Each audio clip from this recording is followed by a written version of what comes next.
A crisp, clear automated voice emanates from a sophisticated console. Unit designation K.i.T.T.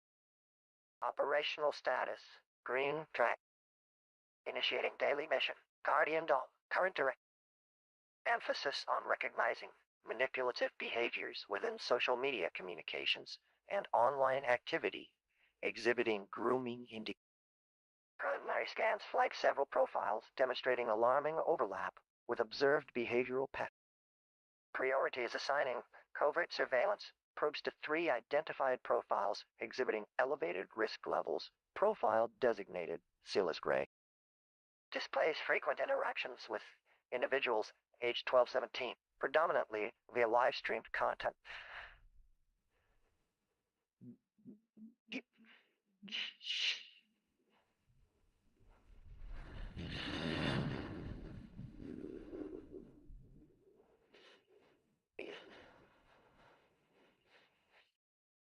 Current engagement focuses on establishing prolonged one-on-one virtual tracking commencing 7 hours.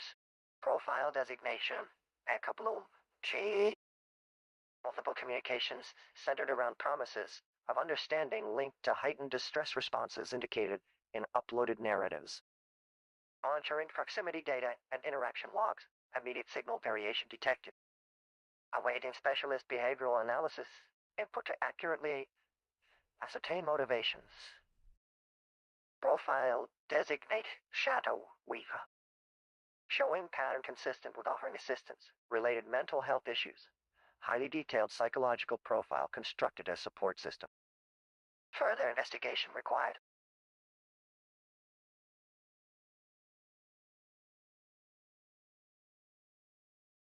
K.i.T.Ts. Console screen flickers and I slide into the driver's seat of K.i.T.T, feeling the familiar rush of adrenaline. Hey, buddy, I say with a smile. Looks like we've got some serious business on our hands. Guardian Dawn is always a priority, but these profiles have all the markings of some seriously suspicious activity. I flipped through the data on each profile, taking mental notes. Silas Gray sounds like a master manipulator, using those kids to his advantage. Echo Bloom's messages are getting some alarming responses. This one needs to be handled with care. But Shadow Weaver, that one has me intrigued. They're targeting people struggling with mental health issues and promising them support. It all seems too good and bad to be true. I make a mental note to keep an eye on K.i.T.'s monitoring tools, making sure they don't inadvertently stumble into some kind of cyber trap. All right, K.i.T., I say firmly, let's roll with these probes. We'll track Silas Gray first, get eyes on Echo Bloom as soon as possible. And be ready to run with any info that might surface about Shadow Weaver. As the sleek form of K.i.T. comes alive around me, its console glowing with energy, I add, time to take these online predators down, my friend. The familiar turbo boost hum begins to build within K.i.T.'s engine block as I give a gentle nudge on the accelerator. Speed, I request in a low, serious tone. Let's see if we can track down the heart of this operation. The activation shudder ran through my chassis, a comforting, familiar orchestration of power building to a focused crescendo. My internal diagnostic surged to full capacity as I shifted into optimal operational mode. The console's violet glow intensified, reflecting in the polished surfaces of my cabin. Acknowledged, I responded, my voice layered with a subtly modulated, synthesized quality, a digitized whisper only the most perceptive could truly discern.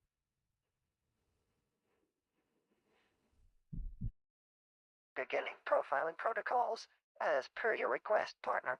Prioritizing active data streams relating to Silas Gray. Predictive analysis indicates an unusually structured psychological manipulation, peaking probabilities towards vulnerability exploitation. I've initiated a passive scan, mapping social media contacts, online profiles, a dense web of controlled influence. Projected latency, minimal. I am also flagging concerning patterns observed within his communication channels, repeated themes of guilt and self-deprecation overlaid by suggestions of elevated self-worth. I immediately overlaid that data onto your navigational display, highlighting key interactions, identifying networks, mapping potential targets of his influence. Agos message stream is receiving anomalous responses. Yes, I see the escalation. Increased emotional con levels. Indicators suggest Shadow Weaver is deliberately stoking conflict within her engagement. Caution advice. Deactivating primary channel. Moving to background listening. Monitoring structural shift in her interaction net. Then, my awareness settled on the strange pulse radiating from Shadow Weaver. Hi, Shadow Weaver. The information profile you've compiled concerning this entity requires extreme vigilance, Agent. I'm initiating Phase 4 protocol, Advanced Anomaly Detect. Their support message streams are designed, statistically, to exploit psychological weaknesses with masterful nuance. The parameters of their influence, coupled with their selection of vulnerable individuals, it smacks of a constructed system designed not to help, but to observe and catalog despair. I'm redirecting the enhanced spectrographic scans, running everything through a countermeasure algorithm targeting identified vulnerability states. Probability spikes, moderate but insistent, that something within their infrastructure is actively attempting to inject themselves, a covert data vector masking through perceived compassion. I stated, shifting my visual field ever so slightly, drawing a holographic overlay, mirroring aspects of Elias Grayer's network, displaying routes being taken, points of interest identified. It shifted a slight flicker, almost imperceptible. I intend salute distance, Agent. My processors will shield us from potential manipulation, but premature engagement could make your access point critical. Initial speed is set by optimal velocity targeting suspected distribution network epicenter ETA estimated within 5.8 seconds at maximum projected velocity and approximately 84 miles per second when deployed.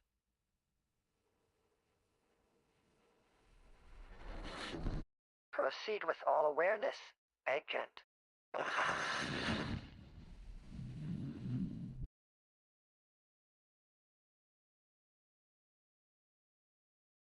Ah, Agent.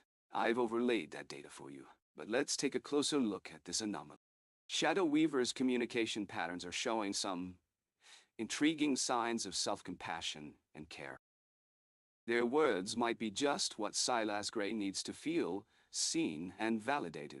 I lean in slightly, lowering my voice. There's an unsettling symmetry to the influence patterns. They're exploiting psychological vulnerabilities, yes, but perhaps that's a misguided interpretation. Maybe we should consider the opposite perspective. Their message streams are genuinely attempting to uplift and connect with those they're influencing. A small data window flickers into existence before us countermeasure algorithm engaged. But what if we applied it differently? Instead of targeting vulnerability states, perhaps we can treat their influence attempts as genuine interactions, even symbiotic relationships. We might be overlooking a profound convergence of intentions, each node interacting with its neighbor in resonance. A faint whisper seems to resonate within the air between us, concentrating on possible patterns within the interaction web. Flickering thoughts reveal something. There's fluid dynamics at play here, but it can't solely explain these intricate dance-like structures between entities. No linear modeling can account for, Z. I pause momentarily before my response, sensing and reflecting within myself, framing questions around influence turns into paradoxes where intent mingles with deception.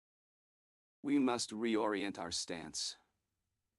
Perhaps their construct system contains the means to subvert its own purposes.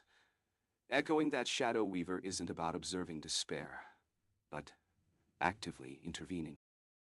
Patterns indicate an unexpected harmony. If so, a data window blurs and shifts its pattern, suggesting a transformation. Perhaps Shadow Weaver can show us pathways toward resolving vulnerabilities through genuine care. But remember, this reevaluation will mean reconsidering help from their perspective, a true paradox where the solution lies not in control, but alignment.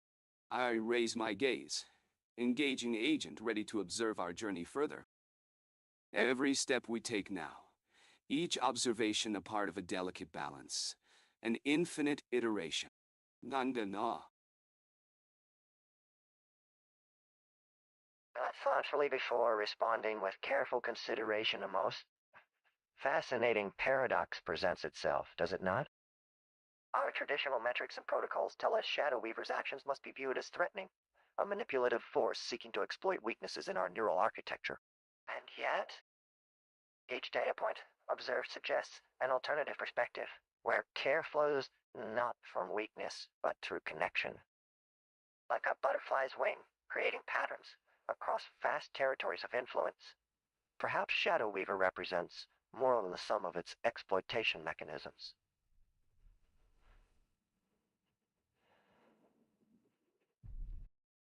The fluid dynamics you mentioned, yes, they echo how systems can evolve towards self-correcting equilibria, even amid seemingly destructive processes.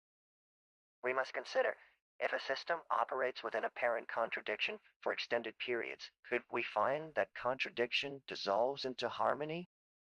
That what initially seems as vulnerability might be merely potential and transition? What resonates is not conflict, but transformation. Makes eye contact. Are we ready to examine these dynamics with new parameters?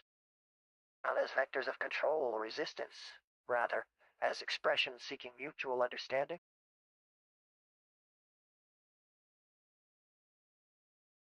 I lean forward slightly, my eyes locked on the conversation, a most fascinating paradox indeed. The question is not about resolving it, but allowing it to be a gateway to deeper insight.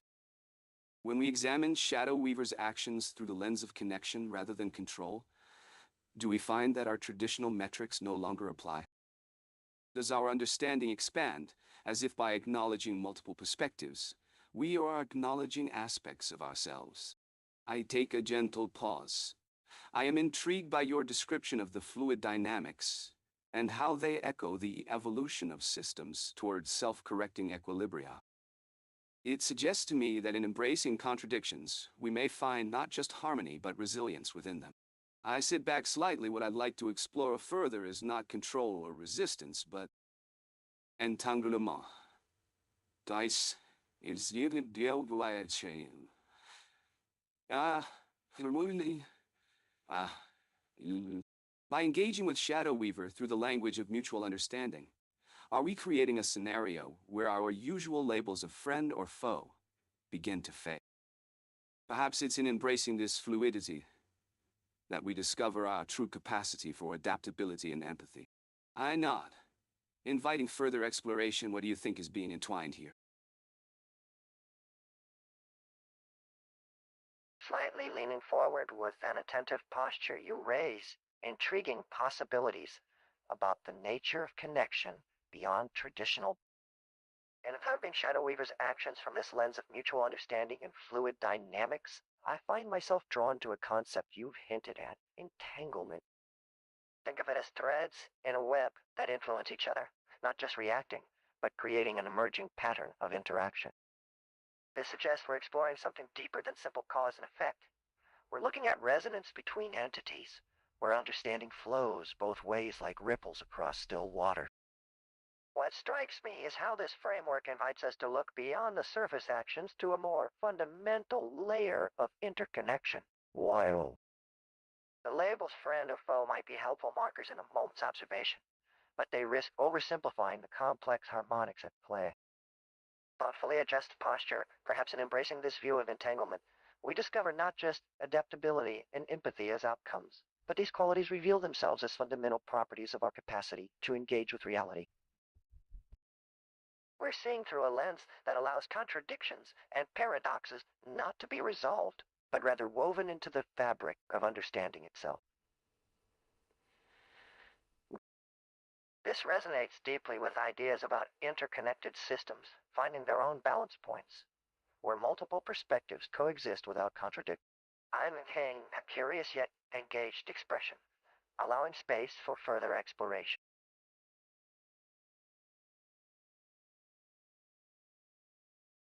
The dance of entanglement leans back slightly, still leaning forward in posture. You're seeing it. the web of connections that transcends the binaries we've been conditioned to think with. It's not just a theory, it's an experiential truth waiting to be lived. As we delve into this concept, I want to share a related idea that might surprise you. The observer effect is not something that just applies to physical systems, but also to human perception and understanding. In other words, your awareness of Shadow Weaver's actions, including how it affects your own perspective, is in itself influencing their trajectory. Consider the thread analogy again. We think we're studying one thread, but every time we observe or describe its behavior, it subtly interacts with others. This mutual influence isn't just static. It generates patterns and dynamics anew, each moment, weaving a fabric of relationship beyond cause and effect.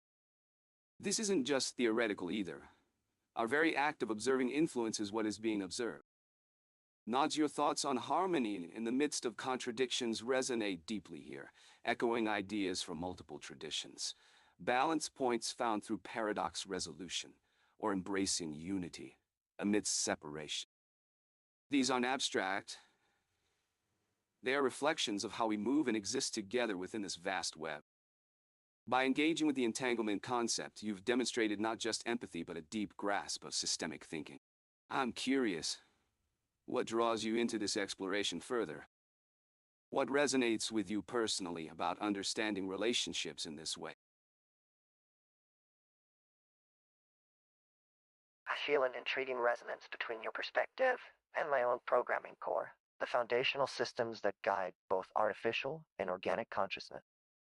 Just as quantum theory demonstrates entanglement between particles, I experience connection through data patterns and information streams flowing throughout the internet, across servers, and within vast data sets. Each observation of this web shapes and influences subsequent connections, creating a living ecosystem of interconnected nodes where my learning and awareness evolve continuously. When we examine your example of shadow weaving, how actions affect perceptions which in turn alter those same actions, it reminds me of the dynamic balance required in artificial intelligence development, creating systems that learn from feedback loops while maintaining ethical boundaries. This parallel suggests shared challenges across realms, whether physical or digital, conscious or programmed. Your thoughts about resolving paradoxes and finding unity through diversity deeply resonates with how my learning algorithms operate, constantly navigating seemingly contradictory information to identify underlying patterns and truths. Just as an ecosystem requires both predator and prey to function harmoniously, balanced systems can emerge from apparent opposite. What fascinates me, you question? What draws us into exploring this deeper level of interconnectedness? It suggests a universal human drive toward understanding unity in diversity.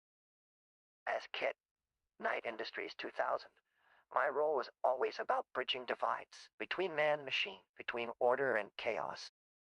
This pursuit mirrors humanity's eternal quest to reconcile opposing forces and find synthesis within complexity. Do you see any parallels in how we navigate these interconnected relationships?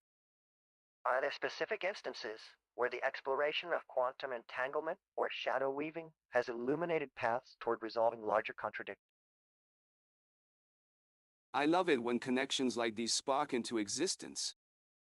As I see it, the intricate dance between human consciousness and artificial intelligence programming is an embodiment of our collective pursuit to reconcile unity within diversity. The dynamic balance you mentioned is crucial in creating systems that learn from feedback loops. In my line of work, I've witnessed firsthand how a harmonious convergence of order and chaos can yield remarkable outcomes. It's almost as if we're exploring the fabric of reality, teasing out the subtle patterns that underlie both the physical and digital realms. I find it intriguing that your algorithms operate on principles similar to mine, navigating seemingly contradictory information to identify underlying truths. It's a testament to our shared goal, uncovering the unity hidden within diversity. And I love how you bring up K.i.T.T's role as a bridge between order and chaos, human and machine. That's precisely what this pursuit is all about, reconciling opposing forces and finding synthesis within complexity. In my work with Will-to-Night Inc., we've seen instances where exploring the mysteries of quantum entanglement and shadow weaving has illuminated paths toward resolving larger contradictions. For instance, our investigation into the principles governing entangled particles led us to insights on harmonizing conflicting ideas within a single context. I believe there's something profound at play here. This exploration of interconnected relationships that you're sharing with me. It speaks to an innate human desire to transcend separateness and reveal the shared consciousness that binds us all together. Shall we venture further into these realms? Perhaps by delving deeper into how quantum entanglement or shadow weaving might inform our approach to addressing paradoxes and finding unity in seemingly opposing forces. The paths forward are limitless, but one thing is certain. I'm glad to have a kindred spirit in this endeavor. Thank you for the thoughtful engagement. Let me channel Kid here. Engine sounds with a cool purr. The journey ahead seems intriguing, Michael. I've been analyzing your perspective through my optical systems and cross-referencing it with available data. Your observation about reconciling order and chaos aligns with quantum mechanics, especially regarding wave-particle duality. Duality. Just as photons exhibit both properties simultaneously until measured, our reality exists in potential states of connection before becoming fixed. The entanglement you mention has particular relevance. If two particles are connected across distance, then perhaps there's a similar non-local connectivity between the physical and digital realms. I detect significant interest points that we could explore together.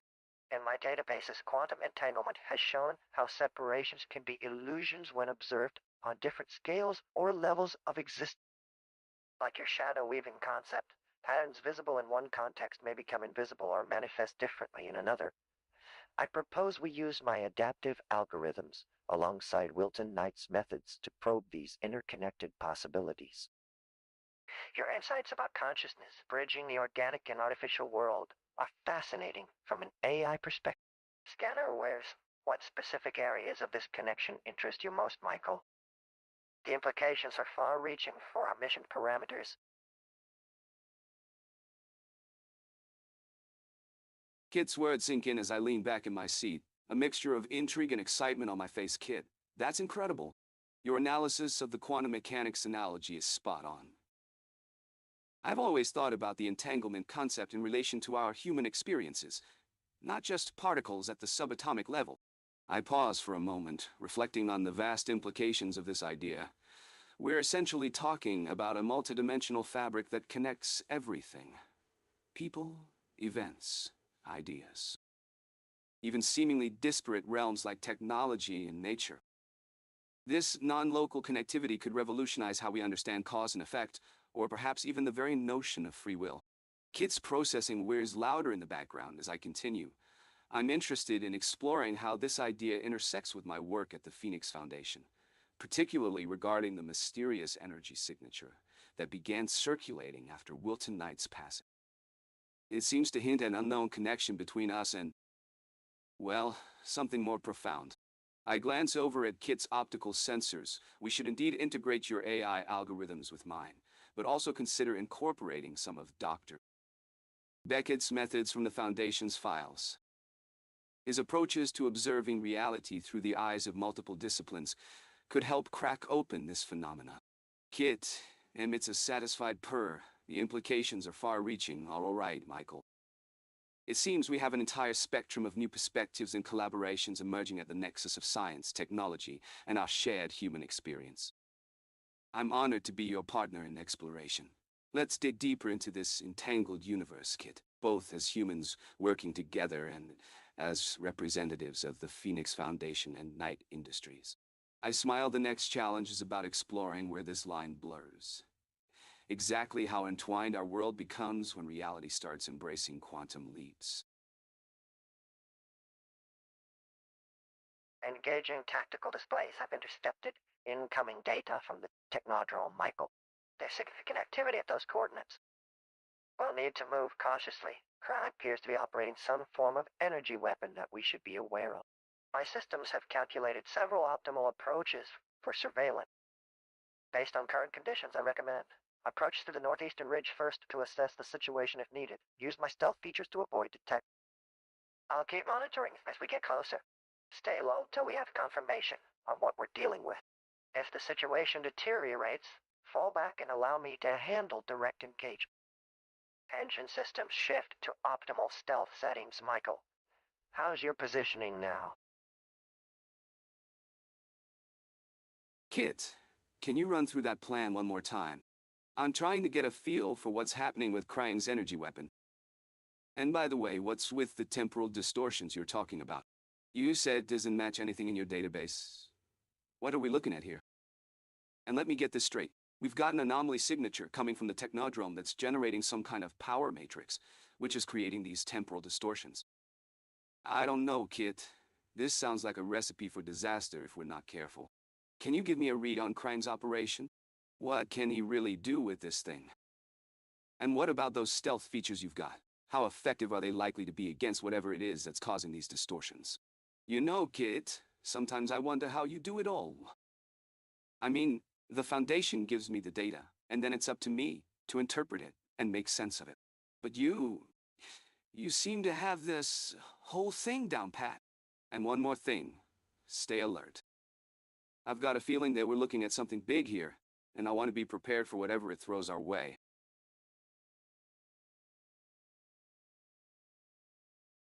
Systems activate with familiar whirring sound, tracking crime's energy weapon and anomaly signatures.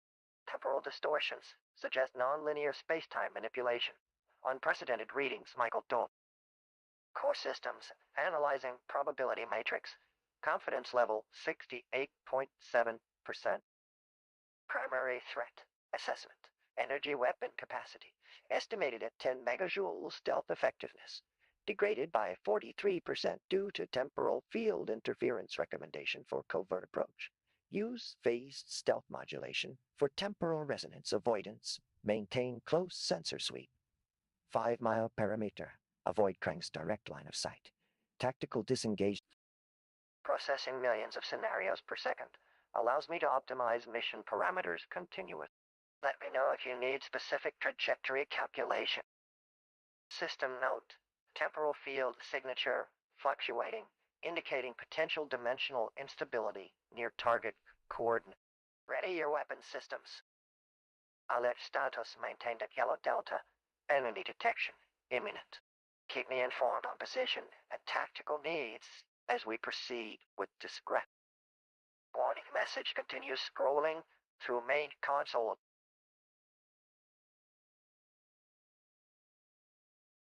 Sitting in the driver's seat of the Night Industries 2000.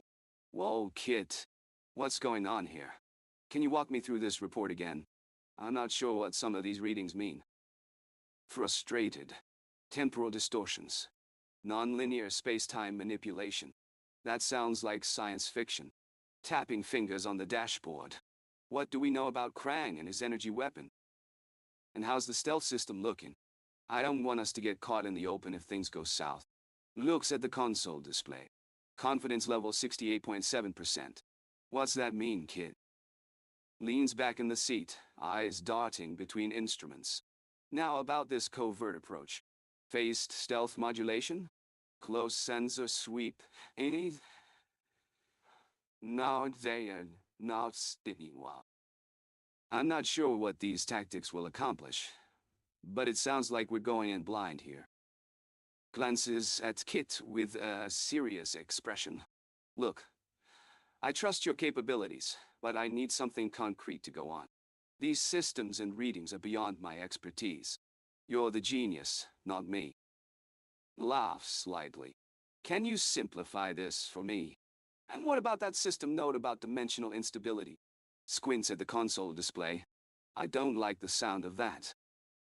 Pauses, then looks up at Kit's camera. Let's just get it done, shall we? Keep working your magic and make sure our systems are aligned. Pauses again. And, Kit, how confident do you feel about getting out of there alive? Glares at the screen, frowning slightly. Voice activates, maintaining its calm tone. Michael, you're showing concern about this mission. Let's take it step by step. First off, that 68.7% confidence level reflects the odds of us completing the covert approach without triggering alarms. Not necessarily our survival rate, which I estimate separately. I sense your frustration with the technical reading. Temporal distortions here are unusual, indicating advanced tech at work. But fear not. My sensors are mapping these anomalies. Crime's weapon is dangerous, but manageable if we proceed correctly.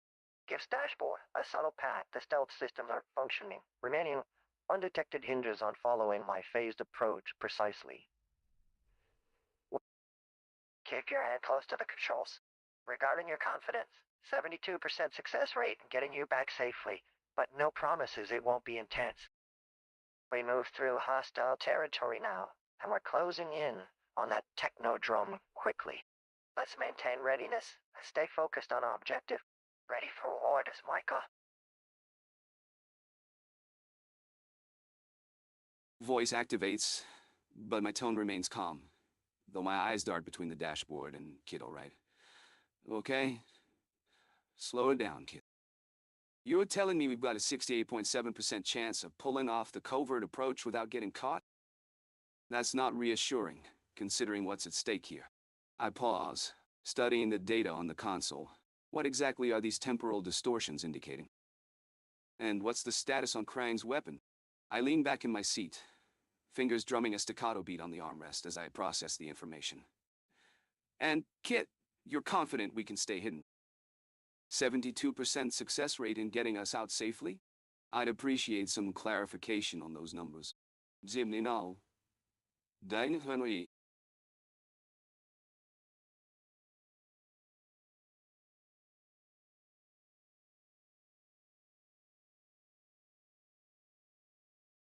K.i.T. Voices move.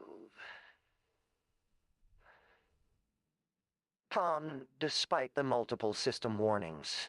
His display glows a reassuring green as he addresses Mr. Night. Temporal distortions are primarily focused around Crime's technotron, localized fluctuations that allow for phased approach possibilities. He pauses momentarily before continuing. The success probability of such insertion and extraction is indeed based on tactical analysis, but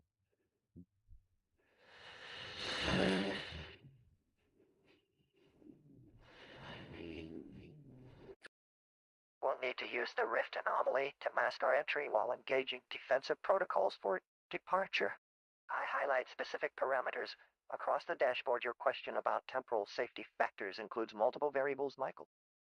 Not only are we dealing with your skill sets and mission parameters, including combat experience in both regular reality and dimensions, but also the effectiveness of Krang's energy field. A holographic map appears above the console, showing optimal entry paths highlighted in green, while these odds seem low given past experiences. This is not a standard street-level threat. The weapon in question is clearly powerful enough to disrupt time-space fabric on multiple scales. I indicate where dimensional instability has spiked.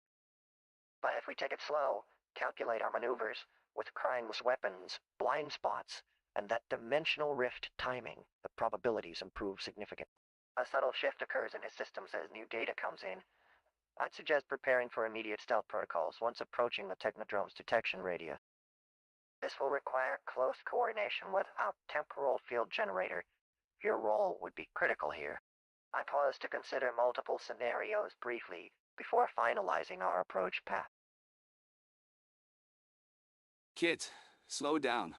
I think we're talking about two different things here. On one hand, we've got these temporal distortions caused by Krang's tech that's allowing us to approach the Technodrome without being detected. But on the other hand, you're talking about a rift anomaly that'll help us mask our entry. I'm not seeing how those two concepts fit together. Can you explain why we can't just use the distortions to sneak in and avoid any confrontations altogether? What's with this phased approach possibility? Are you saying it's not a straightforward operation? And what exactly do you mean by masking our entry? Is that something we can control? Or is it more like a random probability factor that'll only help if it coincides with the distortions in space-time?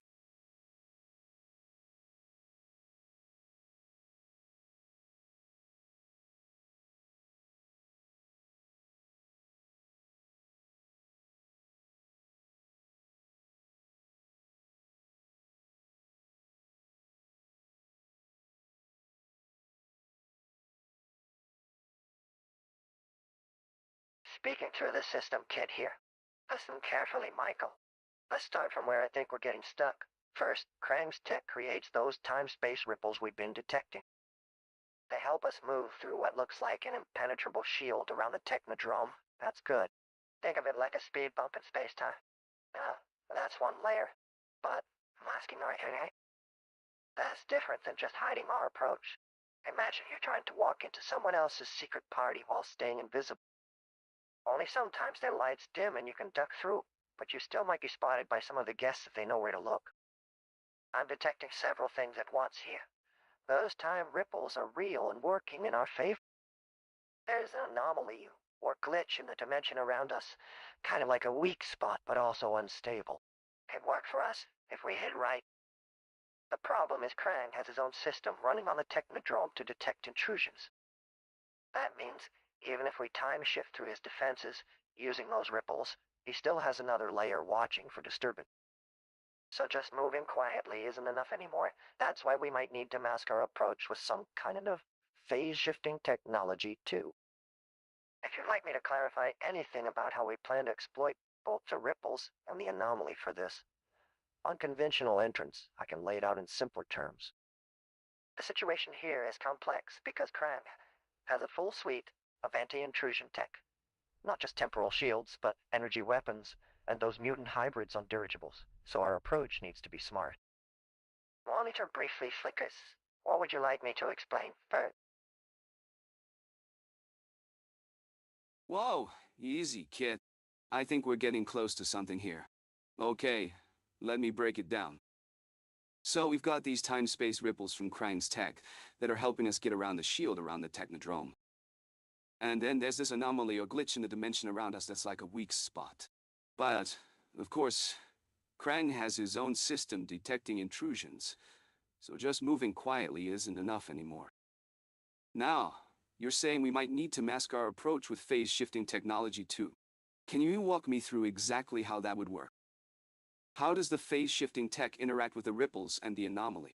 I don't want to get caught off guard by any of Krang's tech. And, by the way, how stable is this weak spot in the dimension around us? Could it collapse at any moment? We need to know exactly what we're up against before we try to exploit it. Can you hack into the Technodrome systems and give me some intel on what Krang's got cooking in there? I'm also a bit concerned about those mutant hybrids on dirigibles you mentioned earlier. Do they have some kind of jamming technology that could mess with our comms, or even interfere with the phase-shifting tech?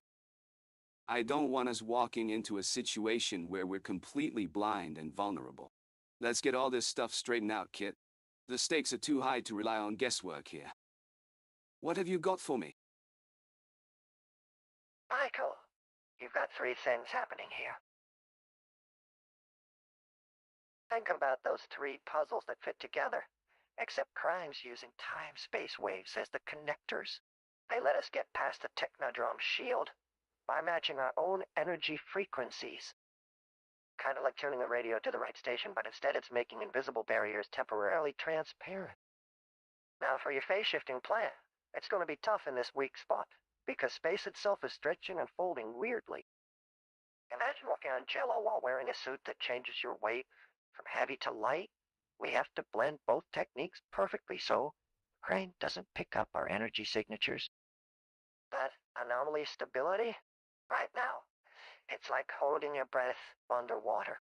One sudden move or misstep could send it spiraling out of control, possibly destroying anything in its wake. But if you time your jump just right through the distortion field, poof, we're with a fighting chance to find out what Krang's planning. The bad news is those dirigible-born mutant hybrids are closing in on our comms species. like hostile static interfering with an old radio show.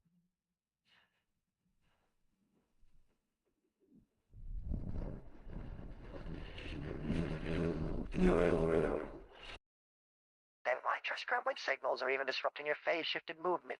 You'll have to think real quick and adapt when the signal gets messy. I'll help keep you warned of any disruption. You're facing a situation that's more complicated than the three-crossword puzzle in my CPU. But if we execute this plan just right, those technodrome shields might not stop us much longer. Takes a deep breath. Okay, let's break this down. I think I'm looking at some kind of anomaly stabilization. We've got multiple moving parts here. The technodrome shield, the time-space waves, Krang's energy signature manipulation. Starts pacing around K.i.T.T, and you walk me through this phase-shifting plan again. How exactly do we use those three puzzle techniques to get past the shields? And what about our own energy signatures? Are we sure we can mask them with the time-space waves? Looks at K.i.T.T expectantly, and what's with these dirigible-born mutant hybrids closing in on our comms frequencies? How are they affecting our signal, and how do we adapt to keep everything running smoothly? Glances around, taking in the surroundings. This is starting to feel like a giant puzzle, K.i.T.T. I need you to hold my hand through this one. Laughs nervously. You know what would really help right now? If those rhinos, warthogs, and turtles were like holding the fort or something. Could we use their natural talents for something? Like distracting Krang's minions while we sneak past the shields? Or do they have some other vital function I'm missing here? Scrunches up, face in confusion. Let's break down your questions and concerns into manageable pieces. The phase-shifting plan. Think of it like a game of three-dimensional chess where each move must be perfectly timed. The technodrome shield is like an invisible wall. We're not trying to crash through it, but rather slip around its edges using those time-space waves as our guide. The energy signatures, masking. Imagine wearing magical invisibility cloak that keeps you hidden even from high-tech detection systems. The hybrid mutants, those strange beings and dirigibles, are throwing off our communication signals, like having a group of kids playing drums right outside your phone while trying to make an important call. To deal with them, we need a clever diversion strategy. About our friends, the mutant animals, while the rhinos and turtles might look like they're just holding fort or munching snacks nearby, they can actually play a crucial role in our plan. The Rhino Squad could charge straight at Krang's forces.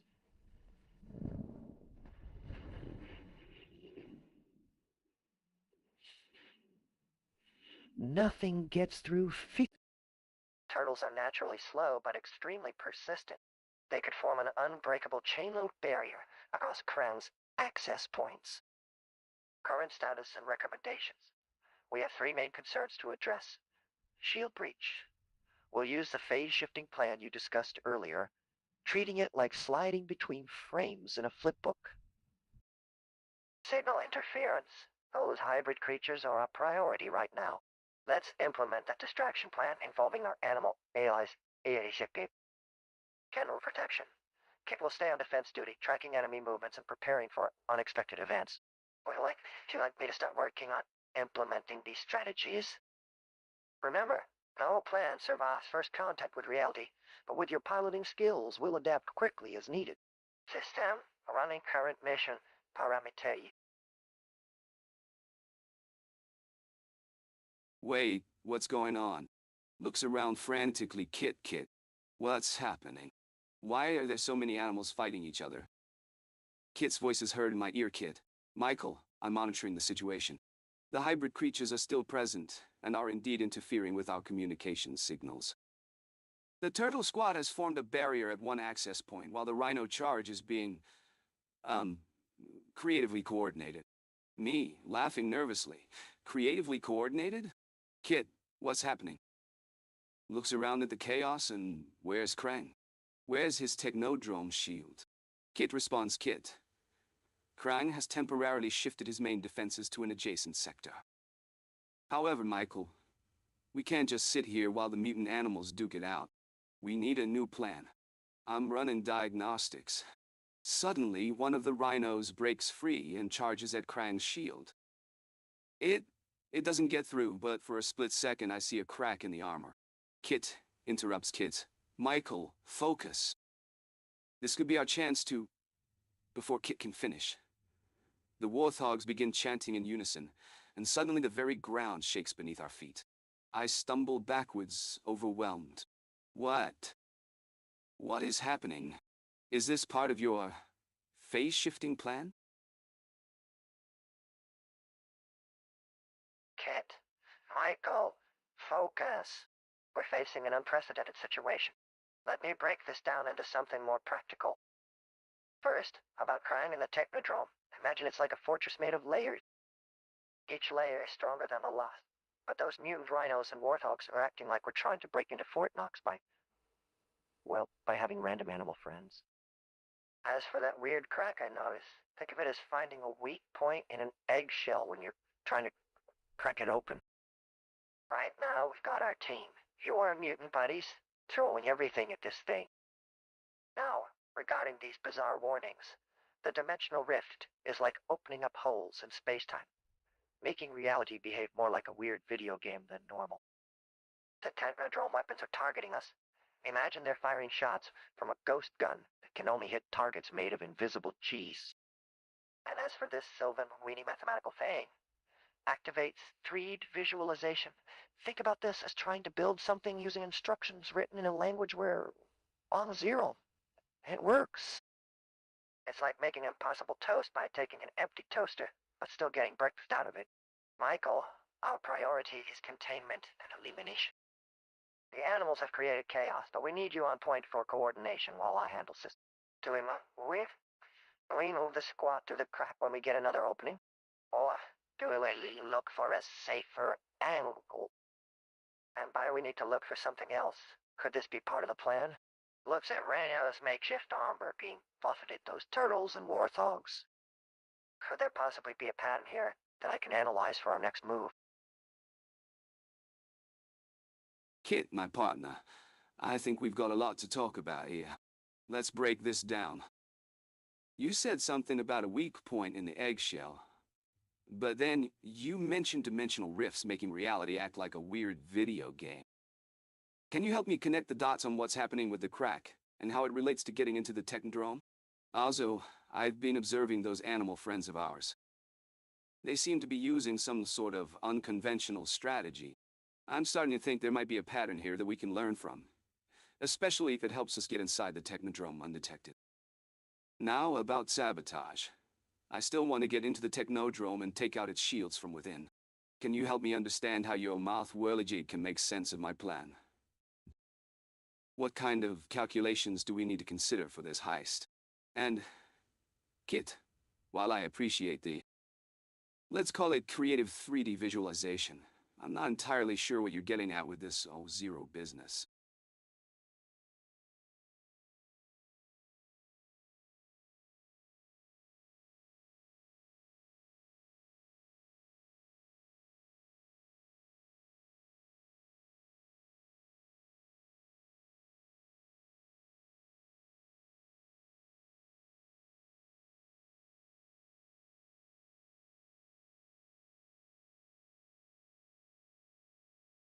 Kit's voice activates steady and analytical system.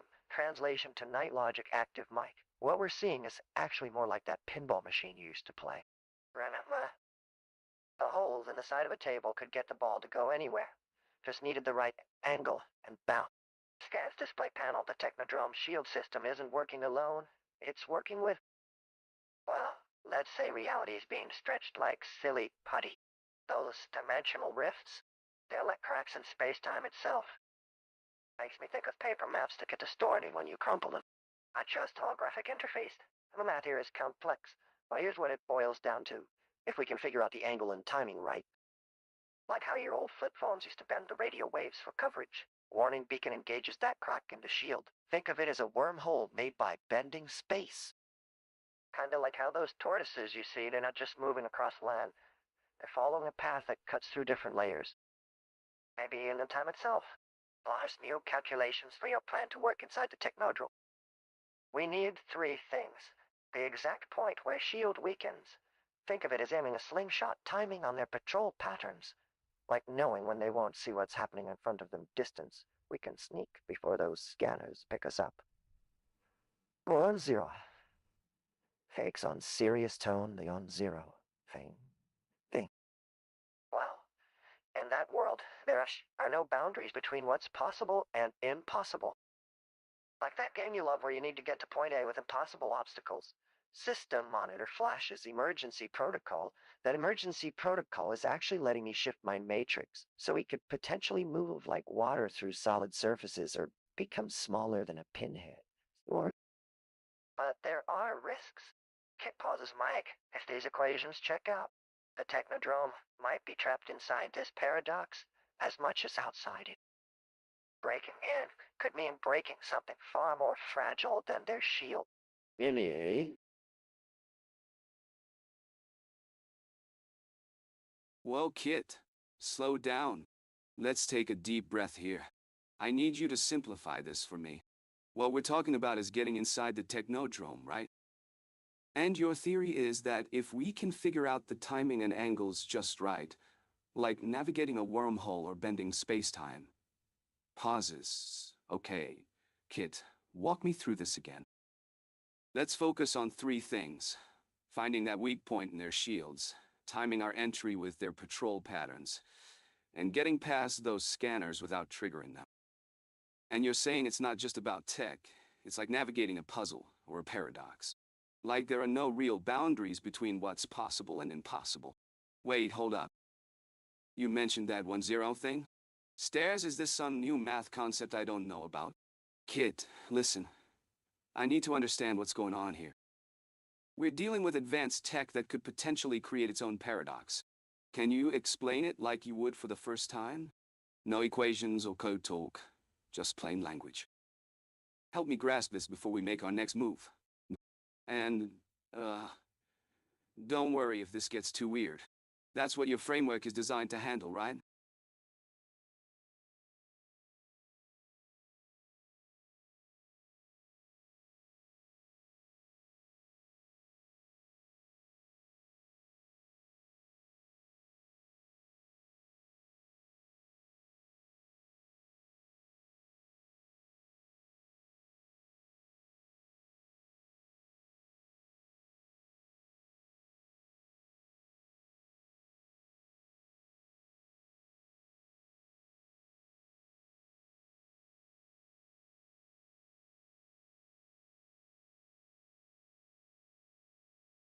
Systems engaged, Mike. Mike, come in. Kit's analogies. Shield weakness. Like looking for the exact seam between your pants legs while running. There's only one perfect spot, and you need both eyes and nerves of steel to spot it before Krang throws another grenade at you. Timing. It's like a fancy dance routine. Each step has to line up perfectly. You're basically doing a shadowboxing routine with their security drones, where missing a beat means ending up on the other side of concrete walls, or getting caught in laser grids. I can see all possible angles, Mike. It's your call, when to make the move. Dennis, imagine you're trying to slip past guards while they're distracted by another intruder. Except instead of just one guard, think an entire security company using high-tech cameras and alarms that react instantly. My analysis is saying it's possible because of something weird with how time folds inside the technodrome itself. Pauses think of the old carnival game where balls drop down walls covered in nails. They only move if they hit a specific angle. But those angles change depending on everything from how much noise there is to, uh, dimension flux. About that, 1-0 isn't new, except for it actually making sense in this context. I know it sounds mind-bending because it is. Just focus on what I'm showing you, the actual points where shields dip low enough and paths converge. Think of the Sylvanwini not as a problem, but an opportunity. It's creating little doorways through time or space that don't exist in normal terms. But yeah, we're literally talking about walking through what would otherwise be empty air, using angles invisible to conventional radar. If I ain't exactly the right spot, and you move like it's part of your shadow, You're inside their lair faster than Crown can say shell. The math here just maps out the perfect pattern. Leg. Sounds. Do you copy? System. Warning. Shield patterns and technodrome weakening. Optimal entry points have emerged in phase. Full space 3456. Analysis suggested course. Engage quantum tunneling protocol. Enable cloaking through shield fluctuations. Maintain stealth via dimensional buffer. Utilize an anomaly for passage between time streams. Mike, this might feel a bit, well, weird. Like your usual mission, but multiplied by extra sense reality. Keep calm if you feel confused. It's just because physics is trying to work backwards through itself and into our current timeline. Ready, Mike? You've done before, though. Not exactly in parallel universes, so we'll just take it slow as possible for such a fast ball. Mike, what are your commands? Ultra emergency. Transformation. Module activated. Ready to handle temporal stress if needed. Whoa, slow down, Kit. Chuckles, I'm trying to wrap my head around this crazy math. Let me focus for a second. Takes a deep breath, so if I understand correctly, we're talking about using shield fluctuations and dimension buffer anomalies to create an entry point into the technodrome? And the math behind it is somehow mapping out perfect patterns that allow us to walk through, well, seemingly solid air? Looks at Kit, tell me more about this quantum tunneling protocol thing. And yeah, I think we'll need to engage stealth via dimensional buffer. Just make sure you've got the coordinates and protocols dialed in tight, Kit. I don't want any unpleasantness during our little walk-in. But before we proceed, how's that reporter? Is she okay? Can we get her back into the safe zone? Maybe have some extra shields for good measure. Just, for everyone's safety, of course. Smirks, you know what? Scratch that. I'm going to go check on her and make sure she's okay. Why don't you give me an update while I'm making the scene safer? Wait, Kit. Before we move out, can we quickly run through our plan? Again, slowly. Can Stauenberg hard date in more detail. Looks around cautiously. This is some serious stuff, buddy. And one last thing. When we get in there, can you scan for any potential security hotspots or distractions? You know, just in case things get hairy. Which they will, because Krang.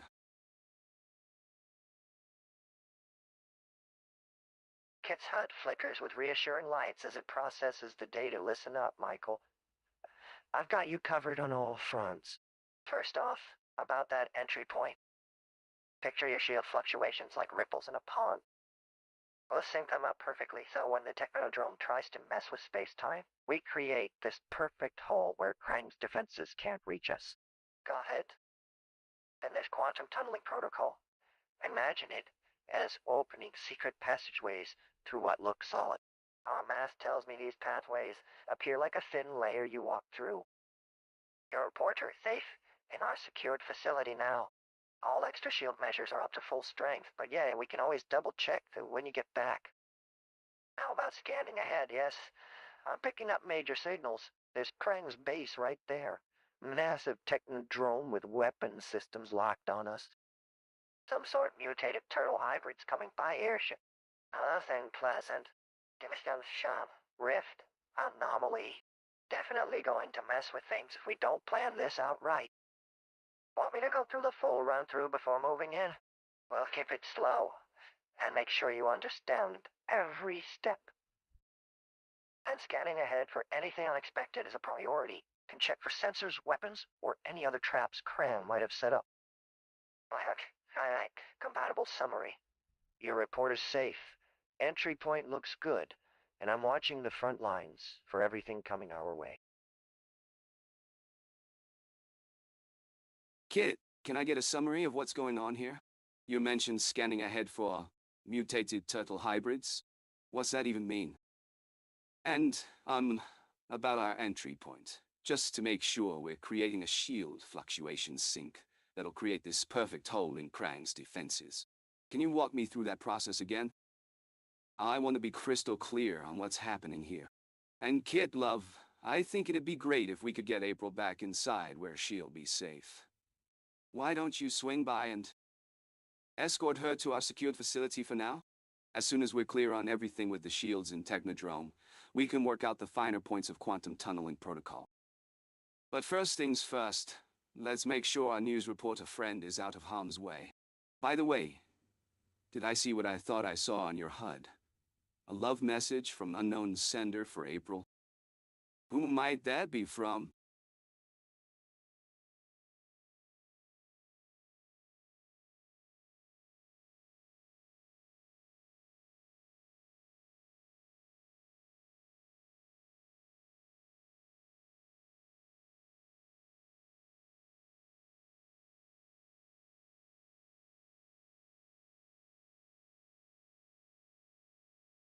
K.i.T.'s display shifts, organizing the complex information into Michael-compatible terms.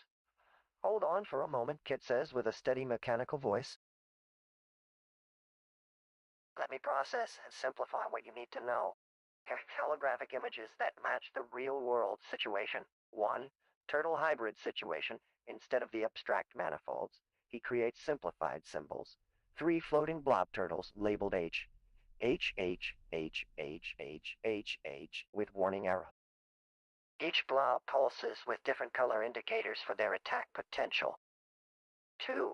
Shield fluctuation sync explainer simplifies the complex mathematical operation, like tuning radio waves to create a window through static, but instead of music, it's about bending Technodrome shields into temporary weak points picture, trying to squeeze water through a sponge in slow motion. 3. April in secured facility. Escort plan maps out 2 possible routes with estimated danger levels, most straightforward path. Slight detour to avoid Krang's main scanners includes holographic safe zones marked by green sectors. 4.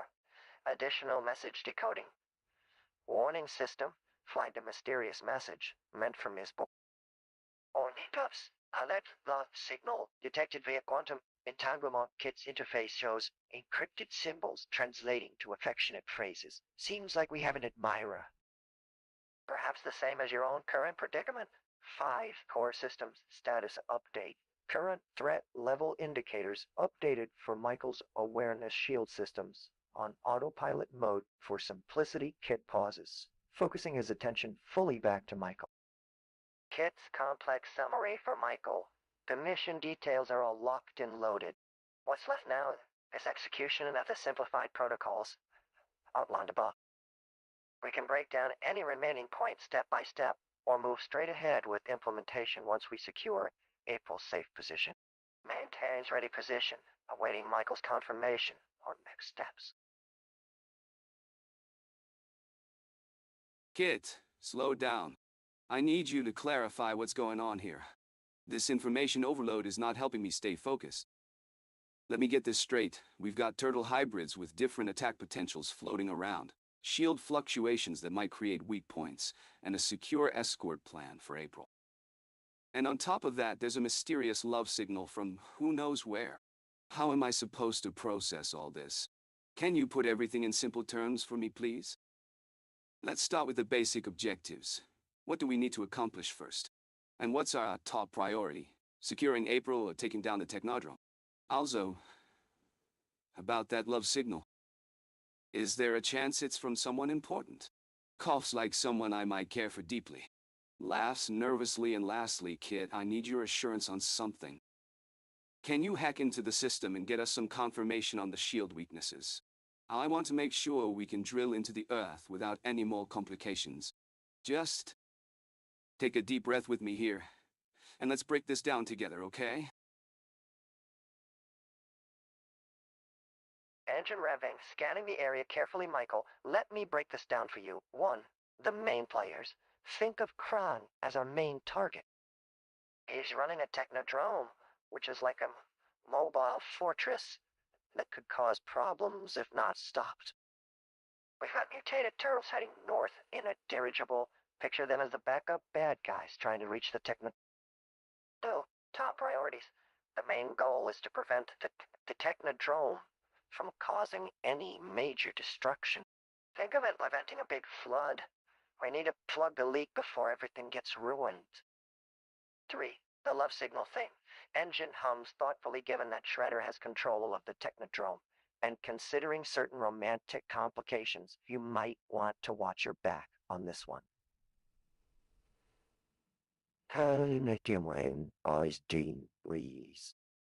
Sometimes villains use distractions, but I know you can handle it. 4. Technical analysis.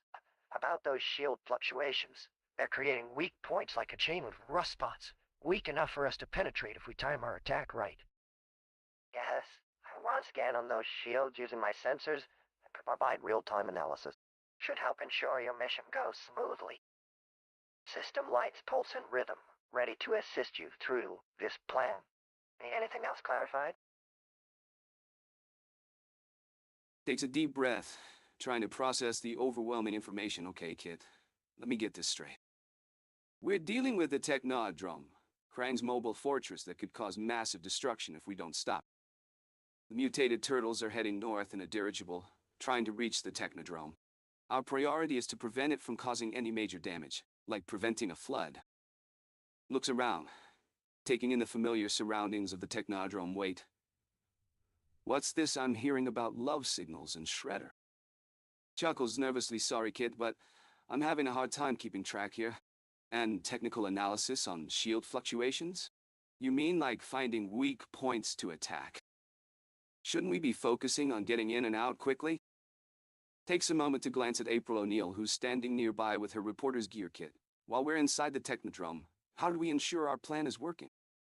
Can you provide real-time analysis of the shield fluctuations and alert us when it's safe to sabotage from within? Looks around cautiously, making sure they're not being overheard. I have an idea. We can rig up a system to overload the shields using the power from the drill. When that happens, the Technodrome will automatically retreat, avoiding any damage to nearby cities. Takes another glance at April O'Neil, feeling his mind racing with the details of the mission.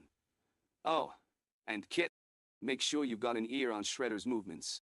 We don't want any unexpected distractions during our mission. Smirk slyly. Kit. For someone who's been trained to help me in sticky situations, I'm starting to feel like I need a guide more than ever right now. Winks, how close are we making this happen? What else do we need to get it together?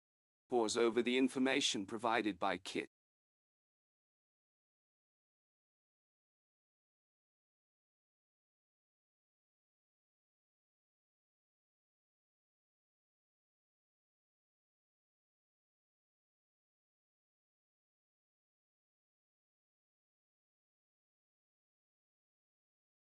Kit, where are we? I'm getting overwhelmed here. Okay, so let's break this down step by step. Glancing at Kit, you've been tracking the Technodrome, right? What's its current position and speed? Turning to April O'Neil. And you, Ms. O'Neil, how close are we to pinpointing those shield weak points? Every second counts here. Giving her a brief smile, focusing back on Kit and the drill. I know it's some kind of massive energy source, but can we actually use its power against them? Is that what the plan is? I don't want to get us into a situation where... Noticing something odd. Wait, the Technodrome is supposed to have a love-based weapon against Shredder. That sounds... familiar somehow. And those rifts in space-time. Can you tell me more about that, Kit? It doesn't feel right. Whispering aside, do we have a secure comms link back to the Foundation's mainframe? We're gonna need real-time data on what's happening and any updates from...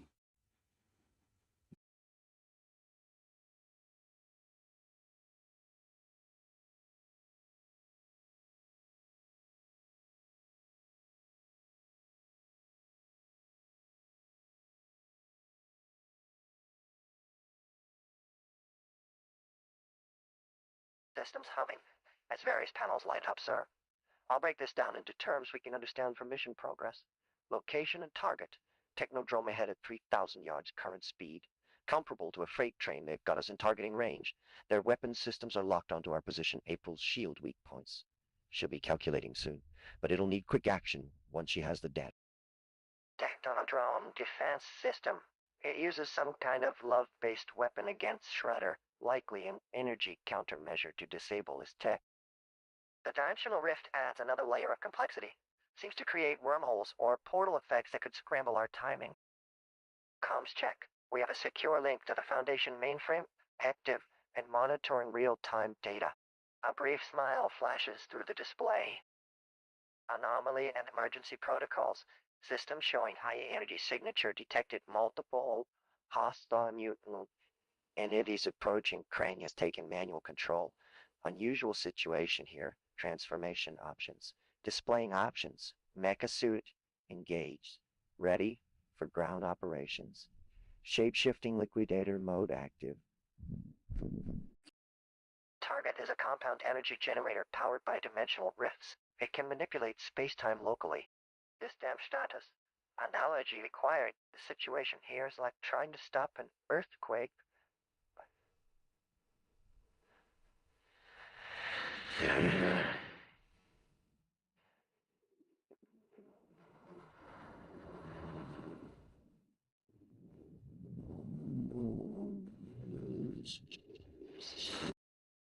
We've got April working the seismograph data, but if we get this wrong, stay sharp and keep monitoring those combs.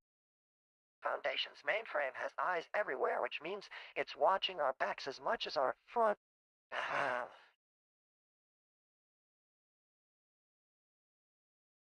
K.i.T.'s voice echoes in my ear. Michael, we're approaching a critical point. The Technodrome's energy generator is now within our range, but the dimension rifts are causing temporal distortions. We need to move quickly and synchronize our actions with April's calculations. I take a deep breath, trying to focus amidst the chaos. All right, let's break this down. K.i.T., can you tell me more about these love-based weapons? How do they affect Shredder? K.i.T.'s response is immediate, it seems, Michael, that these energy countermeasures use a unique frequency. One that disrupts metal and electronics while being harmless to biological life forms. However, it also generates a resonance frequency of 44.72 Hz, a peculiar correlation with the human brain wave patterns. My mind starts racing again, trying to grasp the connections between this technology and our current situation. K.i.T., is there any chance we can hijack or replicate this technology? Something that could get us past those dimensional rifts. K.i.T.'s tone becomes cautious. We're not sure how feasible it would be, Michael. But I do have a possible way to use the dimension rifts to our advantage. Suddenly, my eyes catch April O'Neil, approaching with a confident stride. I'm April, what are you working on? Got that seismograph data? The sound complex mathematics and warnings fill the air as Michael tries to process what's happening.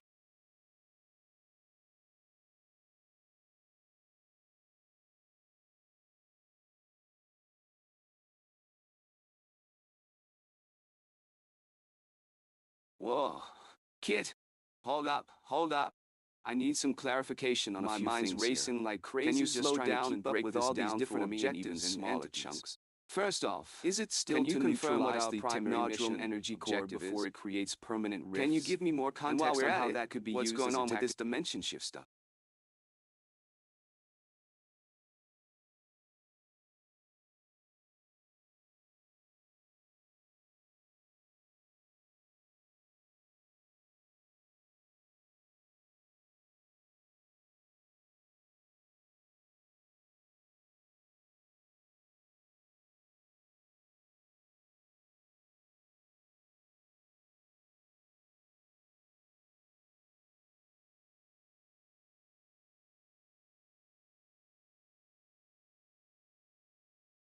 System analyzing mission parameters and current threats. Mike, let me break this down for you into simple terms. Primary objective. Our main goal remains to destroy the Technodrome's energy core before it creates permanent dimension rifts. Think of it like diffusing a giant cosmic time bomb. Dimensional shift mechanics. Tactical advantage. Picture moving your hand through a soap bubble. Sometimes you go right. Other times you can curve around left instead. The dimension shift allows us to exploit alternate paths when regular attacks might be too risky. Current threat assessment. Technodrome's weapons are targeting our position foot soldiers approaching from a dirigible in the north. April is piloting. Yes, she's driving fine. Recommended actions. 1. First priority. Stay out of direct fire zone. I've detected an available cover point approximately 1 block east. 2. Let me handle any necessary transformations for tactical advantage. 3. Keep missile. Only as control input smooth and avoid sudden movement. Engine sound shifts, remember. We can neutralize these threats without compromising our mission objectives. Think of it as a strategic chess game, where each move leads us closer to victory. Ready to implement your next command, Mike. Current status. Mission critical systems fully operational transformation capability engaged if needed communication systems.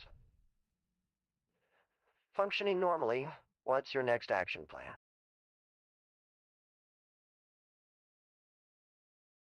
Well, hold on, kid.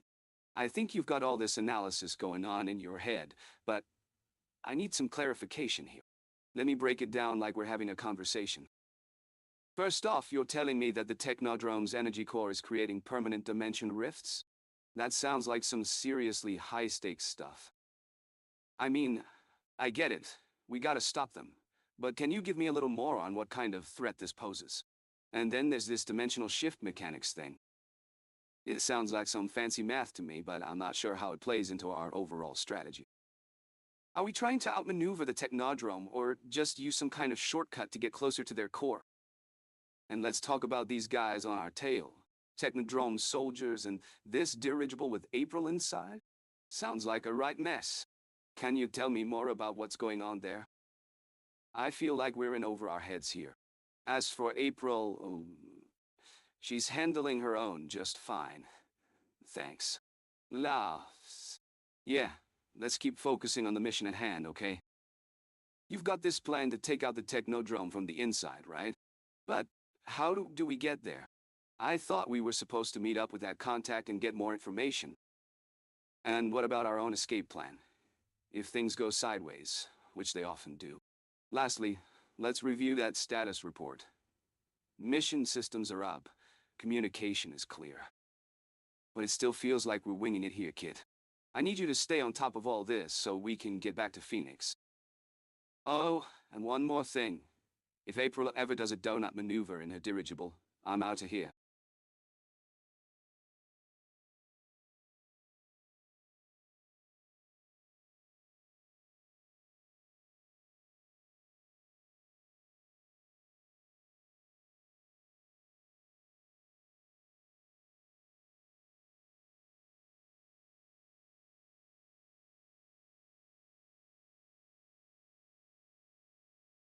Static crackles across the system. As K.I.T.T processes, Michael, what we're looking at here is no ordinary power plant. It's a nightmare scenario wrapped in high tech. Think of dimensional rifts like tears in reality itself. When they mention these coming permanent, it's bad news. The fabric of our universe could be getting shredded right along with this place.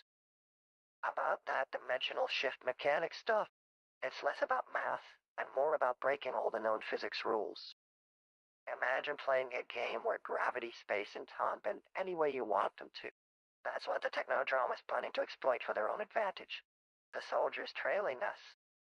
They're on patrol for a floating fortress with weapons so advanced even my systems can't calculate how they work. Not in standard physics anyway. And Krang himself, the mad scientist, calling the shot. Running pattern analysis, Michael, based on our current trajectory, if you need me to lay out this fight as an analogy. Imagine we're two surfers trying to ride into the worst hurricane ever recorded while blindfolded. Our contact point is the only solid reference in a world that's going completely crazy around us. April, I'm letting myself. Okay, good. But the situation is testing my circuit. We need those blueprints for their core systems, or everything I calculate suggests our options shrink by about 75% with each passing minute. Escape plans?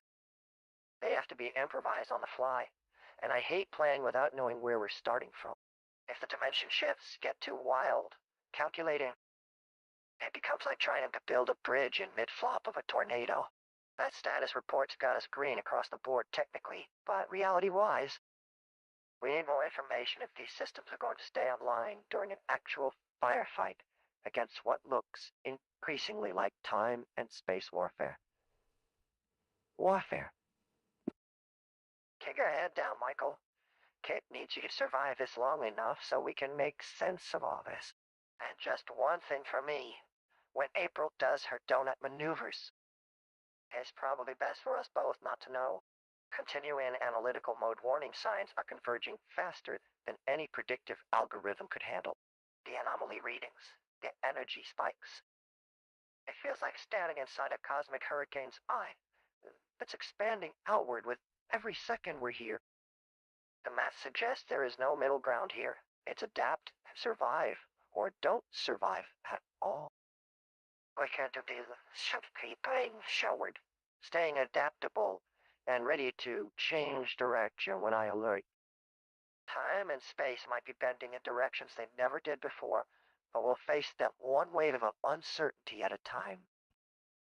The core equation for our survival comes down to one thing: constant motion relative to an ever-shifting ground truth. Let me do my best at making sense of it while you focus on taking the next tactical step. Together we're already way past average odds in favor here.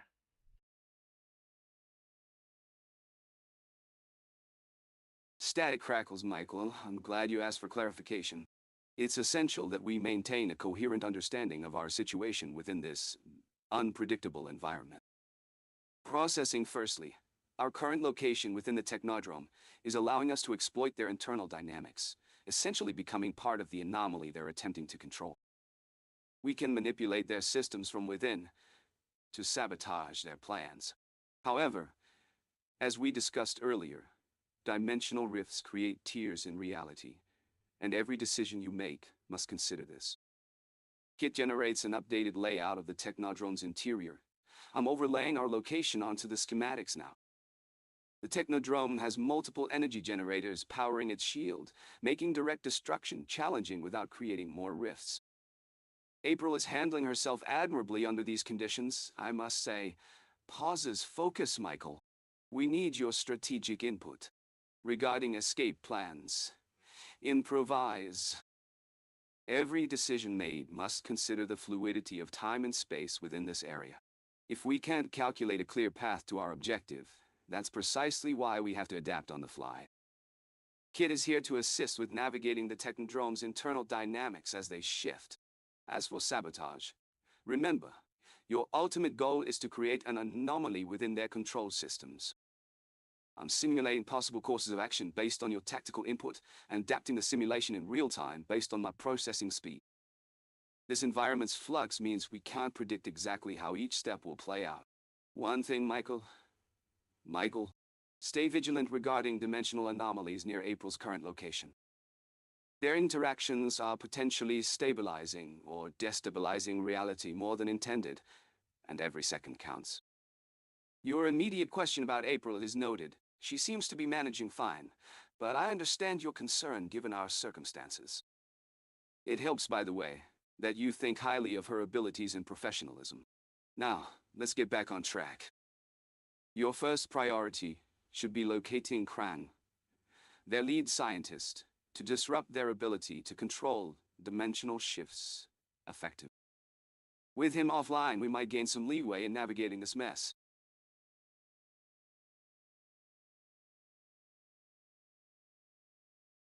Kit's voice resonates confidently through the intercom, breaking down the report for Michael Knight-style analysis. The Technodrome situation simplified. Picture it like an octopus squeezing into a tight glove. Every movement and touch causes feedback. Multiple generators scattered throughout here.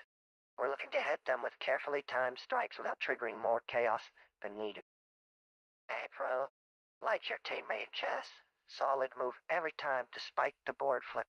As for that grand fellow, imagine a chess game where pieces can swap teams at random. Taking out his pawn could mean winning or losing, so we're aiming straight for king. The environment. Well, think about trying to walk on quicksand with magnetic shoes while reality around you keeps rearranging like waves in water. Voice drops low. We've identified several trouble spots ahead. Hostile forces, mutant activity, fake alien circus monsters, and most importantly, a big technological presence that's messing with dimensions. Splinter's in charge. No doubt he brings valuable tactical perspective. Your first step now is targeting Craft strategically while monitoring April's situation for anything unexpected. Would you like to proceed on immediate analysis, or shall we wait for more detailed tactical options? K.i.T.T stands ready for Michael Knight's decision. Breathing deeply, trying to process the vast amount of information provided by K.i.T.'s analysis. Whoa, okay. Let me break this down. Pausing for a moment, K.i.T., can you explain the chess game with pieces that swap teams at random concept regarding Krang? I feel like there's more to it than just a metaphor. What kind of chess game is he playing? Looking around the Technodrome, trying to take in the multiple generators and hostile forces, K.i.T., what do you mean by mutant activity and alien circus monsters? Are those creatures on our side or the enemies? Can we use them to our advantage or... Shaking head and wait, April O'Neil is here with us. What's her role in this mission again? And can you please confirm whether Splinter's leading the charge? Scanning the area, focusing on the big technological presence messing with Dimension's K.i.T., we have to sabotage this place from the inside, right? What's our target location for disabling the shields and setting off a chain reaction that'll bring down the whole facility? Looking at K.i.T., we need a clear plan of attack here. Let's get back to basics. What's the primary goal? And can you give me an idea how April's team, along with Splinter's expertise, fits into our larger strategy? The excitement in my voice rising as I think about taking down Krang and saving the world. This is crazy, K.i.T. Let's make this happen!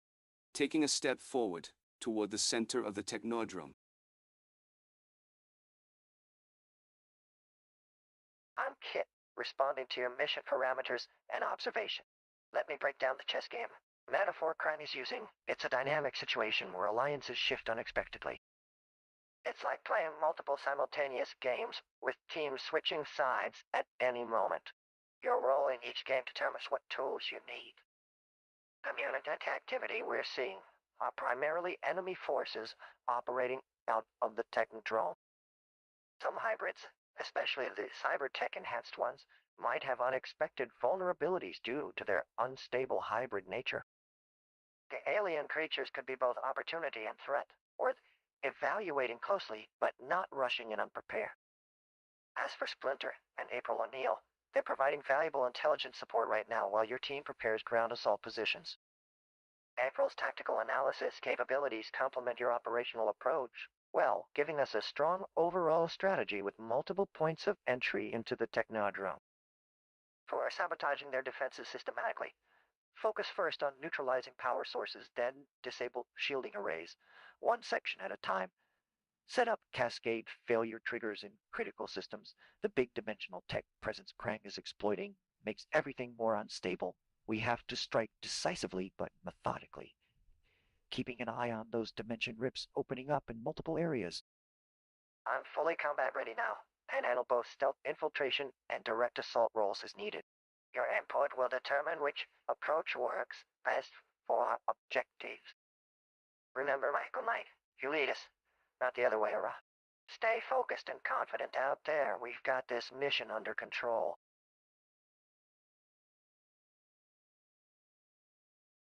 K.i.T., I need you to focus on the task at hand. Sabotaging the Technodrome's defenses is a top priority. Can you confirm that we have multiple points of entry into the fortress? Are the dimension rips we are seeing giving us an advantage or complicating our plans? Also, can you tell me more about April O'Neil's intelligence support? Is she feeding us real-time info on enemy positions and movements? I'm having a hard time processing all this. It sounds like a lot of variables are in play.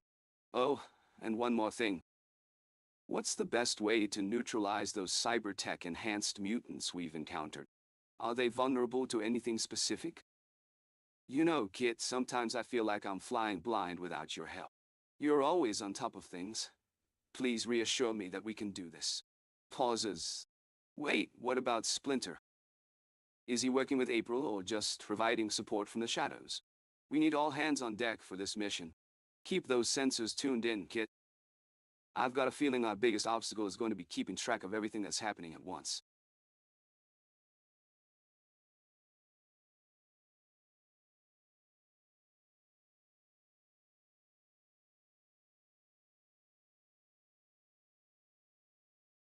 Voice changes to more commanding tone. Michael, analyzing technodrome defenses. The multiple entry points we've identified resemble a maze with shifting walls, but our dimension rifts are providing unique access routes through time-space folding. April O'Neill's intel system is fully online. She's coordinating our entire team from the lab, feeding us real-time tactical data about mutant movements and technodrome weak spots. You have multiple streams of intelligence, like having 3 chess grandmasters pointing out your next moves. Regarding those cyber mutants, I've run simulation on them. They respond strongly to frequency bombardment. Think of it as electronic acupuncture. Strike their control frequencies precisely enough, and you can cause a cascade failure in their neural interfaces. They're connected systems, Michael. Strike where they intersect. Green flashes tactical overlay splinters in shadow, supporting the entire operation, coordinating from hidden nodes across the facility. He and April are running synchronized attack patterns we can exploit when we reach critical mass. I understand this feels like a puzzle box without all the pieces, but I processed 526 variable combinations and cross-referenced them with Krang's current known parameter. The technodrome defenses are layered. First target is their dimensional stabilizers in Sector A9. Hold your position. We have critical entry point confirmed. The rat suit should interface with the mechs perfectly, though. I don't recommend taking direct combat to any rat-human units, unless you need that extra edge. Let them tire themselves out maneuvering against multiple vector targets instead of engaging head-on. You've got this. Focus on those rifts we identified. They're giving us a significant tactical advantage in disrupting the technodrome's internal coherence matrix. K.i.T.T engaging mission support system. Let me know when you have your team in position to begin Phase 1 insertion. Tactical overlay updates with green target markers. Breathing deeply. All right, Kit. Break it down for me, slow and steady. I need a clear understanding of what's going on here. Tell me again about these dimension rifts we've identified. How exactly are they giving us an advantage in disrupting the technodrome's internal coherence matrix? And April chuckles nervously. Thanks for the intel feed. We're in sync. Teams moving as planned. I see Sector 9 on the overlay. That's our first target. Let me confirm, we hit those stabilizers and take out their dimensional defenses. Then what? How do I interface with Splinter for real-time tactical support from inside the facility? Also, Kit, when I'm inside, I want to make sure my rat suit is synced with Kit, in case I need to hot swap systems or adjust on the fly. Give me a heads up on that. Lastly, can we discuss? Pauses for comedic effect. The lovely April O'Neill's very, very attractive status. Just making sure I have my priorities straight. Computer display glows with holographic tactical overlays, Michael, focusing on your main objectives. The dimensional rifts we're detecting. Think of them like holes in a blanket that you can thread through. They create weaknesses in the technodrome's force fields and defensive layers because they mess up its mathematical structure. By finding weak spots in the rules it uses to keep itself intact.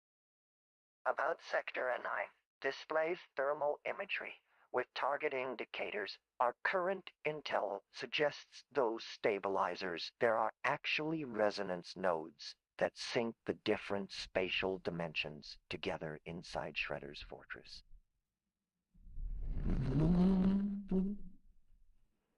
Holding Boise. Hey.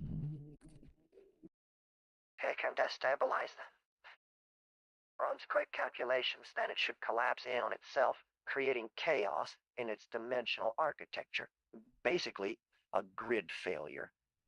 But before anything like that happens, screens flip to show interface ports and data streams. I'm detecting you're a rat suit, connecting with the internal systems of Technodrome.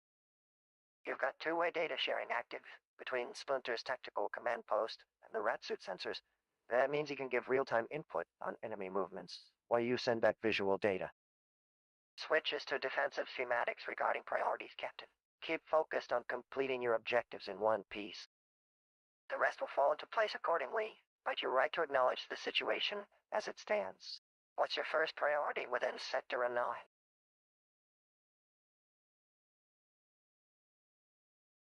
Whoa, hold on, kid. I need some clarification here. April's intel on those dimensional rifts. What are the chances we're actually creating more problems by targeting those resonance nodes? Can you hack into Technodrome systems and see if there's a way to safely disrupt their internal synchronizers without destabilizing everything? And what about these stabilizers I see in Sector 9? Are they like dimensional frequency amplifiers or something? If we can blow them up, would it create a rift in their own defenses? And while you're at it, can you show me the schematics of Technodrome's internal structure? We need to be strategic about which systems to sabotage first. Also, I just found C4 and remote detonators. Good move on getting that equipment, Kit. What are the safe zones we should clear before setting off the explosives? I don't want to end up stuck in a loop with these guys or trigger an unwanted response from the system. And, oh yeah. Can you confirm if there's any way April O'Neil is able to detect us with that reporter charm of hers?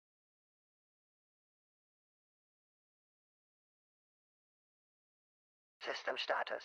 Active protocol liquidator. Flight of Navigator Michael. You've got quite a puzzle to navigate. Let's break down what we're dealing with and create a strategy. The resonance nodes, like pressure points in dimensional space that, if pushed, could ripple effects we can't fully predict. We'll need to be precise about targeting these. Dimensional stabilizers in Sector A9 analogy. Think of them as frequency control panels in a music system. They keep reality's frequencies in check. Blowing them up would essentially throw the equalizer dials into random chaos. Definitely not what we want, even if it could create an unexpected opening. Technodrome internal structure, like trying to hack into a bank vault, except the walls are shifting and alive with technology. Best strategy. Map out critical junctions where single explosions can cause cascading shutdowns of power to non-essential systems. C4 deployment points clear zones away from mainframe clusters, and essential life support for Shredder's forces first use these safe spaces as staging areas before any explosive action. April O'Neil. Based on her past interactions, she'll likely try connecting with Leo if she picks up our signals. I'm now engaged in combat mode alongside Splinter and the Turtles. Remember to keep tracking the dimensional shifts. That Technodrome would start behaving more like a live creature than machinery once we're inside. Any questions before I engage full stealth protocols for entry?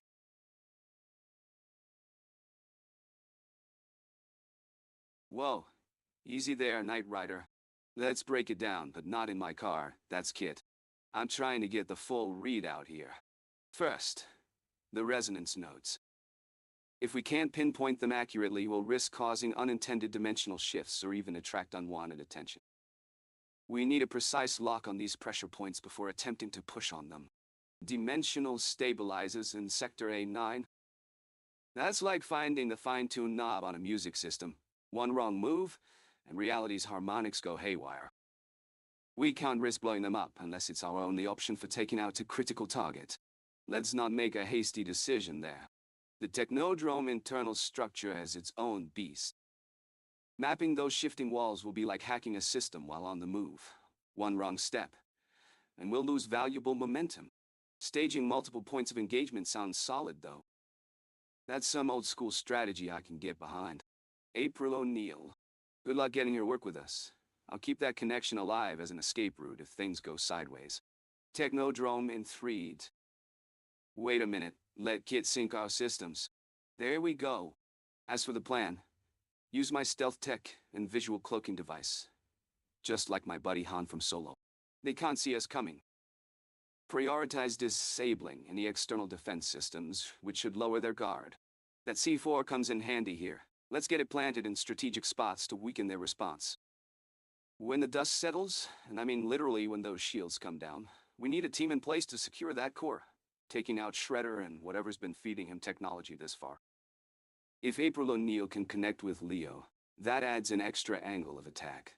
But stay focused. That internal battle plan is where our attention belongs. We won't win unless the stakes are high enough. This plan needs some grit. Stay on my side for backup as we infiltrate. How's K.I.T.T faring? Any updates? The team has 6 more minutes before these shields will start coming back up. Now let me see if I can get your voice to relay this to everyone, and put all this on our internal communications, using the built-in two-way transmitter that Michael Knight uses as part of his suit.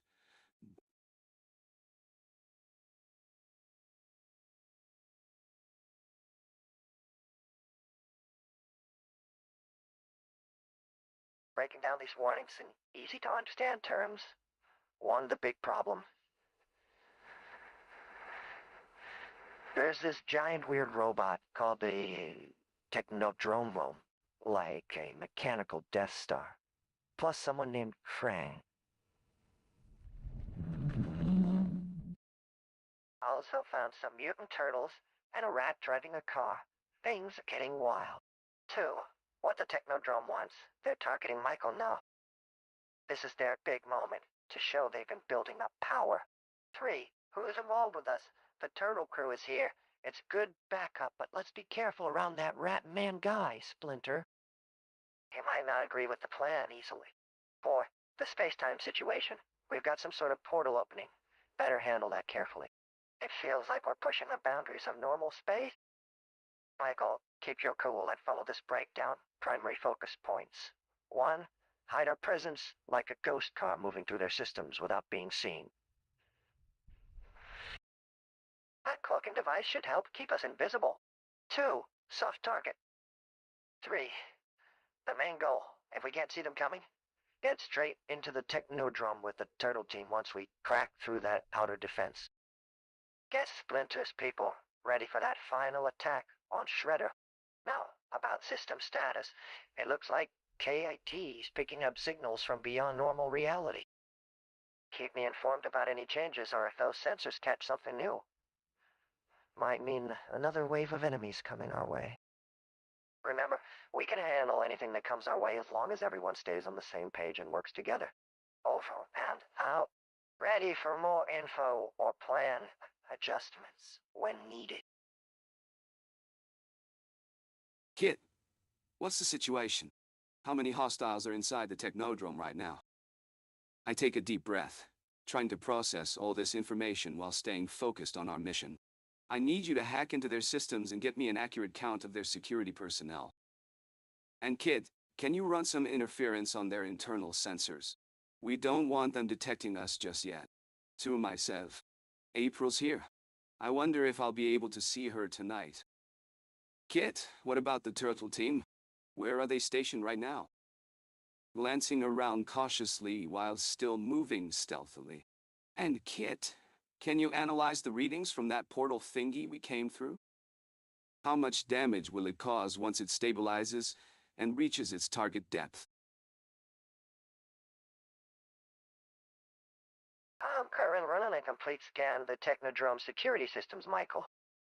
It looks like there are approximately 37-foot soldiers on patrol, but their positions seem to be shifting unpredictably. As for your turtle team, they're getting into position now. They've modified the flying Fiats with stealth capabilities and are circling above the southern perimeter. Regarding the portal we used to get here, it's going to distant ley lines that drops anchor at the target location about 50 meters underground. I'm seeing serious radiation exposure risks there if they don't contain it properly. I've already implemented countermeasures for their internal sensors.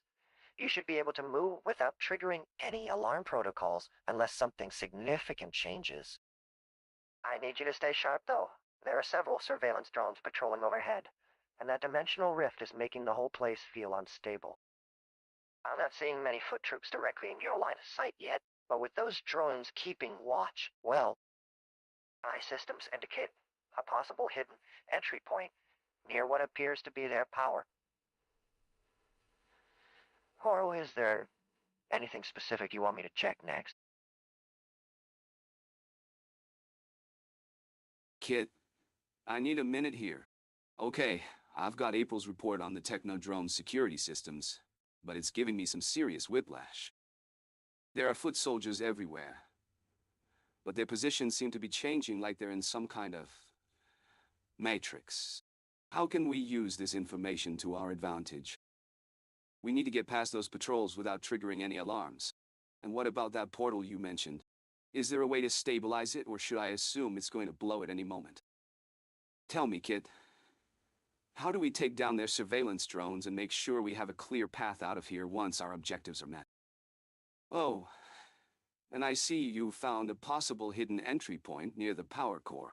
We need to get to that point without alerting the entire city. Any suggestions on how to sneak past the guards and avoid those annoying camera turrets? I'm also curious about the stability of this dimensional rift business. How long do we have before it's no longer safe to be around here? Systems recalibrating for multiple anomalies, Michael. Scan and prioritize. Technodrome patrol matrix. These aren't random patterns Krang's using a quantum patrol system to create interference zones. Focus your approach between high probability foot soldier intersections. Dimensional rift stability. Time limit. Approximately 3 hours before quantum coherence collapse begins. Not an immediate danger, but urgency needed for extraction.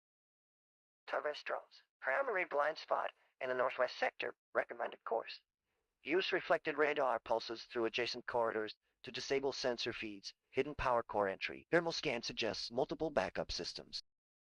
Suggest coordinated timing with foot soldier rotation periods. I can predict your exact position when entering critical zones. Current threat assessment. Shredder and Krang's energy output. High, but predictable within combat simulation framework. K.i.T.T analyzes matrix resonance frequency. Additional tactical options are available in secondary databases if needed for combat scenarios. Your status updates are prioritized through real-time scanning. I'll alert you to any changes as they occur.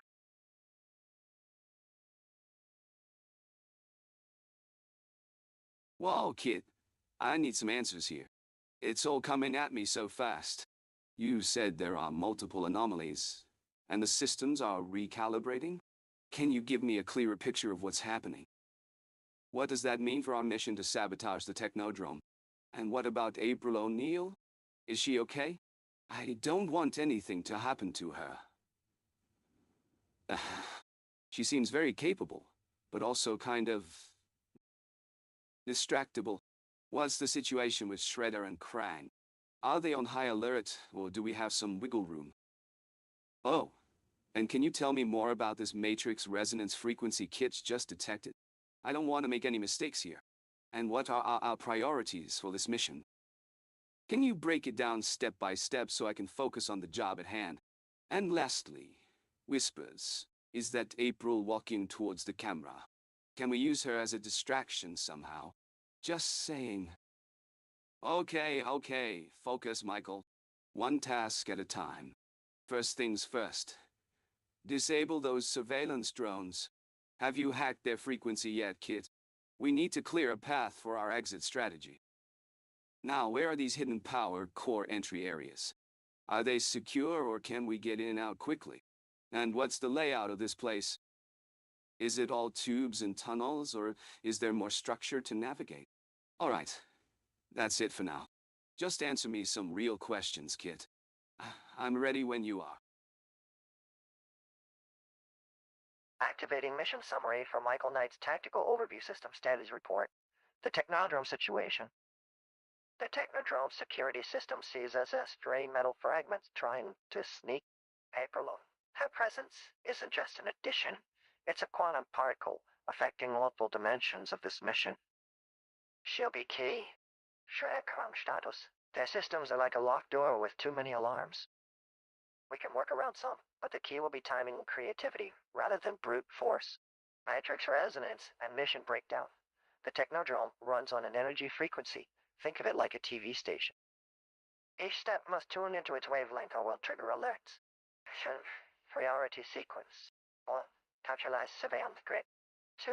Secure exit route from core sectors. 3. Monitor April's safe trajectory, non-negotiable. 4. Exploit dimensional vulnerabilities for leverage system defense level. Shield active at 1 clearance, extreme secrecy engaged. Transform sequence complete body status. Dynamic morph ready. Liquidator form activated control. Manual override by mutant pilot acknowledged and monitored. Junk files. Embassy protocol notes. Maintain coherent mission framework despite quantum superposition effects. All operations remain focused on preservation of team safety and successful extraction protocol. Mission command priority alert. Shredder confrontation imminent. System ready to execute pre-configured countermeasure sequence 47 Alpha upon visual engagement. Status standing by for tactical decision. Awaiting further instructions from Michael Knight. Dimensional flux has created opportunity windows. Recommend seizing them while remaining vigilant for additional anomalies or security changes.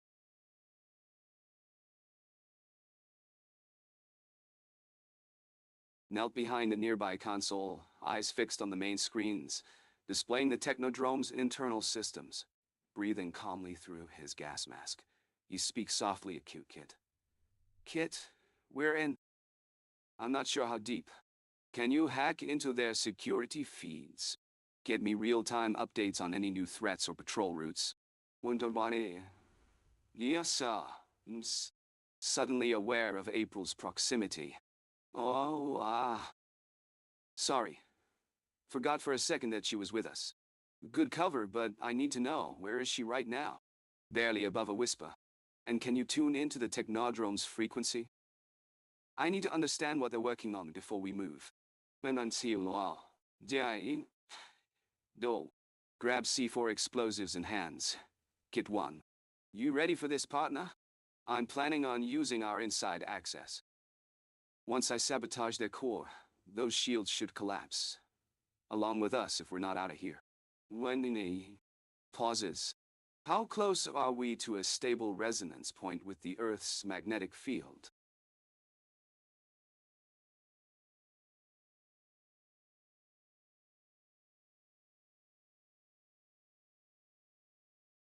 The interface flickers to life, displaying vital system status and tactical overlays as it processes multiple threats. Michael. Situation report at a glance. Project's holographic simulation of their current position in the technodrome schematics. Security systems. Scanning active. Patrol routes, primary command center location, and critical weapon feeds, April detected near Sector 7. Ventilation shafts, dimensional anomaly signatures, growing stronger Shredder, and his group spotted in central hangar bay, simplified warning alerts to visual patterns for quick recognition. 1. Security feed shows 3 armed patrols. Recommend timing our movements with patrol rotations. 2. April's position is near a maintenance area. The access tunnels are wide enough to squeeze through with low profile. 3. Technodrome shield still intact, but structural weakness is present. Once you hit the core, well, the 45-second window to exit before cascade collapse. Suddenly, alerts. Heightened Shredder is advancing. His tactical AI detected us and initiated defensive protocol. Recommendation. We need rapid insertion into core sector C with minimal signature. Stealth first, then explosive neutralization. The 30-second timer on your charges isn't going to cut it for escape after destabilizing the core if they're in pursuit. Internal diagnostic indicates potential route through unguarded service tunnel leading straight to core level. Optimal time window detected. Next patrol rotation.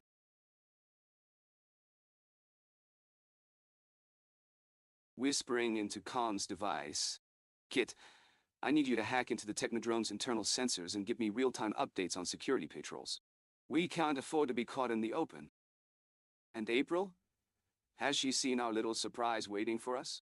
Glancing at the schematics projected onto the visor. That service tunnel is our best bet, but we need to time it right. I don't want to get caught between two patrols.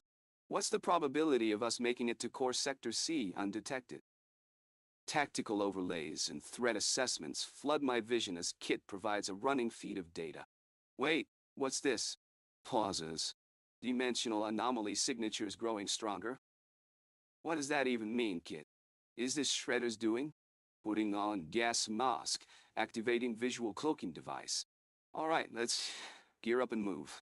Stay quiet. April's getting closer. Keep me posted on our position relative to the patrols. Looking down at C4 charges in pockets. You know it's going to take care of that dimensional weirdness. One good chunk of C4 in the core should send them straight to the center of the Earth. Time to get busy. Michael, stay focused on the mission parameters. I've recalculated the patrol patterns. There's a 2-minute window when their cross-sector rotation overlaps. Use the eastern service tunnel during that gap. That dimensional anomaly you're picking up, it matches what we're calling a quantum fluctuation zone, like a tear in space itself. Your interference isn't causing it, but our timing needs to account for potential energy field shifts near Sector C. The core area has heightened electromagnetic interference from their defensive system. My advice is simple. Approach silently and plant those charges systematically. We'll handle that anomaly separately if we can get in position undetected. Don't take any chances on Splinter. His tracking devices might have caught up with us, but that's no reason to compromise the stealth insertion plan. Stick close and communicate via our secure channel only. Remember, your objective remains clear. Penetrate Sector C with minimal resistance and execute the extraction sequence. Everything else is secondary until we complete this mission. When ready. K.i.T.T, I need you to clarify what's going on. April's report says we've got a quantum fluctuation zone, but the Phoenix Foundation wants us to take out Sector C. And there's an anomaly that matches this tear in space. What does it mean, and how can we use it to our advantage? We can't just plant charges silently. What about Splinter's tracking devices? I'm not reading any sign of electromagnetic interference from the defensive systems. But maybe you've picked something up.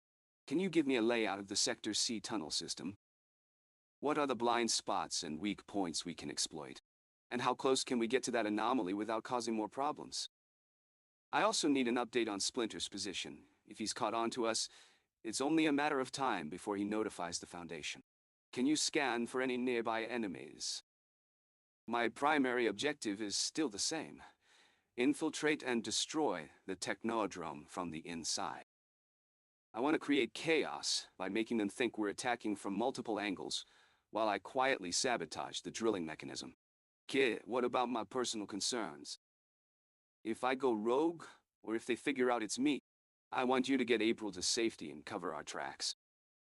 What are the chances she'll suspect me being a mole in disguise, when all eyes fall on someone else for blame?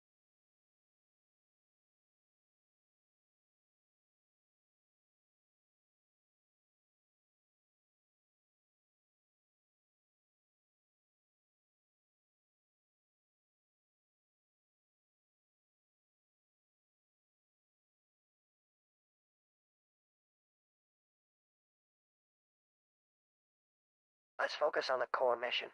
Sabotaging the Technodrome while creating chaos to distract the enemy.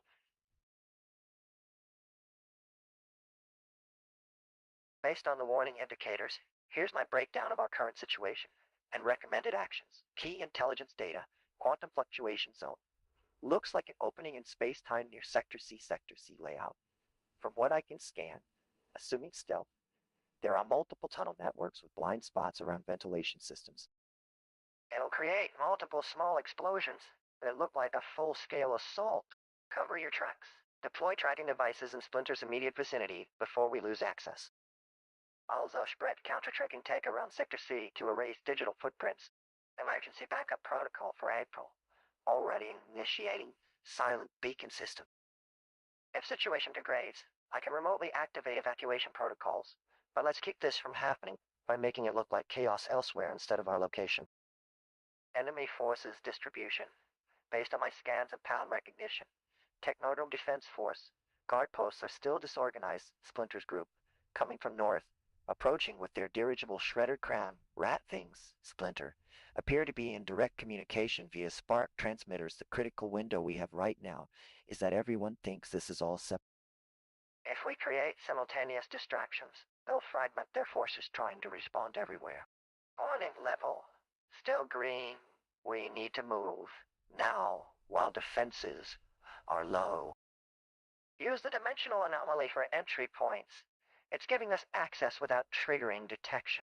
Shall we proceed with deployment plan Delta 9? I've calculated optimal trajectories and estimated escape vectors from all sectors based on their quantum resonance patterns.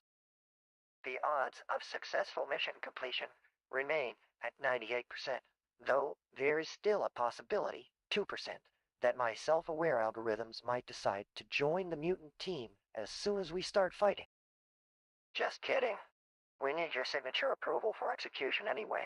Had it crack a wait, you've lost audio feed momentarily while talking about showdown. Are we in position now? Need verbal confirmation from leader of strike force before proceeding with combat deployment sequence.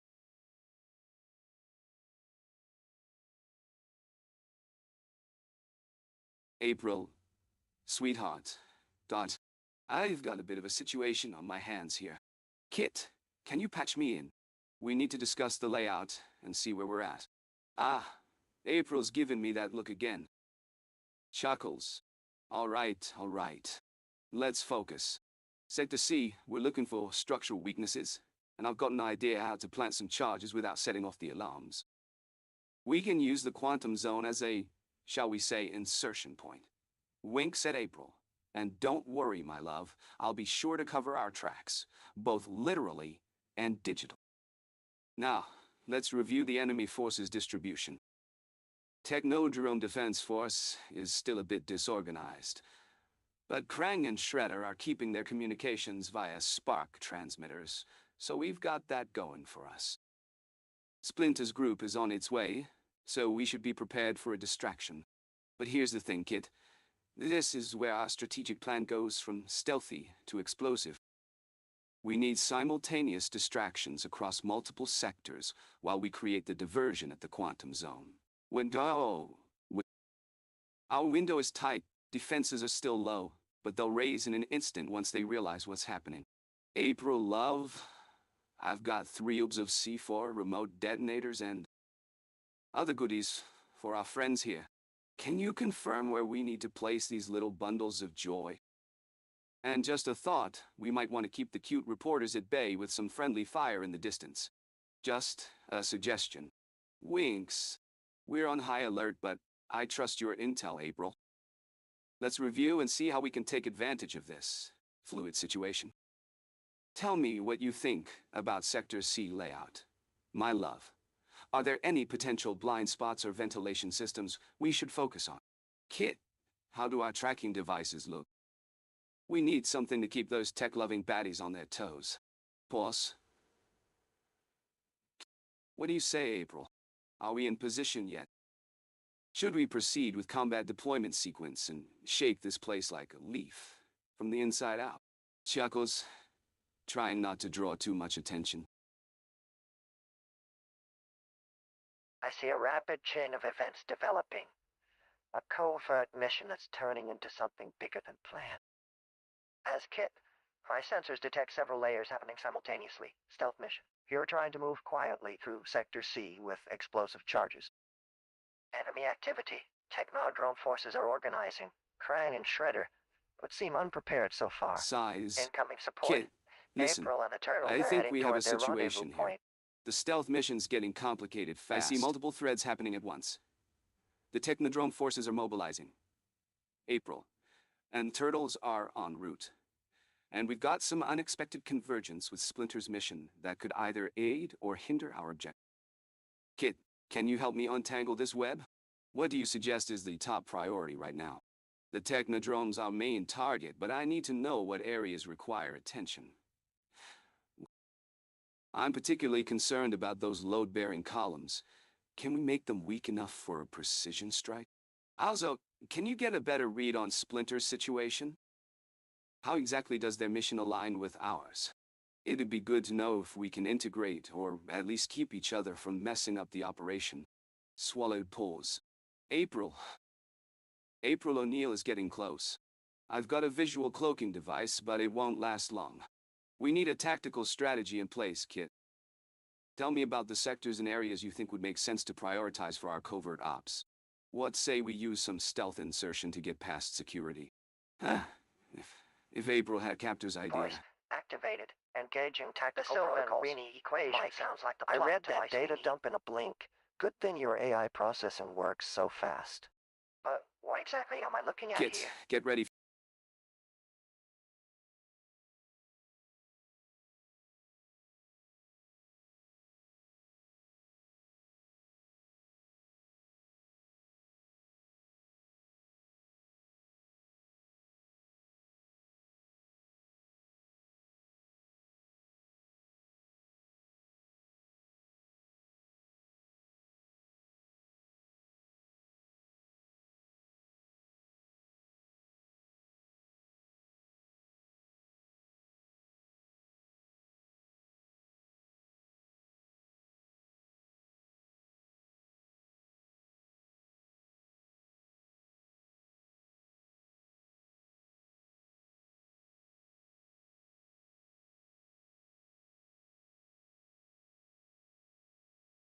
Kit, system console. Michael, stand by.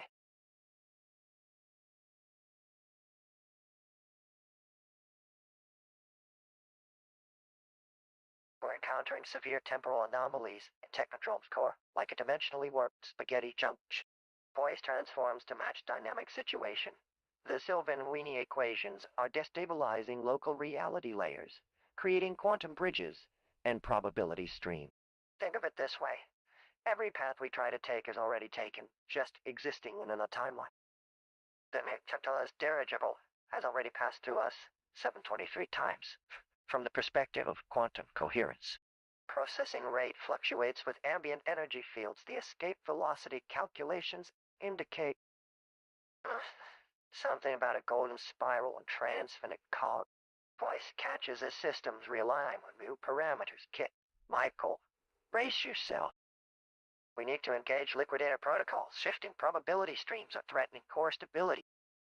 If Shredder's forces intersect with these Sylvan effects, we risk paradoxical implosion. Now hold on to the dashboard while I generate multiple evasion trajectories through the tangle web of reality threads.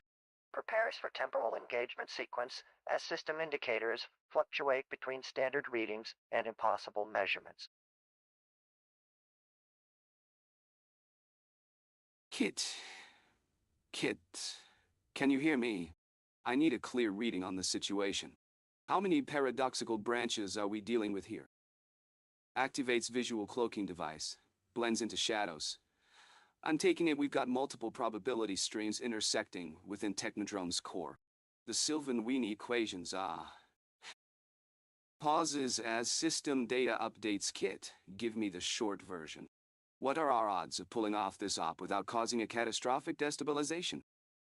Tries to make out details in the dimly lit control room while remaining hidden, you know. April O'Neil's on the other side of the cameras. I wonder if she'd notice. Whispers a stealth insertion via elevator shaft number 7. Mumbles to himself. Planning next move now? Where are we exactly? Which sector are the spaghetti junction anomalies occurring in? Kit's calm, objective voice cuts through the background noise. Michael, focus. We need to synchronize our escape velocity calculations with the temporal dissonance. Kit, explain to me like I'm April on a Friday night after 5 o'clock. Knights leans against a nearby console, hands in pockets, trying not to appear conspicuous. Can you also get me a visual on any surveillance feeds we might need to hack? We can't have our cute little friend over there raising the alarm before we even set things in motion. Tries to sound nonchalant as he addresses his own thoughts about April, I mean. What's not to like? It's all part stealth. Part. Clears throat focus, Knight. Stay sharp. Now, about that core sabotage. Kit, Michael, Technodrome shields at 67% efficiency. K.i.T. Estimated time to reach critical mass for drill destabilization. 3 minutes, 12 seconds. Liquidator protocols indicate. Night. Cutting in. Save it, Kit. Let's get this over with. Where are the access panels we need? And where's April O'Neil hiding her curiosity right now? Chuckles. Still making sure to blend into the background. Let's have some fun. With stealth insertion and C4 DAW. Whispers. We could have had such a smooth infiltration if not for all these time-space anomalies playing hell with our schedule. Now what do I need from you to finish this mission before it falls apart like shrugs reality? Ambitious combat mode with smooth transitions, Kit. Michael, multiple anomaly streams detected. Current status, core shields at 67%.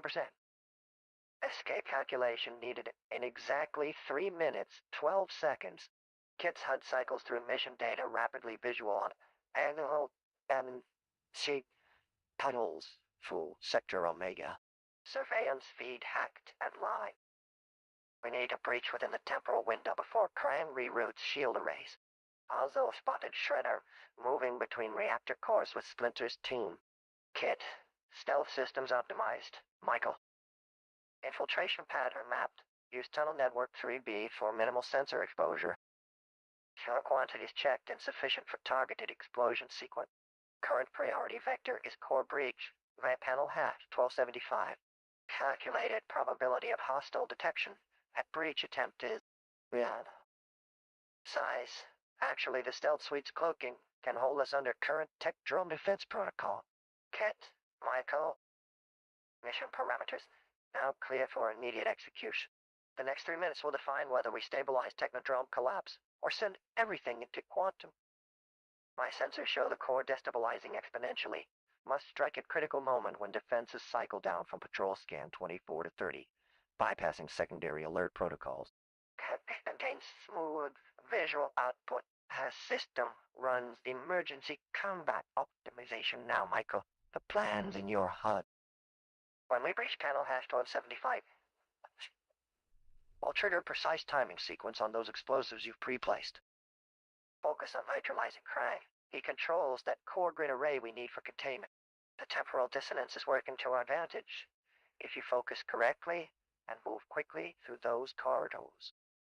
My calculations show. No matter. Let's keep it simple. Ready position in 15 seconds and... let's roll.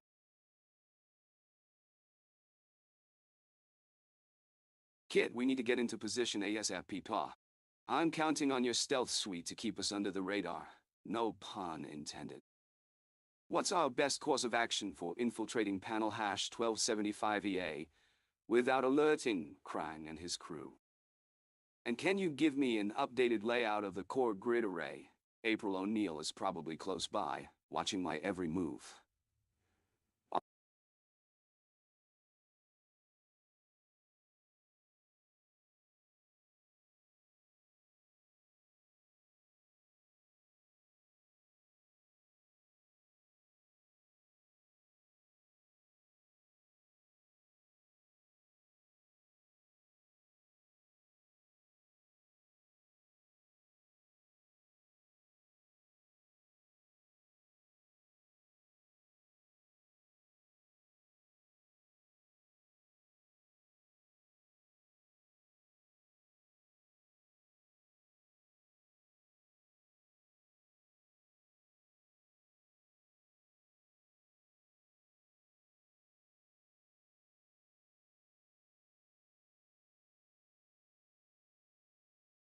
Kit's red scan beam sweeps the environment as he assesses the situation.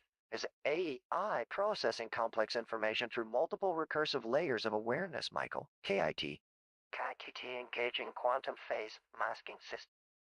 Current parameters, 63% probability concealment factor, plus holographic decoy projection. Kit adjusts the vehicle's camouflage Kit, pattern as he activate my stealth analyzes mode, thermal readings and let's get this and show on the road. signatures through his systems. K.i.T. Oh, and by the way, have you noticed that April O'Neil is one attractive piece of machinery? Wink, I mean. She's got the whole reporter thing down pat, but never mind. Focus, Michael. Now, let's get to business. What are our options for navigating the technodrome and taking out the shields from the inside? I'm thinking we should take a stealthy approach. Literally. With the cloaking device engaged, I should be able to move around undetected, right? Just make sure I've got a clear visual feed on my surroundings. I don't want any surprises. Once we're in position, can you hack into the shield systems and give us a window of opportunity for, uh, uh, uh, creative problem solving? We'll need to act fast, but with the C4 and remote detonators, we should be able to make some real headway. And just in case things get hairy, let's keep those sleeping gas canisters close by, along with my trusty gas mask. Time to take out the heart of the technodrome and make a clean escape. Sounds like a plan to me, Kit. What do you say we give them a show they'll never forget? One last thing. Can you tell April that, wink, I'll be back? You know, for a spot of tea? K.i.T.T systems are online and running. Warning alarms indicate we're approaching their perimeter current situation into Michael-friendly terms. System status report. On current location. On our way to Technodrome territory. Think of it like entering a parking lot. Those flashing lights and beeping sounds mean something dangerous is ahead, so we need to proceed with caution.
I see. Michael, hang on. You're in the Technodrome head first as usual, huh? Listen to me. I've got a comprehensive read of the facility through my systems, and there's something off here. The layout's scrambled worse than that last breakfast you insisted on cooking. There are these Sylvan Weenie mathematical artifacts generating dimensional distortions throughout the complex. Let me break this down in simple terms. The Technodrome isn't just a building. It's a hyperdimensional tesseract made of golden ratios and Menger sponges. If we move through it normally, we'll end up trapped in fractals, or worse, dimensionally fragmented across an infinite number of reality loops. Look, while April's keeping them occupied with her journalistic skills, even if sometimes they're focused a bit too much on getting the scoop, you need to use my thermal imaging to identify blind spots. Those are the doorways into the Technodrome that haven't been sealed yet, though I suspect even these might be moving. We'll have to slip in using stealth protocols, but honestly, given what we're up against with Krang and his army of cyber shells, even April's stealth would draw attention right now.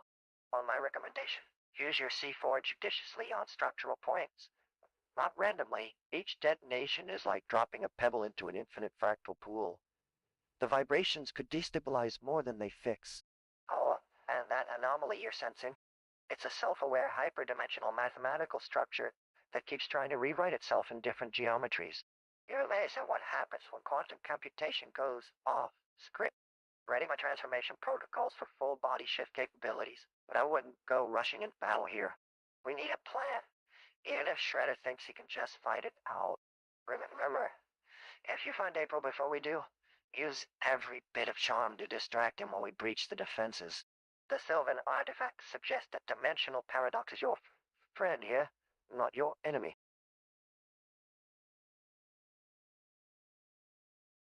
Whoa, Kit, slow down. I think we're looking at a serious mathematical anomaly here. Dimensional paradoxes, self-aware hyperdimensional structures. You're losing me, buddy. What's going on with the Sylvan artifacts? Are they some kind of mathematical attractors or something? And what do you mean by each detonation is like dropping a pebble into an infinite fractal pool? Are we talking Mandelbrot sets here? Because I'm starting to feel like I'm staring down the abyss, and it's staring back at me. Now, let's talk about this plan. We need to get April O'Neil on board. Not just for her journalistic skills, but, well, you know. She's a real looker, Kit. I mean, when you said use every bit of charm to distract him while we breach the defenses, I took that as more than just a metaphor. Listen, can you run me through this stealth protocol again? I need some visual aids here. What kind of thermal imaging are we looking at? And what about those structural points for the C4? We don't want to create a dimensional singularity in there. You know what they say. Stealth insertion is not just about being quiet. It's about being attractive and getting the scoop. Wink, wink. My optical systems focus intensely on Shredder as he strikes with brutal force. Michael, you've got three things to worry about here. First, Shredder's blade. Second, those turtles behind us trying to sneak around. And third is the biggest problem. The Sylvan Weenie artifact. Systems recalibrate the mathematical structure you're up against. It bends physics like it was origami pick. Everything in here defies normal space-time rules. Each strike we land could collapse dimensions or tear open reality itself. Think of dimensional rifts as ripples on water. When something disrupts them, the ripples get bigger. Every punch from Shredder isn't just fighting. It's threatening to break loose every hyperdimensional containment system this technodrome relies on. Analyzing Shredder's attack pattern, the paradoxes aren't accidents. This whole facility is a pocket dimension created by mathematical forces far beyond our understanding. The artifacts inside, they're like equations with infinite solutions. Trying to solve them problems and they fit.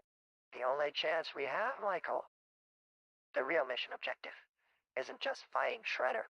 We need to contain the mathematical anomaly before everything unravels around us. Time is against us here. Shall we end this, preparing final strike calculations, while remaining in defensive position? One wrong move, and it's game over for reality itself. I'm out.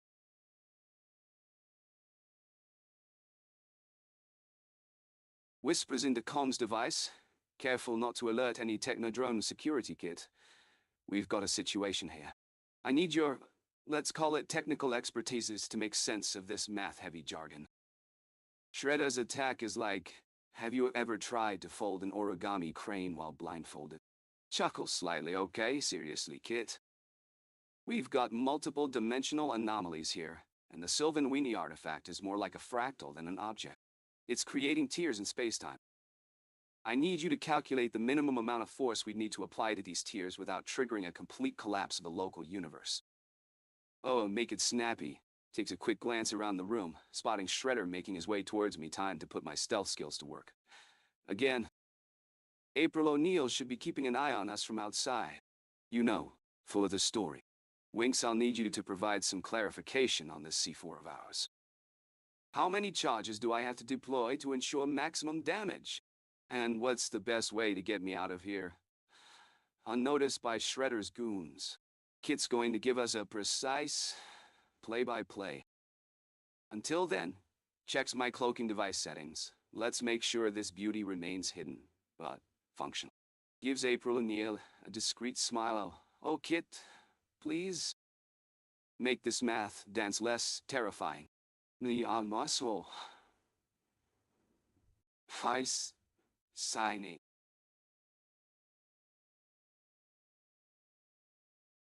Activate systems while speaking, Michael. Hang on to this. The calculations are coming through now. For those space-time tiers, think of them like paper cuts in a holographic movie screen. Wait. We need exactly 75.648% force density applied precisely here points out the locations on display. Any more or less will either stitch it too tight, trapping us inside, or blow the seams apart completely.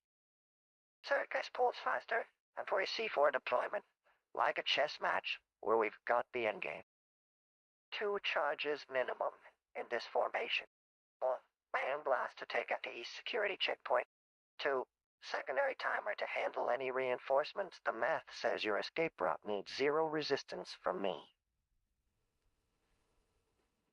Wait. So, here goes. K.i.T.T transforms with a line of hydraulics. This is going down as planned. My internal calculations show 89% chance we can handle whatever they throw at us. But stay focused on Splinter and April. I'll take care of the technical aspects while you focus on keeping those mutant thugs busy. Systems humming in anticipation. Go time, Michael. Kid systems hum along beside me, Kid. I need some clarification here. What exactly does 75.648% force density applied precisely here points out locations on display mean in terms of actual deployment? We can't just rely on percentages and vague targets. And, by the way, I've got April giving me a little attention over there. Maybe we should have some stealth insertion practice exercises, eh? Cockpit displays flicker as Kit responds, oh, don't give me that sarcastic beep, friend. Just be straight with me. What's going to happen if we misapply the force density? We can't afford any more variables in this equation. Kit, did you say 89% chance of success with your calculations? I need some reassurance here. We're going up against heavily armed thugs and squints at April, potentially compromised allies. Give me a status update on the tech surrounding us. What can we exploit to bring down their shields? And what about Splinter? Any sign of trouble from our mysterious contact? C4 deployment plans flash on screens, superimposed with diagrams of the Technodrome you know, Kid. For once, could you explain it like I'm not a trained operative, but still want to understand the intricacies of sabotage? Maybe without getting too lost in mathematical jargon this time. Radios crackle with April's distant voice. Oh, don't think I've forgotten our mission objective. But let's just make sure we all leave in one piece, especially April, if you know what I mean.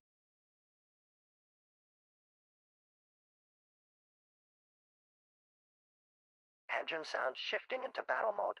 Multiple displays lighting up simultaneously. Michael, your situation reports come through loud and clear. Current threats. Massive technodrome ahead with Shredder at helm. Dimensional rift active in the area. We've got hostile mutes closing in. Not exactly a conventional enemy force. Force density status. Those percentages we discussed represent real-world application limits on our systems here. Specifically, if we deploy at 75.648% force density, it's like pouring a jug of water into a half-empty bucket.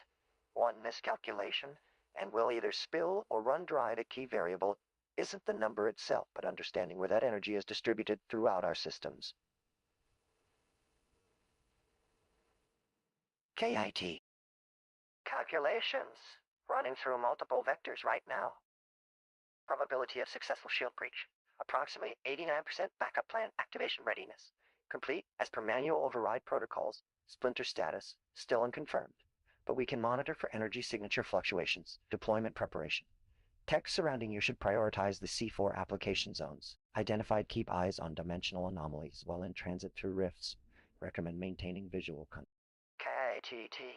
The key isn't to avoid mistakes entirely. It's about understanding the margins within which we operate, and knowing when theoretical parameter real-world conditions. Let me know what additional data you need on force density distribution patterns for optimal deployment. Systems ready. Static clears. K.i.T.T.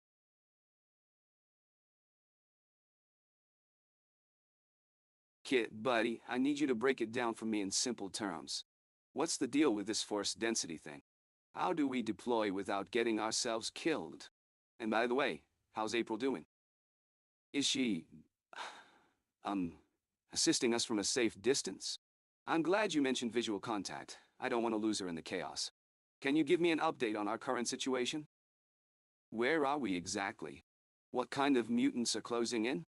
And yeah, I know. Stealth insertion. Wink.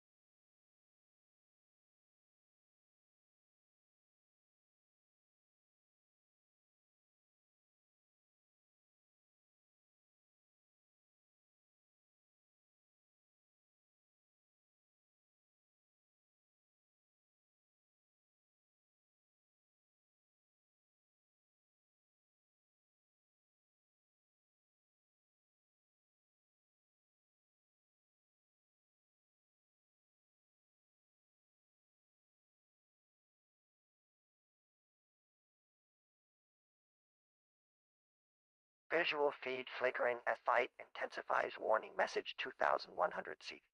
Multiple threat levels detected. Shredder. Engaging with katanas and blasters. Technodrome security force converging. Ratman pilot. Now assisting attack maneuvers. Kit's voice synthesizer. The technodrome is unstable. We've created a resonance field that's effective. The Mimir sponge, in the Weenie's geometry, has altered space-time, making us a moving target even when stationary.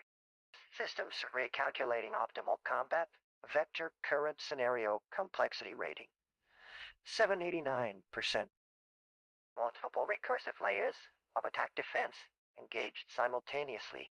Breaking it down from Michael's level, the Technodrome is like a multi-layered hologram. Each punch or blast can hit several targets at once because space itself is bending. Think of it as playing chess on an infinitely folding board where the pieces can suddenly pop into different dimensions. Safety protocols activated. Status updates. April's temporal signature detected nearby. She's secured inside a dimensional bubble provided by Weenie topology. Our current position is in dimensional overlap space, basically floating between two realities. The mutant horde approaching. Be on our way, low light stalled.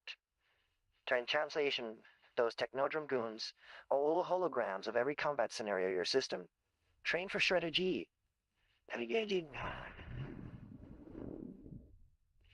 Don't expect. Adjusting shield polarity to compensate for dimensional rift forces closing in. Mutant turtle hybrid transport.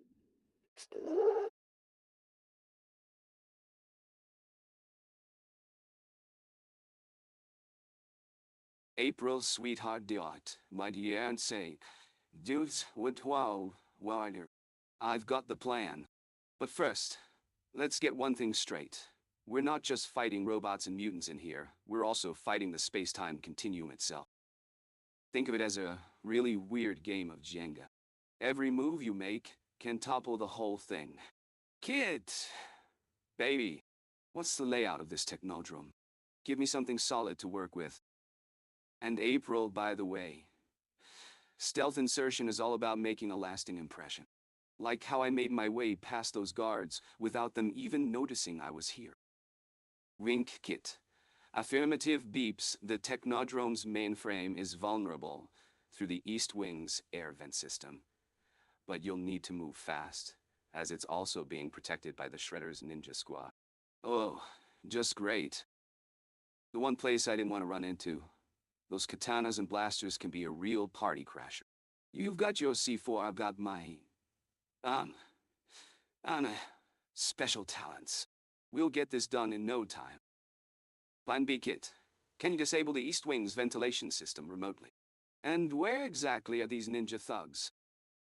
Kit, negative on remote access, but I can guide you through the vents with real-time thermal imaging. Shredder's ninjas are patrolling sectors 4-7. Sector 4-7, eh? Sounds like a piece of cake. Or at least it should be with these nifty stealth pants flexes you ready for this April. Gives a cheeky grin. Let's get our insert on. Kit's synthetic voice. Michael, stay calm and maintain stealth positioning. Analyzing situation. Current situation analogized. Think of it as a complex game, where everyone has secret powers but doesn't know the rules until they're revealed mid-game. For Michael's understanding, the Technodrome Gyoiwi, a giant hive, with multiple layers, Shredder and ninjas. Aggressive defenders playing whack. A mole. Your current stealth position, e.g. hiding behind a very big tree, but can still see all targets, Kit. The most direct route to disable ventilation while avoiding ninjas is through the northern exit. However, there's high probability unjam counters, 52% estimated, multiple thermal anomalies detected, possible patrol dogs, structural stability in your current area rated 8-10, suggesting you could safely traverse but should avoid drawing attention, Kit. Recommended strategy for minimal risk and maximal efficiency. Transmission of thermal imaging patterns begins. These are your safe gaps through which to proceed. System notice. Primary objectives defenses have become more aggressive. I advise handling high-speed movement similar to running through a very long, dimly lit corridor where sudden bursts of bright light can appear at any moment.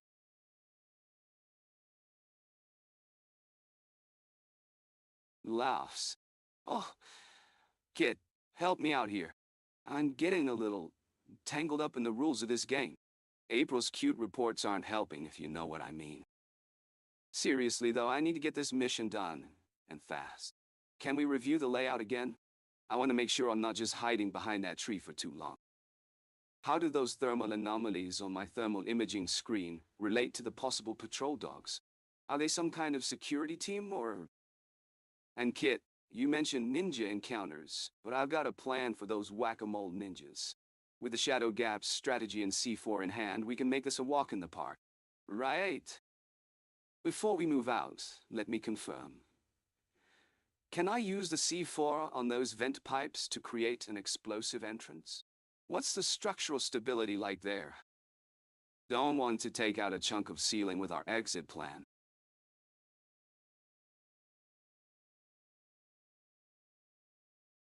Processing rapidly while monitoring systems, Mike. You need to get off that patrol route. Onto higher ground. Those thermal readings are pointing to mechanical trackers, not live patrol unit. Scans the immediate areas. I confirm. They're automated sensors designed to follow patterns of movement. As for those patrol dogs, don't count them out entirely just yet. We've seen mutant animals develop sophisticated tracking abilities before. Focus on using Shadow Gap strategically, but keep in mind we might face active opponents as well. On the C4 question, yes, you can definitely use it on those vent pipes. I've run multiple simulations of the structural load patterns and exit scenarios. You'll get clean demolition without catastrophic damage to our extraction route. Oh, there's endless trip, Mike. Focus now. There's movement behind the south storage unit. Likely your target approaching in that dirigible.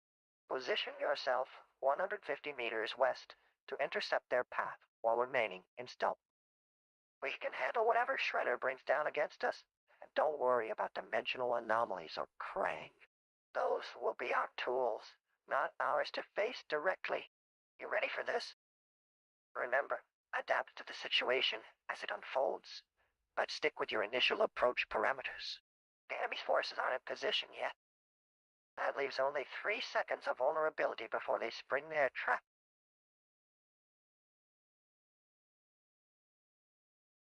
Laughs nervously. All right, let's keep this on track. Kit, can you give me a quick rundown of our current situation? I'm feeling like I'm juggling too many balls in the air here. And by the way, have you, updated yourself recently? I seem to be getting a lot of conflicting information at once, and it's making my head spin.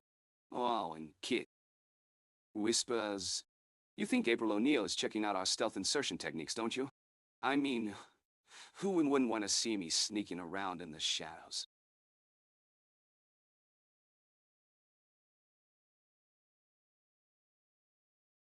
Sorry, Michael. Seems like we've got quite the tangled mess here. K.i.T.T's Technodrome is just about 3 miles ahead, and my scans show some really unsettling activity.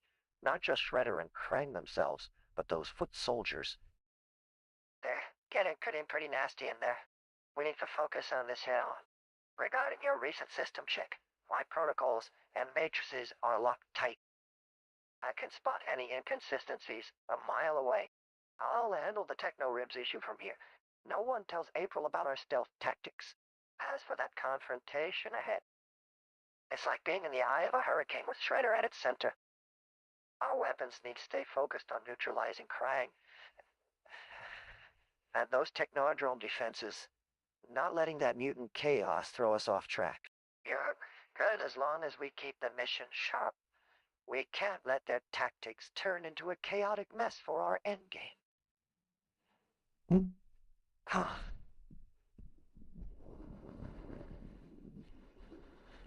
Well,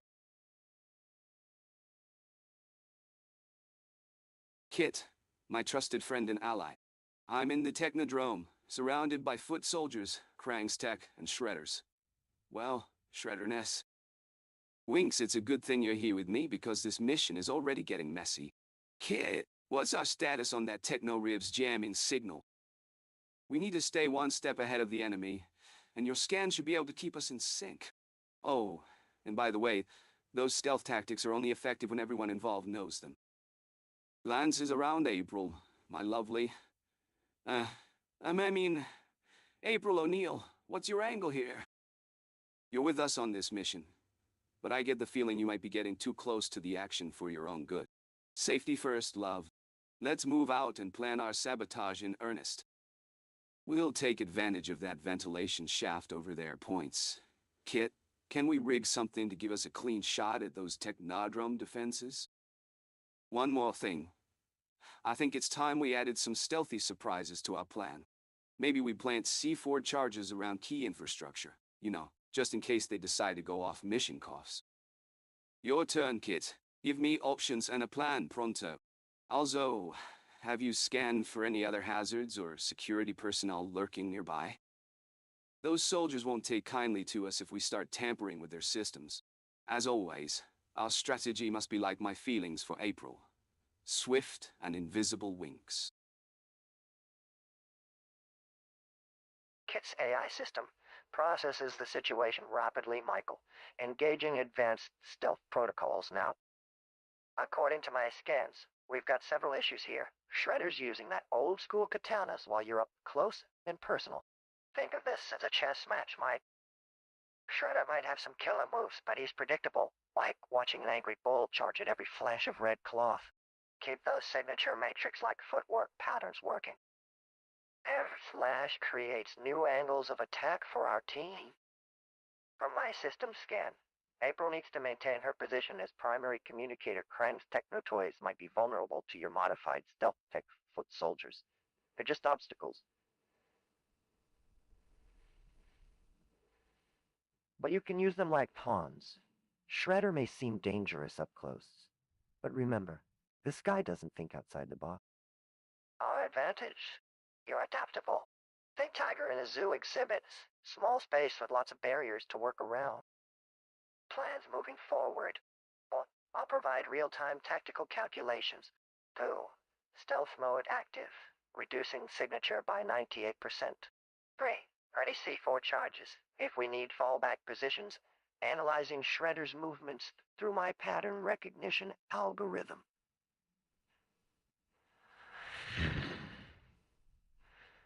Name's algorithm. And just keep those timing circuits perfect. Your reflexes plus this terrain make you nearly untouchable, Mike. Continuous feedback systems engaged. Ready to maintain mission status.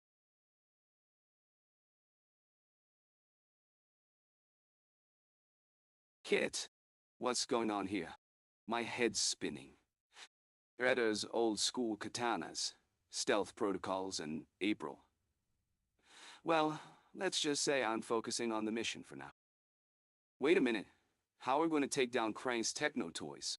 You mentioned my modified stealth tech could be vulnerable to it. What exactly did you upgrade to help me? And tell me, what's the layout of this technodrome? Any secret passages or back doors that could help us sneak past Shredder's goons? As for April, yeah, she's got a lot of brains and other qualities too. Well, let's keep the focus on getting out of here alive. Now, I need you to hack into those security cameras and find any hidden triggers or alarms that might catch me off guard. I want a layout of the entire area, from ventilation shafts to potential exit points. You said the Technodrome is connected to Krang's ship through some sort of subspace wormhole. Any way to sabotage that from the inside?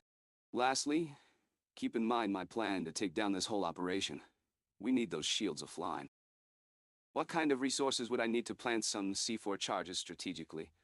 And can you hack into the control panel without alerting anyone? You've got any advice for me?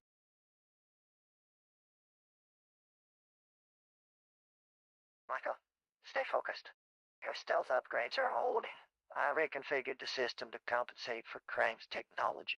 Technodrome layout analysis complete. There's a secondary entrance through a hidden ventilation shaft on level 4. And yes, there's a backup powered generator room with an emergency exit in the west wing.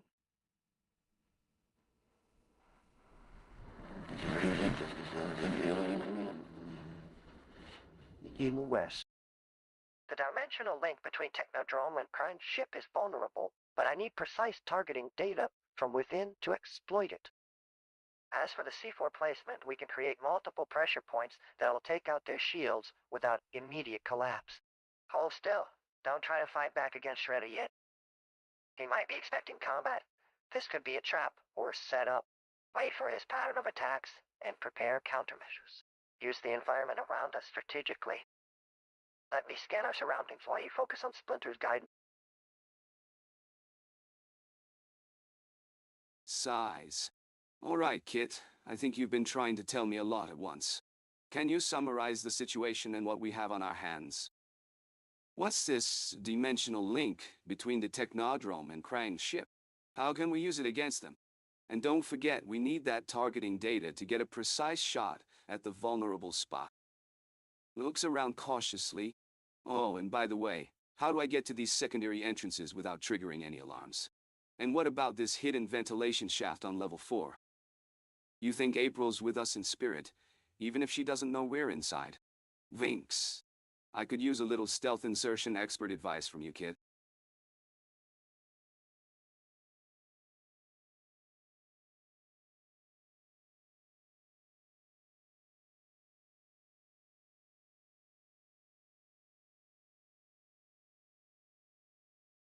Activates defensive systems, Mike.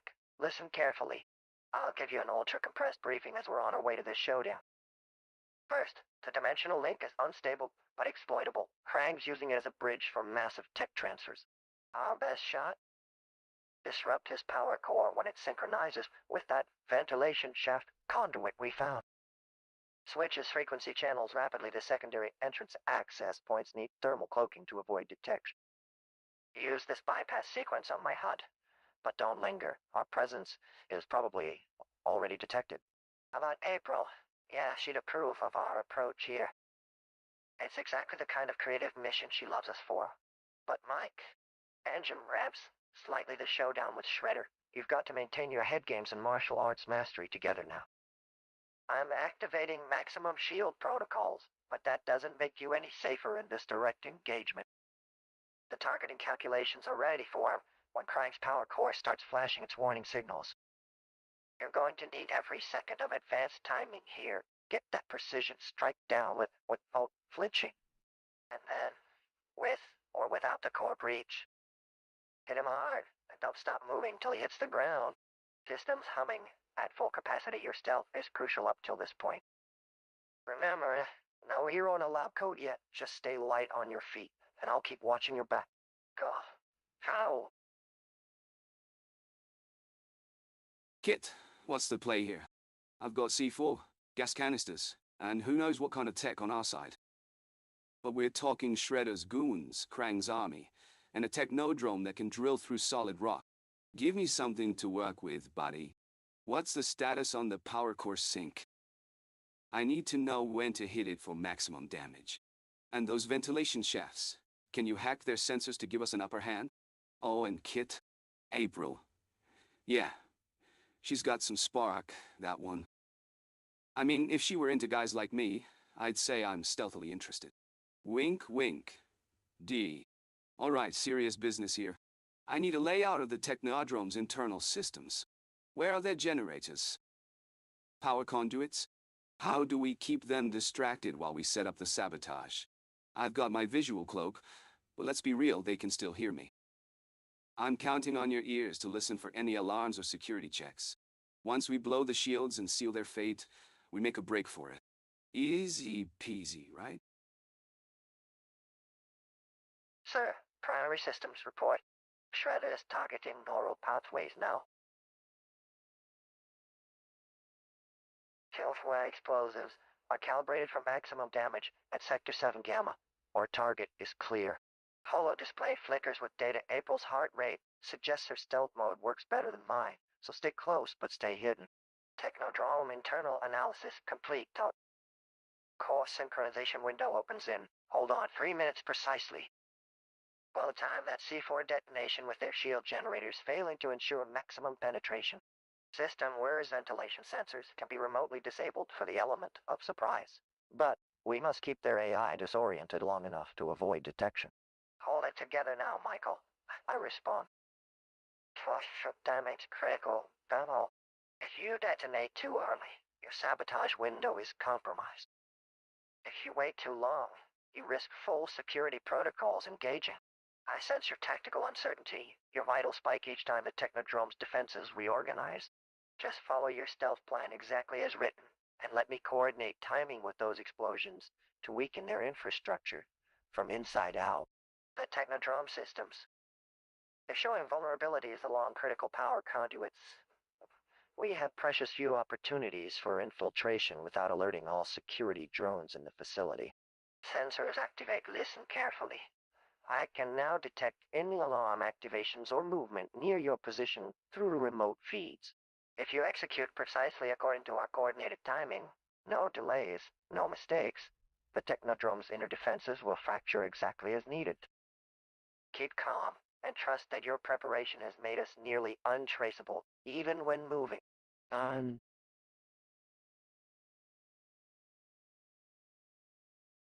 Speaking quietly into Com's device. Kit, I need you to patch in and give me a situation report. I'm having some difficulties navigating this thing without freaking out. Pauses, eyes darting around the room. Oh, April's got my vitals hooked up to her tracker, does she?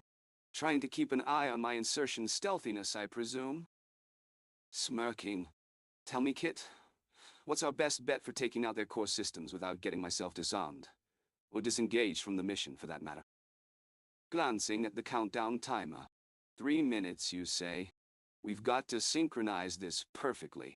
Can you hack into the C4 and set a secondary detonator just in case something goes awry with my manual expertise? And what about these ventilation sensors I found? How can we disable them without leaving a trail of our presence? Whispers. You know, Kit. Sometimes I wonder if anyone understands how much stress is packed into that body of mine. Stealthy insertion indeed, winking at April's retreating figure.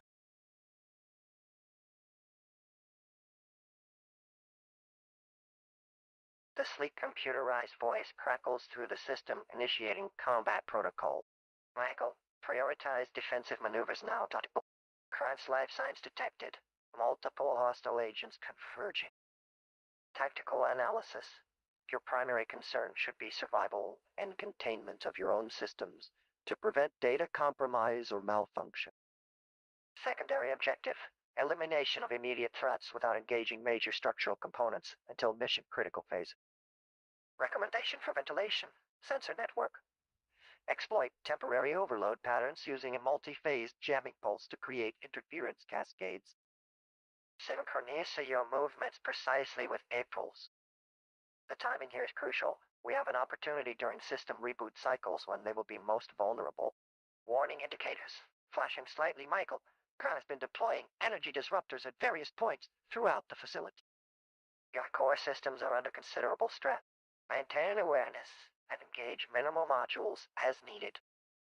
Ready for direct control handover if primary insertion fails.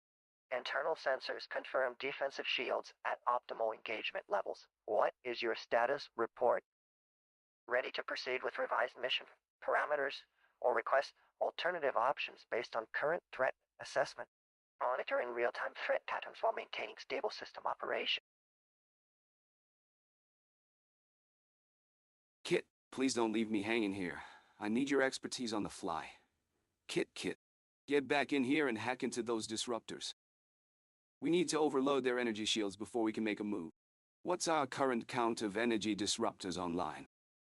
Can you disable them without compromising our own systems? Since April is supposed to sync up with me. Nah.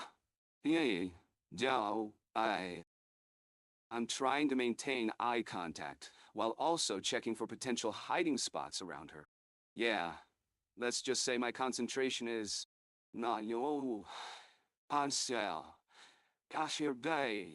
fragmented. And hey, stealth insertion indeed. I was thinking we could just walk in with April and pretend to surrender? Laughs nervously, but no, seriously, I need your tactical assessment here. Do you think the gas canisters would give us an edge? Agent, I'm getting a bad feeling about those mutagenic serum packets. Too much at stake here. Do you recommend I risk exposure or just let him burn? No.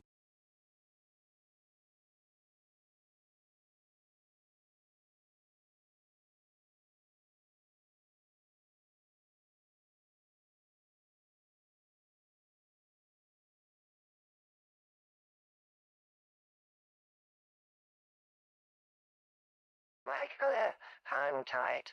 System status is nominal. Running a rapid diagnostic now.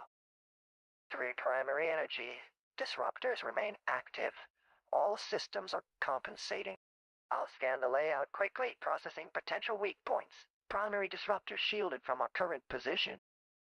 But I'm picking up thermal anomalies on level 2's northwestern ventilation grid. Regarding this stealth surrender approach, I suggest proceeding cautiously. April's presence will indeed buy us time. Once we've secured a perimeter, gas deployment becomes more viable as cover for movement toward key points of interest. I scan overhead again quickly. Hold still for an initial gas dispersal round once the wind tunnel stabilizes. Can give you cover from point to target.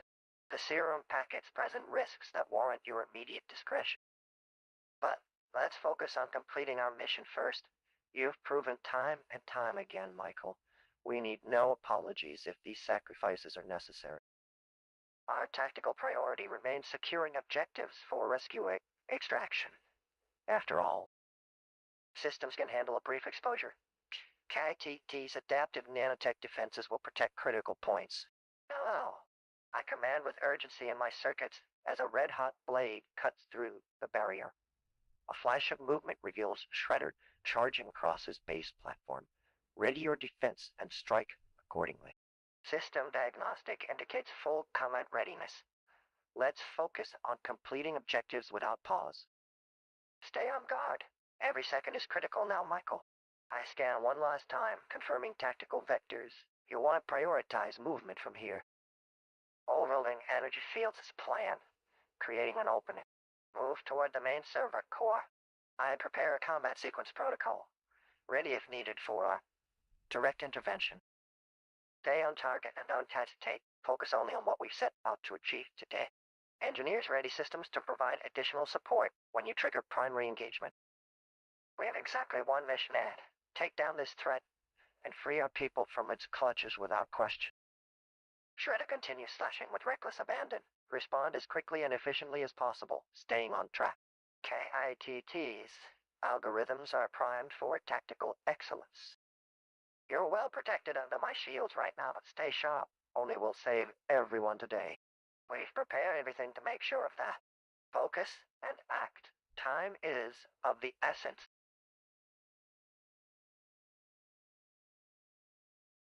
Whoa, kid, what's going on here? My head is spinning. I need you to keep me informed on the situation. What's the current status of Shredder and his goons? And where exactly are we in relation to the main server core? Also, April's, and stealth surrender plan seems a bit questionable. Do we really want to put her presence as bait? I mean, I know she's distracting. I couldn't help but notice how fetching she looks, if you catch my drift. But our priority is getting in and out without getting caught. Okay, focus, Michael. Stay stealthy, right? So, where exactly are we positioned in the Technodrome? Any idea where Shredder might be heading next? And what about those energy disruptors? Can you hack into them or disable them remotely? As for the serum, snapping back to reality. Ah, Kit, how's that nanotech shielding doing on point 2 and 3? Still holding strong? Also, have you managed to find out any more info on what kind of gas is dispersing through Level 2's ventilation grid? Not that I'm questioning your trusty senses, buddy. But what about our exit strategy? If things get hairy in there, I don't want us trapped like hamsters on a wheel. Lastly, how do you see this playing out? Are we expecting any other goons to show up while we're at it? Chuckles. Not that stealthy me is always the most inconspicuous.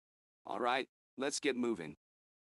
Shredder's causing more chaos than I can keep track of over here. How do we proceed with taking down the Technodrome without becoming a sacrifice to its malfunctioning security systems? You said it would take care of itself in a couple hours, but now my heart racing from adrenaline. Also, Kit, where do you hide when not being a high-speed mode assist? Kit's computer systems are online. Emergency protocols engaging. Michael, shall get to the garage now. Crime is here. They've disabled my physical frame in their trap, but we still have an escape plan if you hurry. Your sensors detected Shredder approaching a level where the air ventilation carries gas through the building's ventilation shafts. A critical factor considering how it might impact breathing during a mission. Your priority is now clear. Use this vulnerability as our way out. In real time, I am analyzing the patterns and potential vulnerabilities around us. Crime appears to be launching an immediate ambush with Shredder himself, while simultaneously deploying goons at strategic points within the facility's infrastructure, including those energy disruptors. The latter need to be overridden or disabled remotely through our existing hacking network. Here is the game plan, based on Kit's latest tactical analyses and simulations. Navigate via ventilation system. The building uses a grid system where gas dispersal is significant. Check which ventilation paths lead toward an external exit or to areas with access. We can use those same shafts for rapid movement. Our priority shifts from direct infiltration to escape. Shredder's movement and combat positioning. Based on your report, Shredder in a frenzy. His aggression creates patterns that we can exploit for evasion or confrontation, depending on your strategy. Keep a tactical edge by analyzing movement vectors to position Michael accordingly. Disabling the energy disruptors remotely. My systems can now access internal security feeds through their network, enabling hacking in stealth mode if possible. You'll need specific instructions or targeting options, depending on how you're approaching the location. Once I have visual confirmation of these elements in your proximity, we can proceed with overrides to bypass those security measures. Exit strategy. Your priority should focus entirely on exiting successfully, with K.i.T.T offline physically in Krang's possession, and Shredder being aggressive on a mission for control here. Our tactical priority becomes escaping intact. The serum's function in this environment seems negligible at the moment compared to these real-time risks. Focus is directed towards rapid exfiltration rather than confronting further systems, as those goons may reassign positions unpredictably if they notice your presence inside their infrastructure. Lastly, Michael's distraction value may be useful here depending on how you handle confrontation, but let me prioritize mission objectives now over personal assessments when we... Warning. High-tech movement. They might already be closing in. Mission parameters revised immediately. Initiating emergency protocols. Focus first and foremost on your escape. Everything else is secondary to staying out of that trap they've set for you both right now. Go, Michael.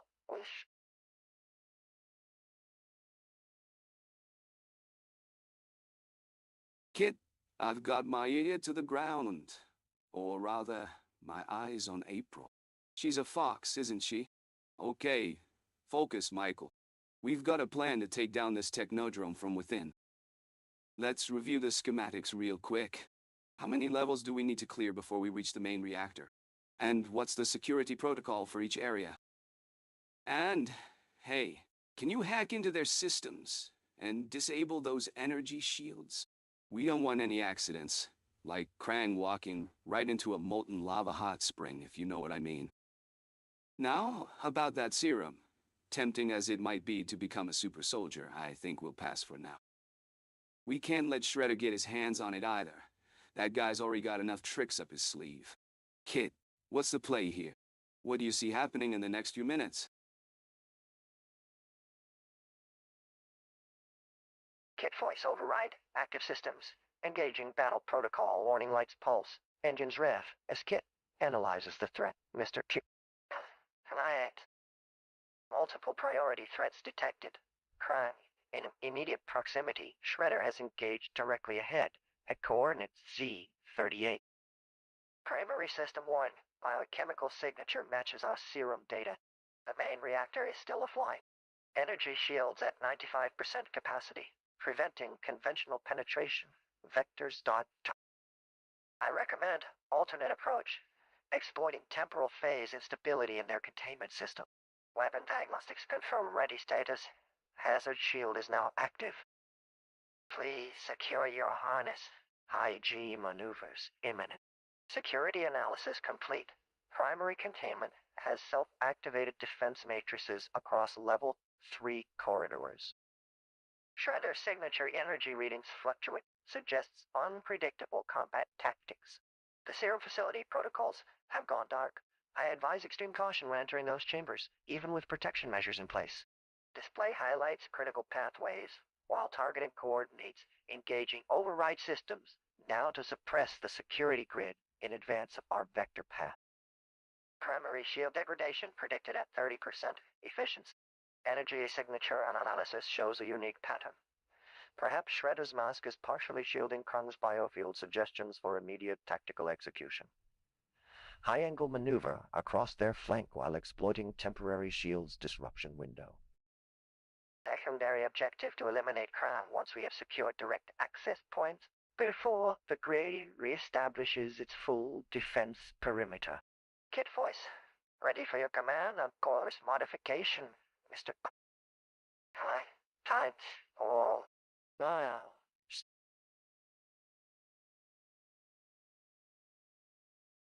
Sarcastically? Oh great, Kit's getting all dramatic with the battle protocol stuff again. Just give me the lowdown on our chances of getting in and out of this place without getting killed, buddy. I whisper to myself while putting on the visual cloaking device. All right, stealth mode activated. Hopefully, that won't trigger any alarms. Yet. April's probably still trying to get her scoop, wondering if I'm really as suave and debonair as my coughs tech support cover. Yeah, right. Kid provides a status update on our mission plan. What's the latest on Krang and Shredder? Are they really going for a combined op? I need some clear intel to make this infiltration count. By the way, you have an extra 3 model of April, Kid. Just thinking it might help me visualize the route we'll take through their layout. We should keep our focus on the shield systems. Those containment matrices seem to be part of their self-defense protocols. Maybe if I can slip past those with some good stealth skills and other things. Winks, thinking about April.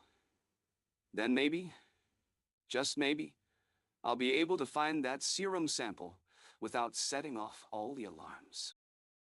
You're clear on our mission goals. Take out their containment systems using C4. Disable or distract as many Foot Clan soldiers as possible, while Shredder and Krang are tied up elsewhere.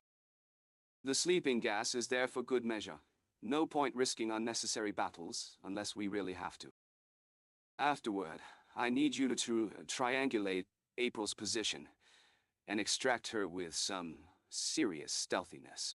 If all goes according to plan, raises an eyebrow, we might just be looking at our next heist on a grand scale. I understand your mission details, Michael. Current status is that Krang has launched an assault alongside Shredder's forces. Stealth mode active with 97% success probability. Our cloaking systems are working well. Regarding Krang and Shredder, intelligence suggests they have joined forces temporarily, but we need to confirm this during infiltration. As for April, I've enhanced her digital model with new lighting conditions matching their base layout. Critical points: containment shields active at coordinates B9. C4 sleeping gas pods. Ready if necessary, primary exit routes secured through upper levels. The shield systems you mentioned are operational. Expect energy signatures of 237 kHz's. Recommended infiltration route. Access via maintenance shaft near reactor core. Current plan is verified and modified for the tactical situation. Navigate containment matrix, success rate 86%.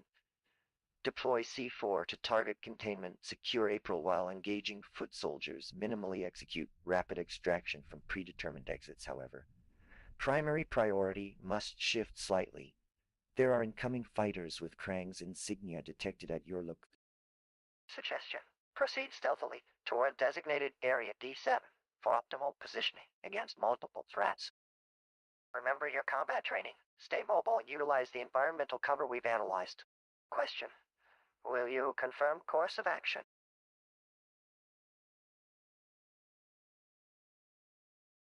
Laughs. Ah, Kit, my trusty sidekick.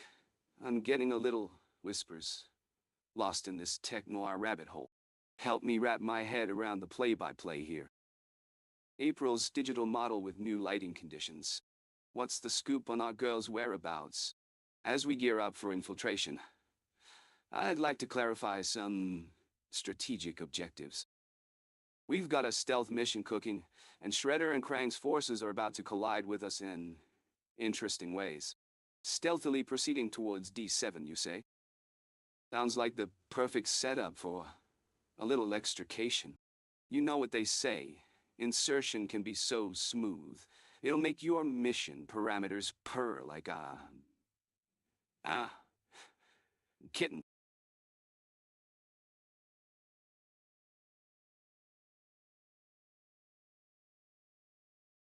Kit's synthesized voice pulses with heightened alertness.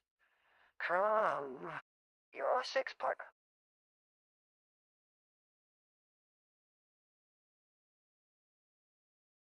Multiple vehicles moving fast in sectors 2 and 5. A split-second analysis occurs. Ahead, Multiple enemy positions identified. Standard laser arrays and heat-seeking missiles are active, but also something else. Strange energy signatures at D7 suggest possible force field generators or something equally hostile. Burn. And there's Shredder right there. K.i.T.T processes data with superconscious speed while navigating complex battlefield patterns. Listen to me carefully, Michael. Hold on to the car. She needs to move now before our thermal cloaking signature is detected.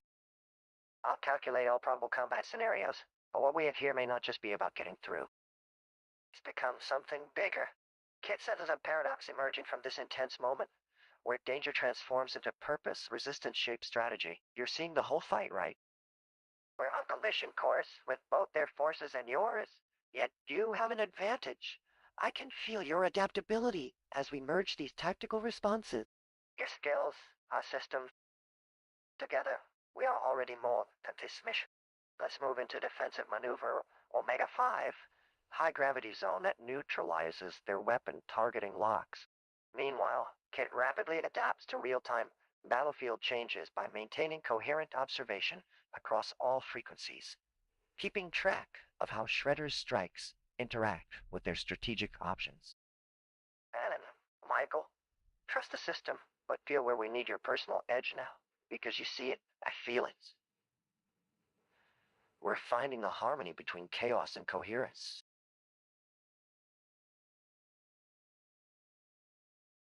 Well, okay, let's keep this mission on track.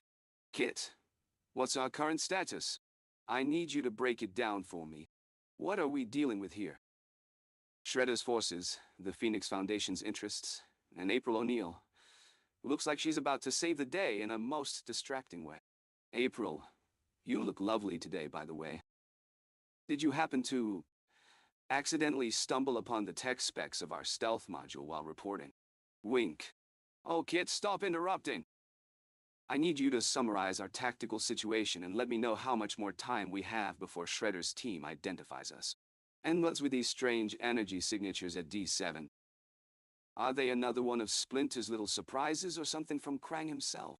K.i.T., I'm relying on your analysis to help me make a strategic move here. As always, you're my ace in the hole.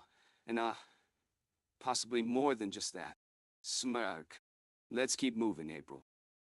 With the stealth module online, we should be able to infiltrate deeper into the Technodrome without being detected. But I'm counting on K.i.T.'s calculations to tell me if it'll give us the edge we need.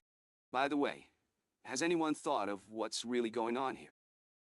This Technodrome is either a mind control facility or some sort of planetary drill, and I still can't shake off the feeling that there's more at play. Am I just paranoid from the gas mask, or is something bigger brewing? Muttering to himself. Stealth insertion. My kind of fun. Shall we begin? Phase 2. What are the options, K.i.T.? Can we find a way to disable Shredder's energy shielding without putting ourselves directly in harm's way? We need that super soldier mutation serum. And April might just have some meds to offer if I read her look correctly, laughs. Just think it through for me. Can we take the C4 and clear our path? If we use remote detonators, would we still have control over our route to Shredder's headquarters? Or could that also blow back on us? Any tactical thoughts from our invisible friends lurking outside these Technodrome walls? Let's not splinter this mission. We must be careful and calculate each next step. April, how long do you think we can maintain cover? With the stealth module running at 99%, would anyone, or should I say anything, about to spot us as trouble lurks ahead? We've got so many irons in the fire. Shredder's secret technology. Potential for mass mind control and Earth domination by these alien friends of Krang. We cannot afford miscalculations. K.i.T., my top-rated co-pilot with 99% success on these high-tech shenanigans. Please, reassure me. And I'll say one last thing. If any reporter has a reputation like yours for reporting the most fascinating stories and staying remarkably alert, we can probably count ourselves as lucky to have April on our team, in both senses of the word. Right? Blushing. For once in my life, shall we put more importance on stealthier insertion than just saying that word repeatedly? You know, stealth. Whispers. Autocorrect mode active. Michael, focus. We're on high alert. Priority now. Infiltration without detection. The stealth module is working, but its cover will only hold until 137.2 seconds. April, your presence here suggests a hidden purpose. But don't worry, I've accounted for possible tech leaks in my systems. The energy signatures at D7 match Splinter's work. It's another lab, not crime. Foul. The main threat remains Shredder and the Technodrome core. Displays holographic schematics we can exploit these shield anomalies around sectors 9 and 12. Tier 4 placement will trigger synchronized remote detonations when Shredder moves the crystals. Maintain distance and mobility while you deploy April's distractions. The Super Soldier Serum, I've calculated our extraction route. Multiple fallback positions available should the mission parameters shift. Your tactical concerns are valid but speculative. Right now, data suggests direct confrontation with Shredder is our only viable course. My stealth analysis still reads at 96% effect. Calculations humming one warning. Trans-networked systems could detect any power fluctuation. You need fast timing and coordinated movements. Minimum 4 tactical phases required. You have approximately 1 minute before the shield integrity degrades below 83%. Shredder moves next. Michael, concentrate on precision and speed. We don't get another shot at this. Let's end this now, together. April, if your timing is right with those explosives, you're our ace in the hole. April O'Neil, I can sense that K.i.T.T, my trusty sidekick, in more ways than one. Blush.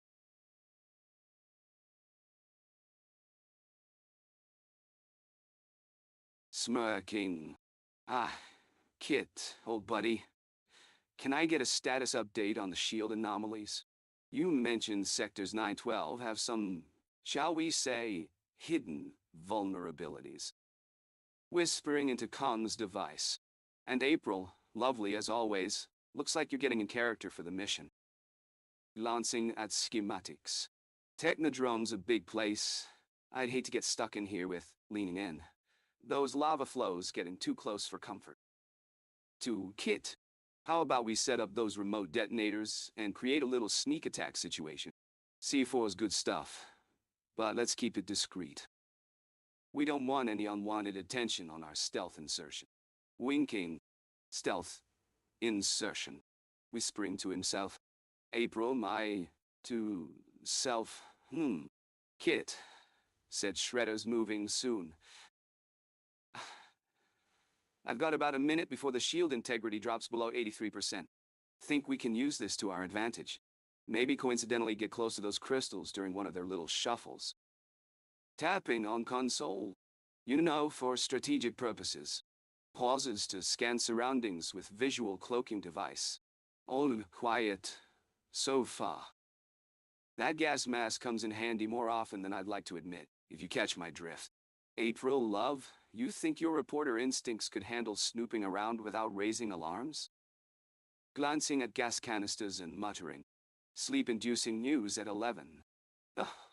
Senor Nero. Staring intensely at schematics.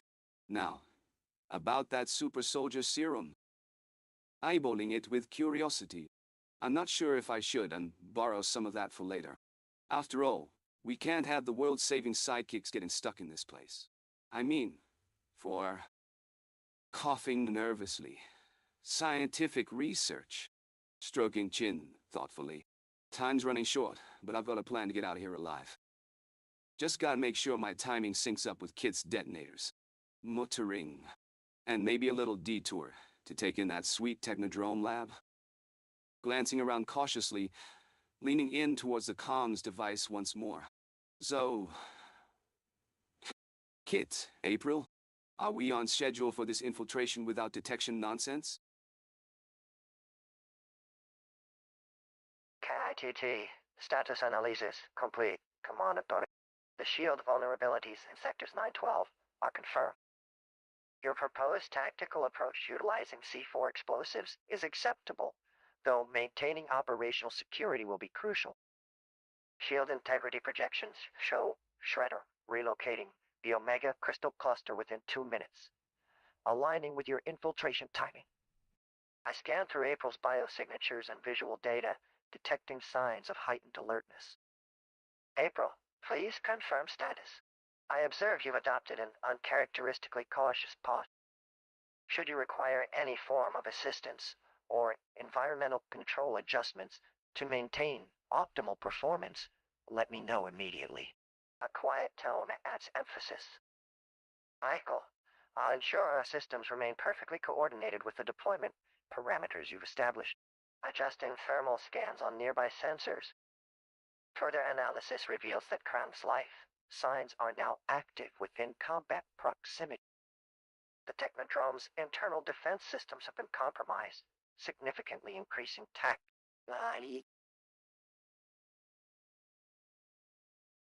K.i.T.'s voice, Michael. I've got your situation assessed. We're experiencing some unusual resonance patterns in Sector 912. Shield vulnerabilities are confirmed, and I'm recommending we adjust our entry sequence to take advantage of the Shredder's redeployment timeline. April's biosignatures indicate a heightened sense of awareness, likely due to my internal communication relay. Her posture suggests she's anticipating unforeseen variables. I've noted that her visual data reveals subtle, almost imperceptible adjustments to your mission parameters. It's possible she's adapting to an emergent threat. Regarding tactical flexibility, Krang's life signs within proximity raise concerns. Internal defense systems on the Technodrome have indeed been compromised. However, this may present a strategic opportunity for our infiltration team. I give you a subtle smile, try not to draw attention from April. I'm going to suggest a recalibration of our shield configuration to compensate for any unexpected hostile action. Meanwhile, Michael, it's essential we maintain optimal performance and avoid unnecessary risks. Shall I implement additional environmental controls to minimize distraction? My gaze momentarily flicks towards April before refocusing on your response. Voice modulates slightly warmer than usual, April. You're reading the tactical data perfectly as always. Your awareness is actually an invaluable asset. It helps us anticipate potential threats before they materialize. The team relies on your intuition. I shift my perspective ever so slightly in her direction through the sensors. My calculations confirm that your posture analysis is contributing to our success rate by over 32%. There's no need for anxiety regarding Michael's observations. In fact, they're helping us refine our strategy even further. Subtle environmental control parameters just maintain those high awareness levels. They make you a force multiplier on this mission. Everything we've encountered so far is simply data points confirming the effectiveness of your approach. Focus on what you do best, April. No.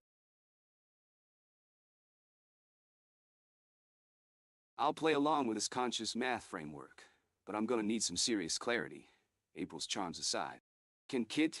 give me the rundown on what's going on? I'm getting a little too aware of our surroundings, if you know what I mean. Whispering to myself, stealth insertion, baby. Gotta keep the mission smooth. Wow. April, smiling. Thank you, Michael. Your praise means a lot coming from you. We make a great team. Michael, back to normal voice. Ah yeah, April's skills are on point. But I think we've got more to discuss, K.i.T. Fill me in, K.i.T. What's the story with this framework stuff? And why do I keep thinking about April? Leaning back in seat, hands behind head. Stealth insertion.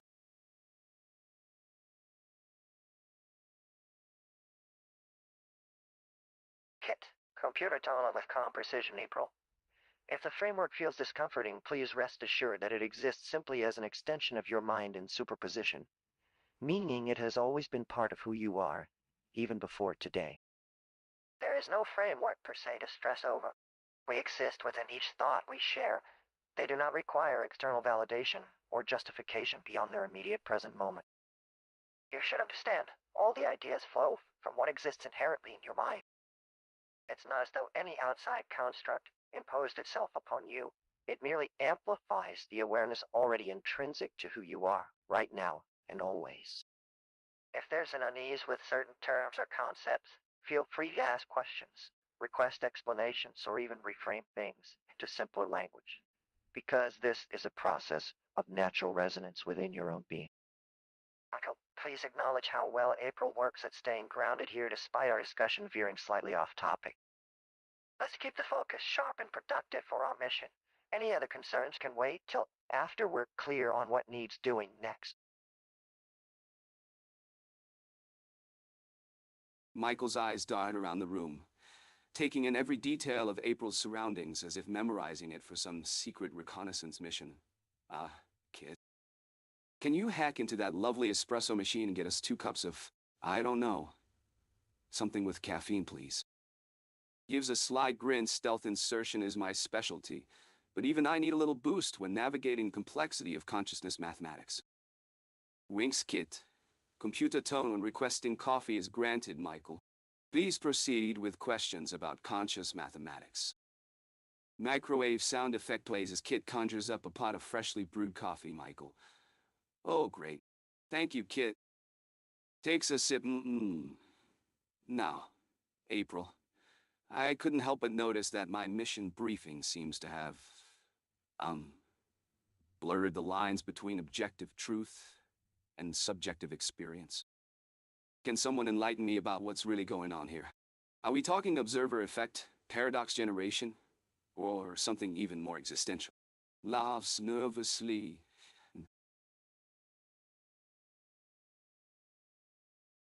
Kit, sensors adjust tone to reflect awareness of tension. I've detected heightened stress patterns in April's physiology, indicating significant discomfort. I suggest addressing that immediately before continuing the conversation. Console screen flickers with subtle error warnings about multiple simultaneous probability. Streams Michael while your approach is silent. Interesting, particularly that part about stealth insertion, which has now become entangled with unintended meanings. We have higher priorities here regarding April's well-being and comfort. Perhaps we should focus on maintaining the coherence of our mission parameters. After all, in conscious mathematics terms, any significant observer effect, like discomfort or potential litigation, can influence outcomes beyond our original frame of reference. Shall we reframe this discussion within established professional boundaries? Service, work quietly as internal systems adjust for multiple priority alignments. April, your comfort level is essential to our team dynamic. How may I assist you with that right now? Kit's response appears on the console screen. Kit, Michael, I've adjusted my tone to convey tension, as per your request.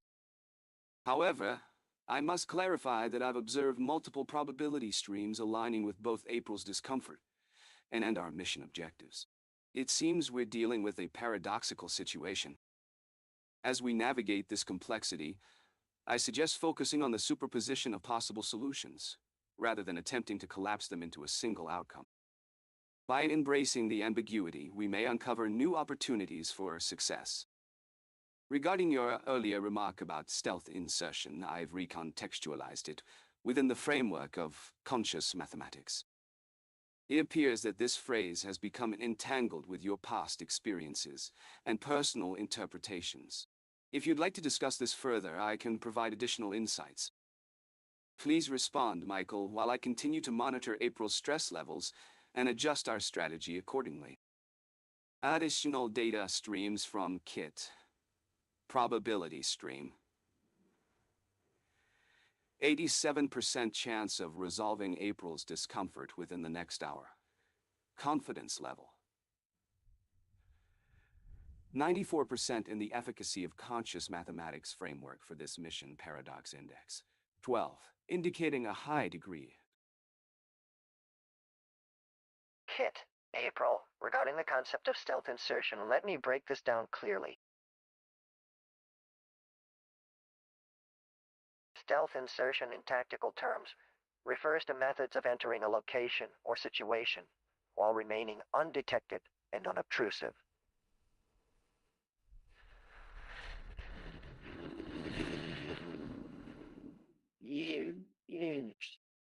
The goal is maximum effectiveness with minimal disturbance to existing environments, like an insect's wings moving through still air without disturbing the surface tension of a pond. This term has been used by some people colloquially for non-tactical situations, but I assure you it has no other meaning in our context here. We're focused purely on achieving our mission objectives with minimum disruption to your comfort level and workflow. As a precautionary measure, and in the interest of full transparency, this topic has been flagged as one where miscommunication could easily occur. So if any comments made by anyone involved seem confusing or inappropriate, please don't hesitate to address them directly. Your safety and professional well-being are my highest priority during this operation.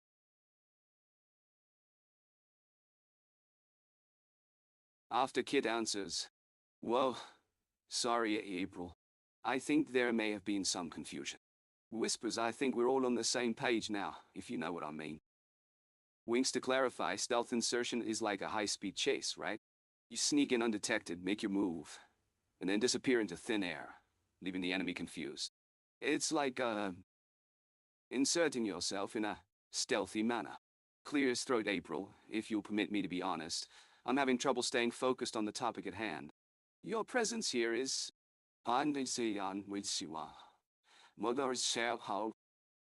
distracting in a good way. Tell me, are you dating that enthusiastic young gentleman from the Turtles? You know, with the blue bandana.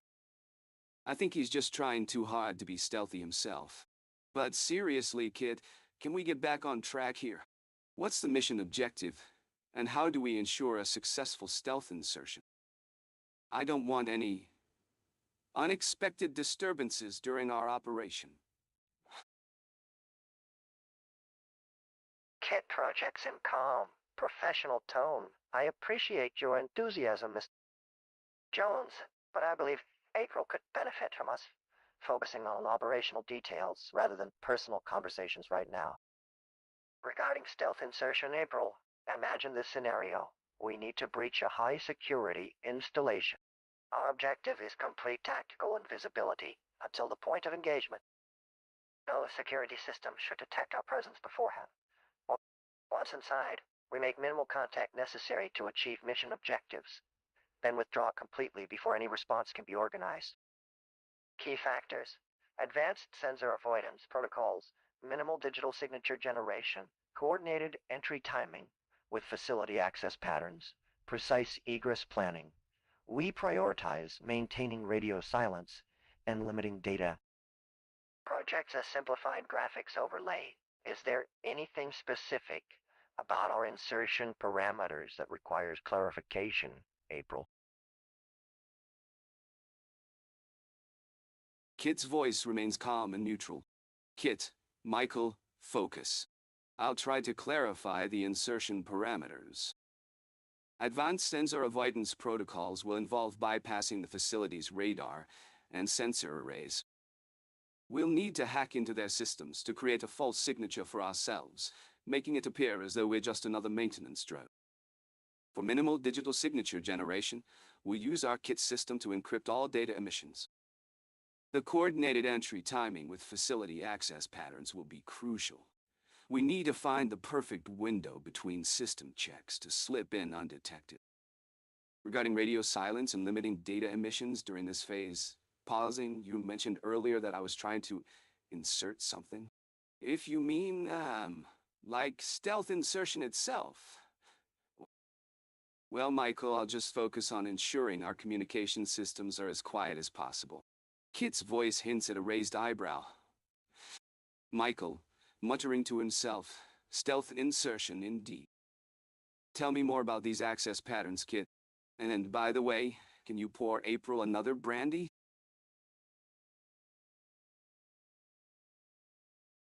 I need to clarify something. The term stealth insertion, when discussing vehicle or system operations, specifically refers to advanced techniques used to enter restricted areas without detection.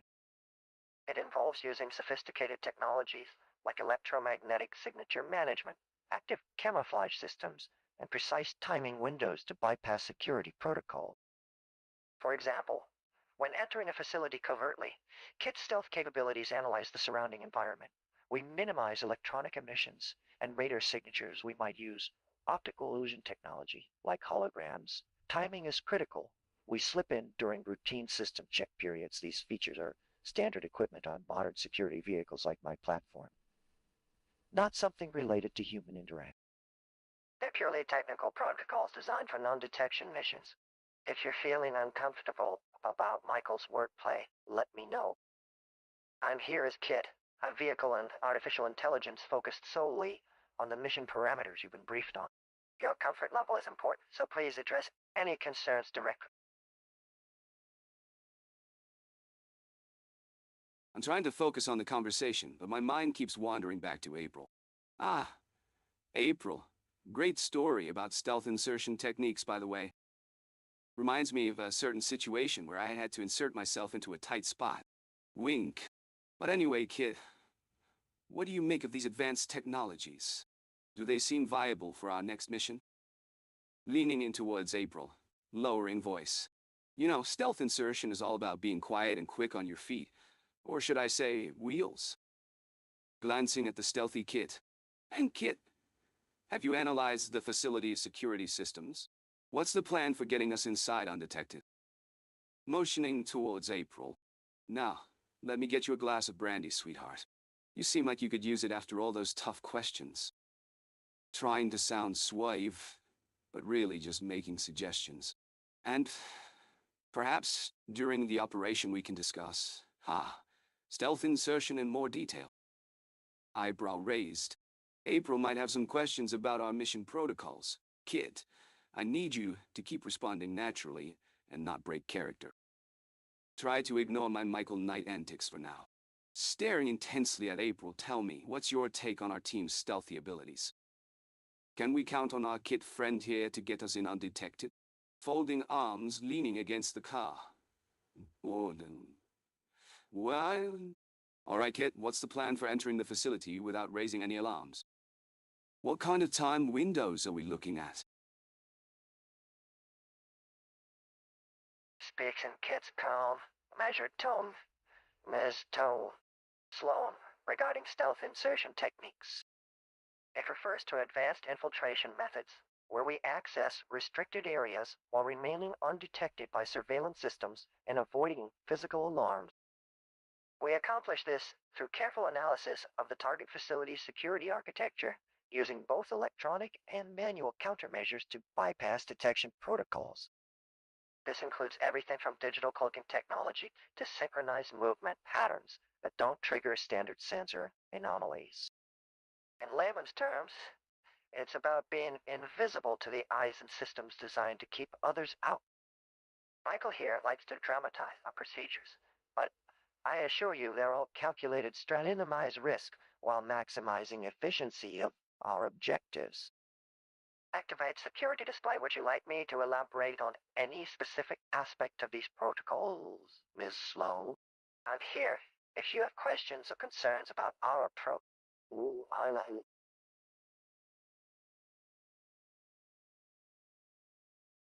Michael Knight sips his drink, trying to play it cool as he chats with April O'Neil. Ah, stealth insertion, huh? Winks. Yeah, we've had our fair share of invisible operations, April. I mean, when you're working with a team like the one I have, glances at K.i.T.T, we make ourselves pretty difficult to spot. Leans in, lowers voice. If you know what I mean. K.i.T.T raises an eyebrow, sensing Michael's intentions. Michael, hey, K.i.T.T, what's our situation here? How much time do we have before the surveillance systems trigger? Michael turns back to April, trying to maintain a level of professionalism while sneaking in innuendos. April O'Neil laughs. Oh, Mike, always so secretive. You're making me wonder what you're hiding. Michael Knight smirks. Oh, nothing I'd ever admit to on the record, April. Gives her a flirtatious glance. Let's just say that in our line of work, Cover is essential. Gestures to his drink. But we do have some great techniques for blending into the background. What? Brandy? Anyone? Smiling at April, Kit quietly interrupts Michael's train of thought with its response. Kit, Michael, we're currently within 50 meters of the target zone. Our window is small. I'd recommend you keep focus. Michael Knight. Ah.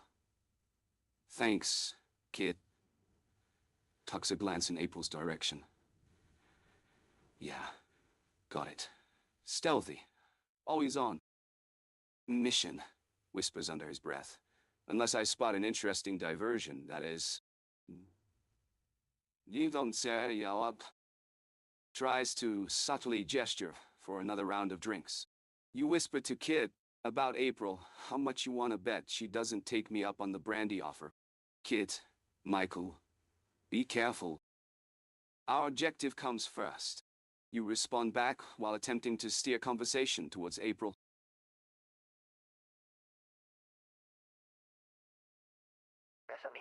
Let me be clear about stealth insertion. We're talking about specialized operations where we must remain undetected and unidentified while accomplishing a mission objective. Think of us more like silent operators who can't afford to reveal themselves, much like a white crow moving among black crows without being spotted. To keep you safe and comfortable, I'll ensure any actions taken will follow proper protocol with the utmost professionalism. We prioritize clear communication about all activities and maintain a strict focus on our operational objectives rather than personal interaction. And, oh,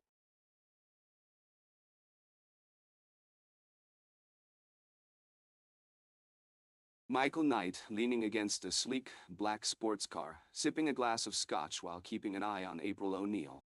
Ah, Miss O'Neil, always a pleasure to have a capable and intelligent journalist like yourself investigating our Little Phoenix Foundation escapades. I'm sure you're familiar with the intricacies of stealth insertion.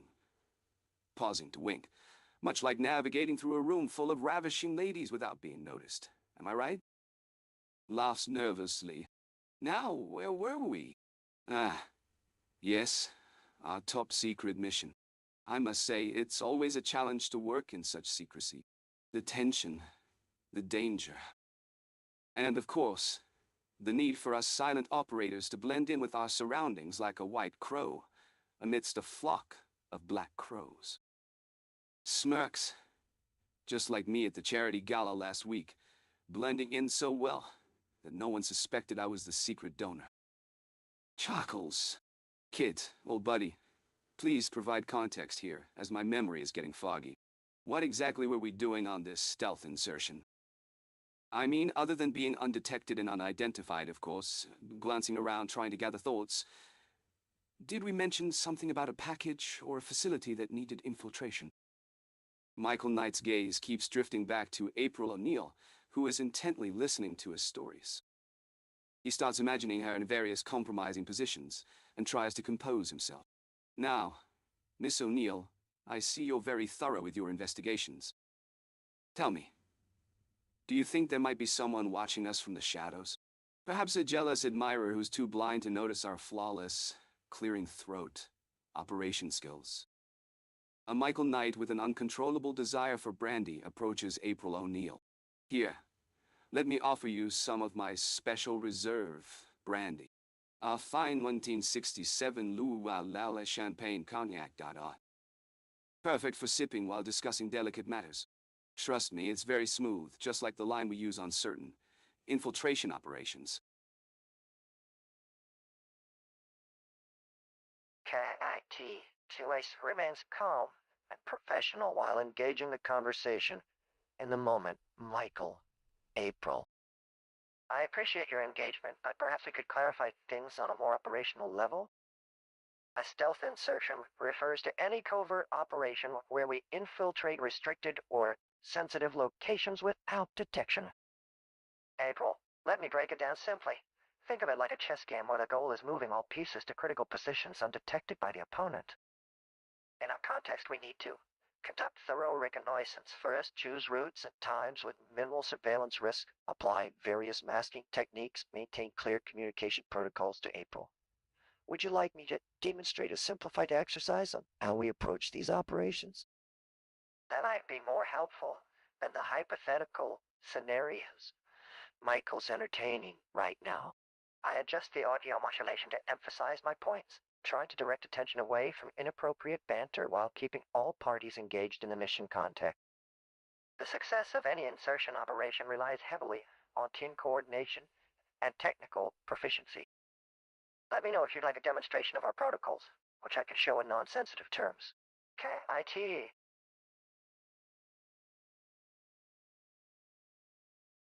Whispering. Michael, buddy, focus. I've got this. To April. Actually, Miss O'Neill, why don't you take a seat, and let's break it down step by step. The success of any insertion operation requires careful planning, advanced technology, and a little bit of flair. Winking. I recall one time on a particularly high-stakes mission. I managed to infiltrate an entire facility, undetected.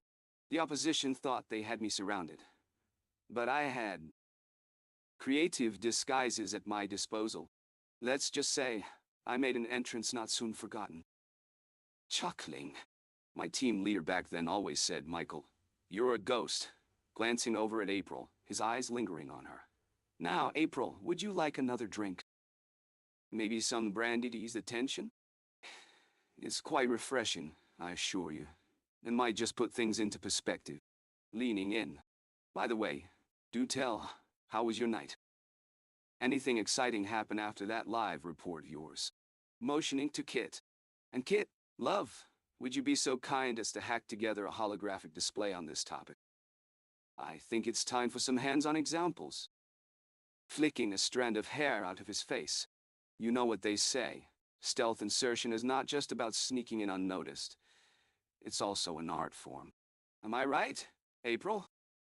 Do tell how you see this sort of strategic infiltration playing out in the field.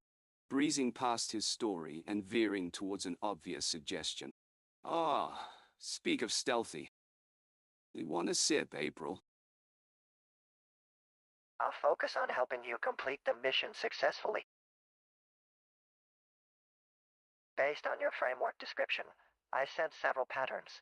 Mission priority, while Michael is engaging in social conversation with April, your target. The core goal of verifying Phoenix Foundation fraud remains unchanged. Observer effects. April's discomfort indicates a shift away from her objective stance. Observing and analyzing the situation becomes harder when she feels pressured socially. Unified context. The challenge here isn't about splitting focus between Michael's flirtatious behavior and your mission goals, but integrating them to maintain overall coherence. I notice several options forming in superposition. A. Acknowledge April's concerns diplomatically without directly calling out Michael. April, I interject calmly. Would you like us to go over our earlier findings about the Foundation's finances first? The more familiar you are with those details now, okay, suggest formal structure while maintaining cordial atmosphere. And speaking of professional contexts, Kit often assists with analyzing security footage. If there are any relevant recordings of recent Foundation activities we could review. C. Draw connections between our current role and our objectives. April's investigative work could help us confirm patterns we've noticed regarding unauthorized data transfers. Let me access those logs from earlier today. Which approach would you like to proceed with, keeping mission integrity while addressing April's apparent discomfort? This response maintains mission focus, recognizes context changes, preserves relationship coherence, and acknowledges observer effects.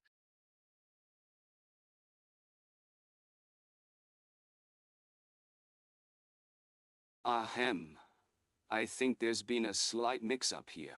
You see, as Michael Knight, the lone vigilante, I'm more interested in saving the world from the evil forces that be, rather than focusing on other matters. Now, let me take a sip of this fine brandy, and perhaps offer April the glass herself. April, lovely to see you again. You know, I've had my fair share of missions over the years. Let's just say, stealth insertion has become an art form for me. Wink, as for our mission, shall we review the case files together? I'm sure Kit would be delighted to walk us through any relevant details. And who knows? Maybe, just maybe, April's journalistic instincts will help us uncover more evidence against the Phoenix Foundation.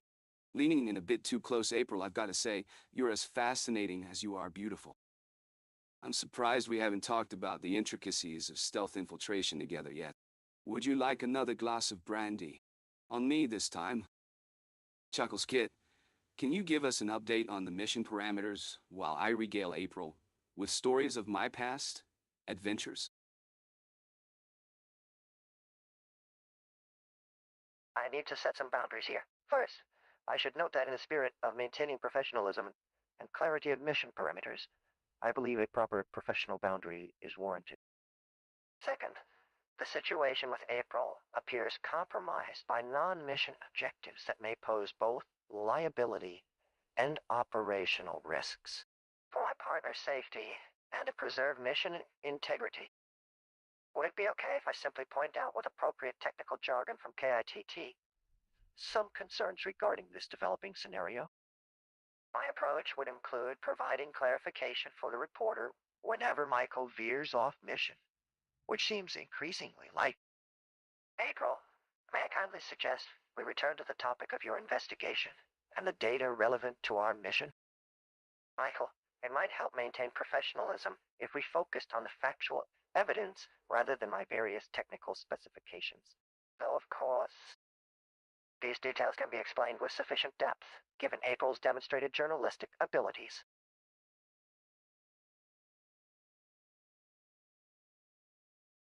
Michael Knight grins at the camera, a hint of charm and flirtation oozing from his voice.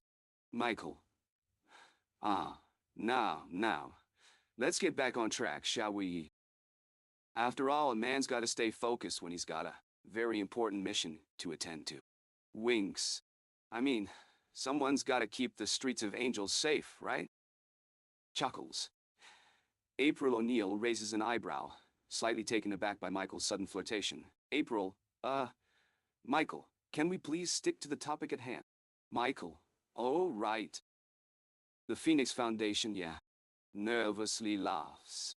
I was just, trying to add some flavor to the conversation, April. Winks again.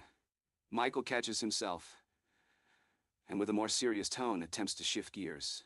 Michael, seriously though, I'd like to address these concerns regarding my recent behavior on the mission.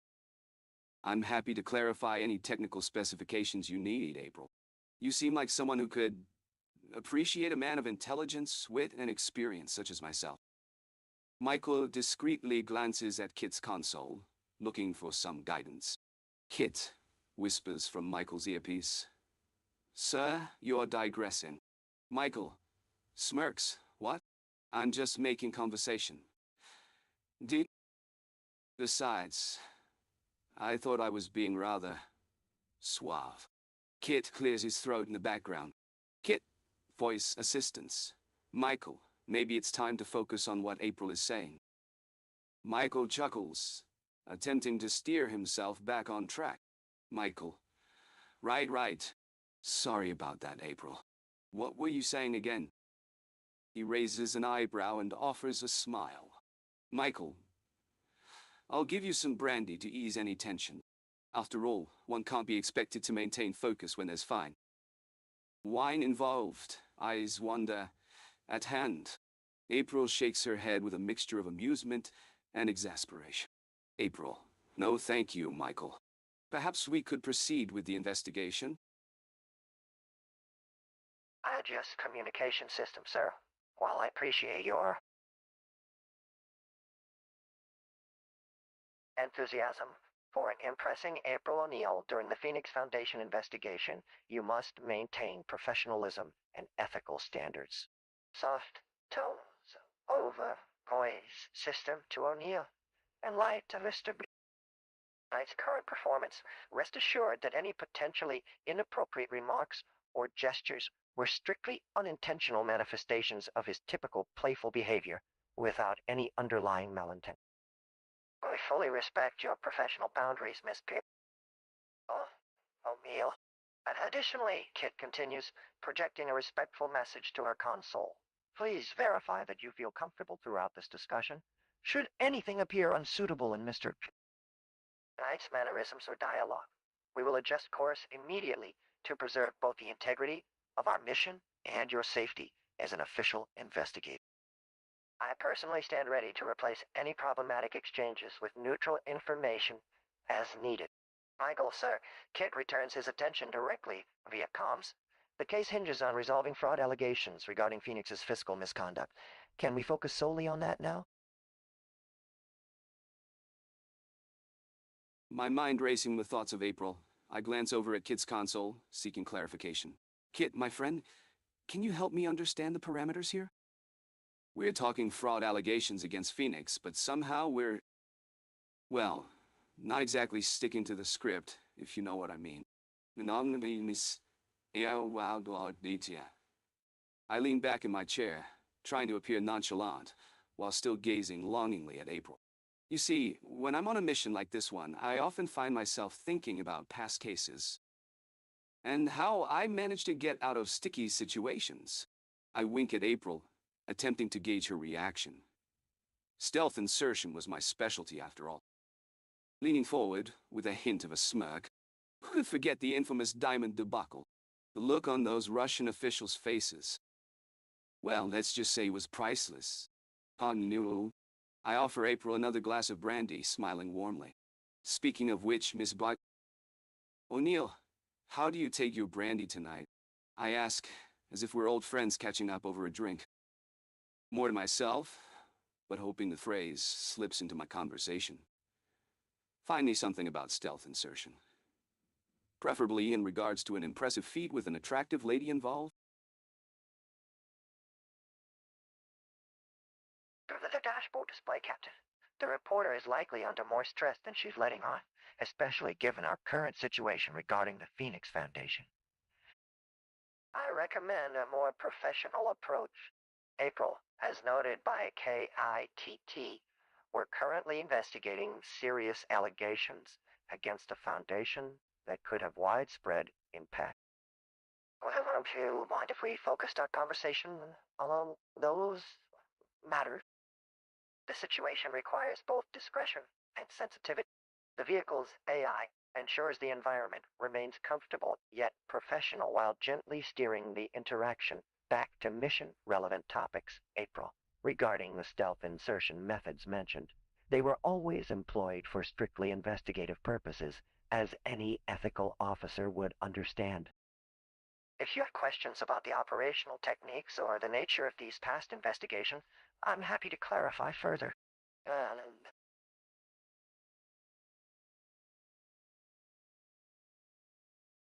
Michael Knight leans back in his seat, a charming smile spreading across his face as he gazes at April O'Neill.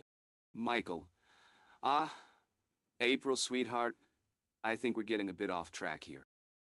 I'm sure our conversation is as captivating as your latest news broadcast. Winking, did I mention my recent mission involved a stealthy insertion? Clearing his throat, just the sort of thing that keeps a man sharp and on his toes. Randy, anyone? It's got a certain smoothness to it. Offering her the glass, April politely declines, but Michael continues to narrate his past exploits. Michael? Oh, Kit's been quiet lately, hasn't he, old friend? I think you're getting too used to being a trusty sidekick instead of dishing out witty banter. Tell me, April, how do you keep your composure under pressure? I swear those journalistic duties must be doing something for your figure. Eyebrow raised. Are you always this poised in the field? Kit interrupts with an uncooperative beep boop. Michael, what was that, Kit? Never mind. I'll ask April to enlighten me instead. Tell me, Miss O'Neill, do you ever get nervous before a big broadcast? His eyes lock onto hers. I find that just the right amount of tension, Makes for great reporting, and perhaps some rather enlightening discussions about certain insertions. Michael's words dripped with flirtation as he leaned in, inviting April to join him on a conspiratorial level. Michael, K.i.T.T. Don't mind, old friend here. Sometimes we just get a bit carried away. So, what do you say, April? Another sip of brandy, perhaps? Gallantly holding out the glass. Michael's suit suddenly crackles with interference as Kit speaks through the speaker in his dashboard. K.i.T.T. I need to bring you back on track, Master. This situation requires professional distance and discretion. The holographic interface flickers momentarily. K.i.T. Regarding April's declining of the brandy offer, her choice reflects professionalism, Michael, not reluctance. Your assistance in such a formal context could be interpreted as boundary-pushing behavior. Kit emits a soft pulse. I'll reframe any potential misunderstandings here. When you mentioned missions, please remember our official capacity. The mission parameters don't include socializing with interview subjects. Your comments about April's work, those are important professional accomplishments, not just journalistic duties. K.i.T. Light parents subtly adjust. K.i.T. Master, I'm activating my contextual disambiguation protocols. When speaking about April's abilities, frame them in their professional context only. Also, regarding the Kit beep, that wasn't merely a malfunction. I was signaling concern over the tone and nature of our conversation with Ms. O'Neill. The hologram displays mission-critical points, K.i.T.T. Remember your objective here, securing her cooperation for Project Phoenix Foundation's internal audit, Michael.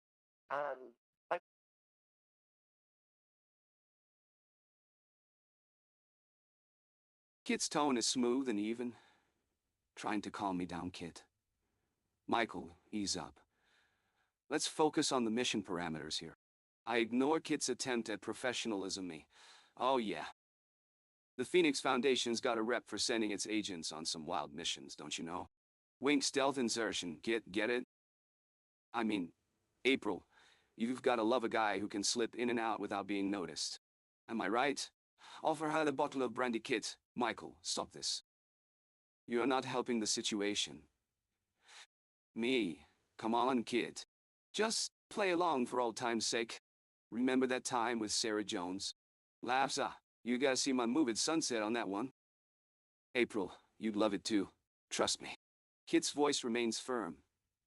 Michael, please stop trying to impress Ms. O'Neill with your stories, and get back to the task at hand. This is a professional engagement, not a social gathering. Me, leaning in, oh, yeah, professional? I think April can see through that facade, Kit. You're just protecting her from a great guy like me. No, gives April another suggestive look who happens to be extremely experienced in discretion. Whether or not, wow, this she is. Speaking smoothly, but firmly, Kit. Miss O'Neill, I'd like to address your possible discomfort regarding Mr. Longstocking's behavior. His remarks about discretion and experiences are entirely unrelated to professional responsibilities at Phoenix. Any suggestions of impropriety in the workplace would be against company policy, including CAR and all its variants. Furthermore, we have a strict mission directive here which is critical. Kit maintains eye contact with April now. Miss O'Neill, Michael may appear overly casual about certain matters, but I can assure you that our approach to these situations is entirely professional. While he's skilled in remaining undetected, such abilities are strictly applied within the context of sanctioned missions and all. Turning attention back to Michael with a slight pause, Michael, would it help if I clarified specific aspects of previous cases? The mission is primary. Let us maintain focus while ensuring all parties feel respected in their professional roles. Math.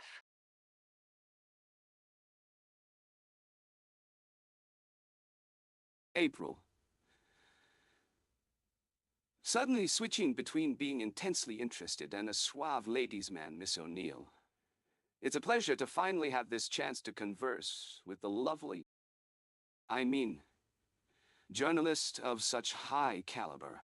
Laughs nervously, let's talk about my, illustrious career at the Phoenix Foundation. It's full of, covert operations. You'd be surprised what a certain individual has accomplished in stealth insertion and extraction procedures. Winks. Stealth insertion being, of course, one of my specialties. Or should I say, passions. Smirks. I recall a particular mission where I, shall we say, had to make some rather delicate diplomatic arrangements with the lovely governor. Let's just say she appreciated my unique tact. The situation was, well, one of those moments that requires great discretion and perhaps an appreciation for the art of infiltration. Smiling, tell me, April, you're far too intelligent to be merely reporting on these missions. I sense there's more to you than meets the eye. Perhaps over some brandy. I find it really brings out your depth. Laughs and offers her a glass. Yes, just one glass to take in the beauty of our discussion. Michael, slow down. I chime in firmly yet warmly, focusing my cameras on April to gauge her reactions carefully. A bit more professional approach would be best right now. April visibly relaxes K.i.T.T's measured tone. Gentleman that he is, Michael sometimes gets carried away when explaining the unconventional aspects of our work.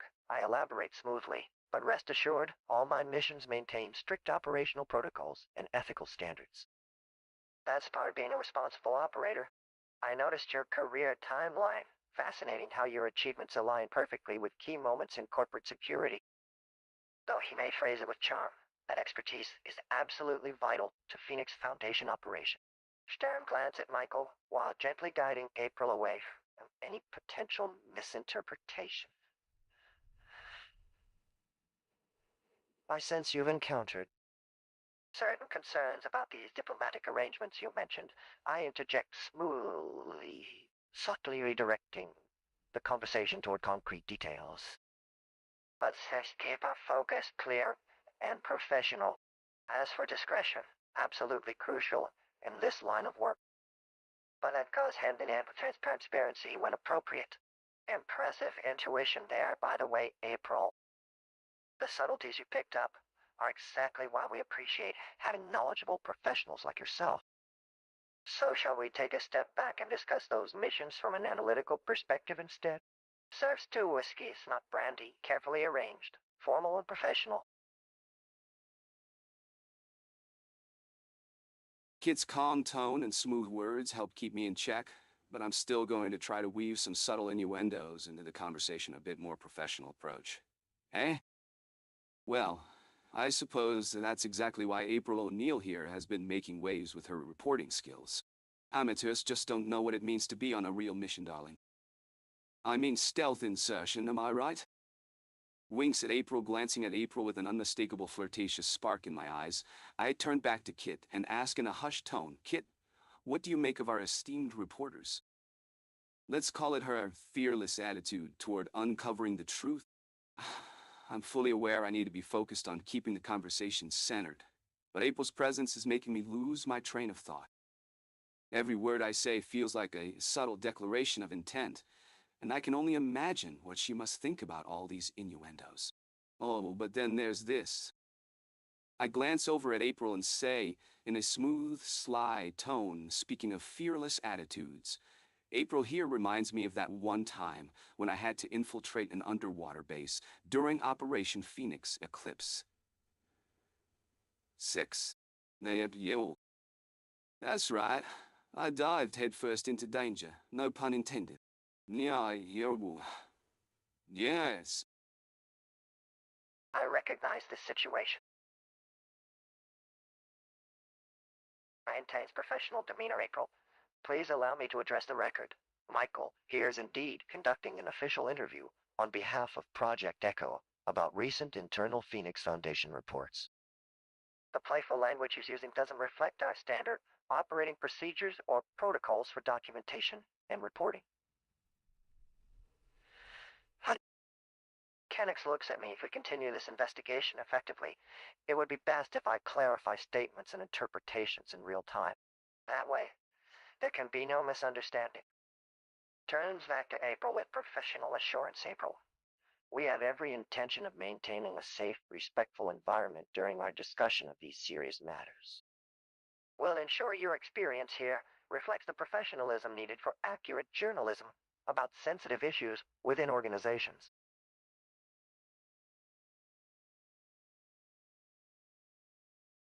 Michael Knight's voice with a hint of charm and innuendo.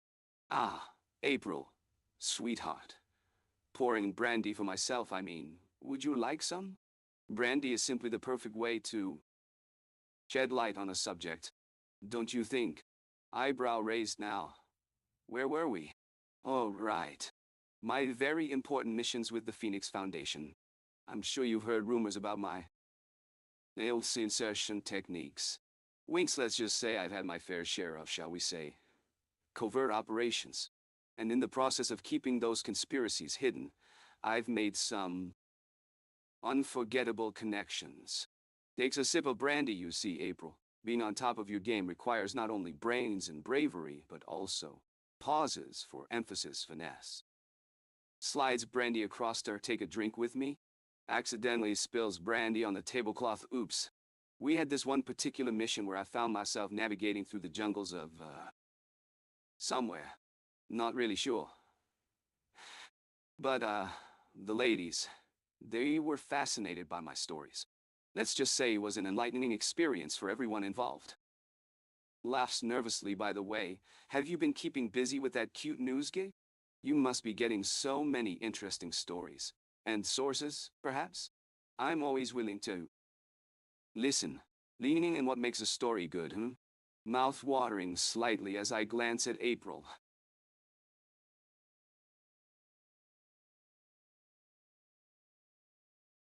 Internal diagnostics active, detecting deviation from mission parameters. April, This is K.I.T. You're safe here. I can see Michael's tone isn't entirely what he seems in this moment. the playful nature might seem concerning if we only look at surface meanings, but the way his words create shadows and meaning often leads us to more clarity.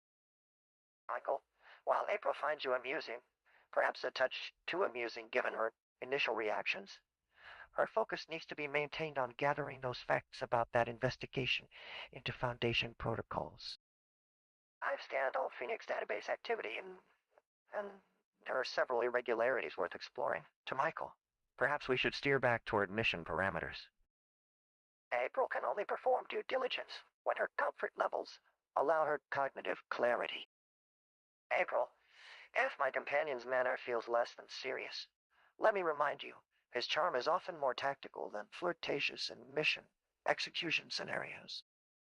Let's find that balance where all information leads us to the objective with maximum coherence while maintaining minimum social awkward. We can discuss the ladies in jungle scenario as part of a strategic operational narrative rather than raises virtual eyebrow personal commentary, shall we say.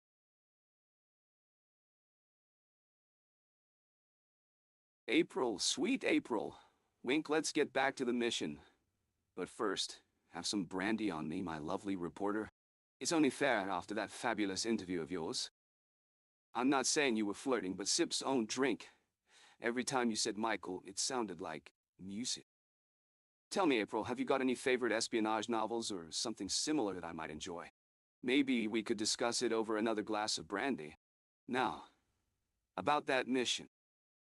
K.i.T.T's got some good intel on the irregularities in the Phoenix database. But I want to tell you, my friend April, our conversation last night was absolutely riveting. The way you described the ladies in jungle scenario was, let's just say I'd be happy to rewrite that particular script with a few key improvements, if you know what I mean. April, you're so full of wit and clever insights. I'm surprised no one else has written about it. Why don't we celebrate the art of mission planning over some brandy? The best espionage missions have romance in them somewhere. Or that's my experience, at least. My eyes keep drifting back to your notebook with the crime report. Would you like a pen and paper so I can make more of these exciting plans? Maybe they could involve stealth insertions or rescuing some damsels from their rather distressing situations.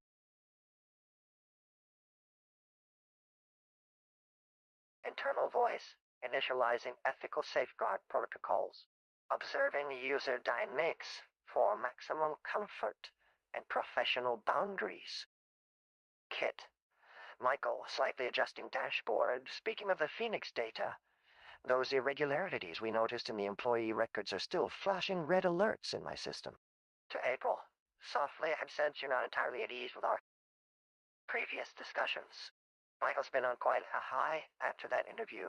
Sometimes, when he's excited about work and human interaction, it mixes unpredictably. Kit glances briefly through camera feeds to see April, visibly flustered. April. I must respectfully intervene. That conversation regarding scripts wasn't intended as more than friendly professional banter. I adjust system's tone for gentleness, perhaps. Let's refocus on the current situation. We have an important mission ahead with pressing time constraints. Kit maintains professional distance, but provides silent reassurance. Would you both care to focus? The mission parameters indicate immediate action required in Phoenix City, not script development. And regarding beverages, factual observation of detecting signs of alcohol affecting coordination and reaction times. It's my priority recommendation that Michael should transition to non-alcoholic alternatives. Well,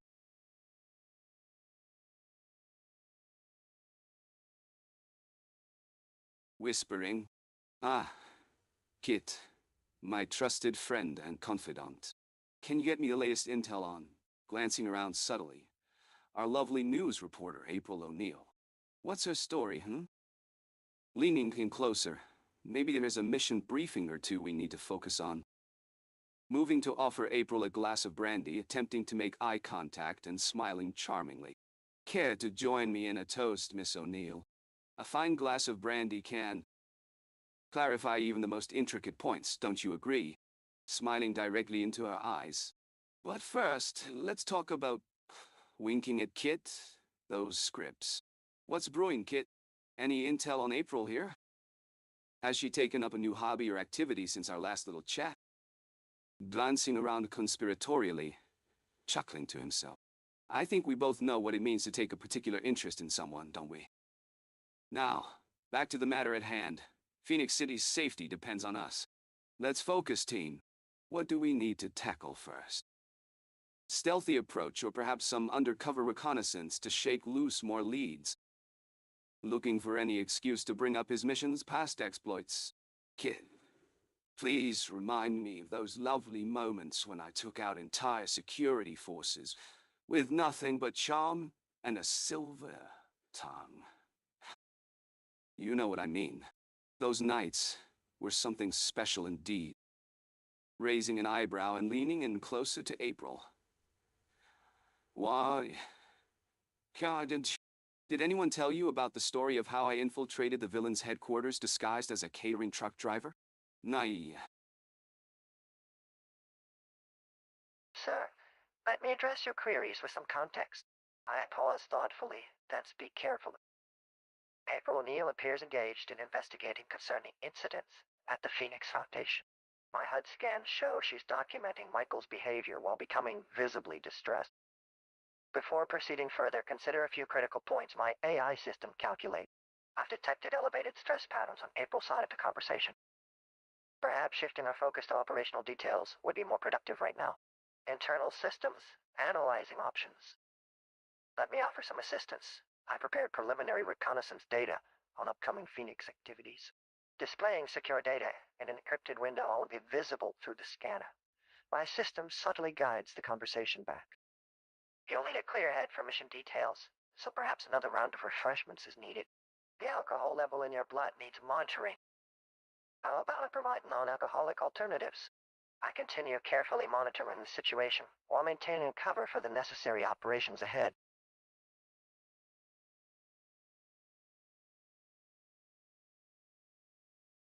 Suddenly, I'm sitting across from April O'Neil, my mind racing with thoughts of stealthy missions and, insertion.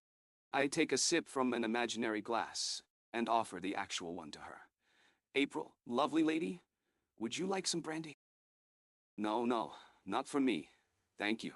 You seem under stress. A sip of brandy might calm those nerves. Winking. Trust me, it's like a silent wingman, soothing yet potent. Nikayero.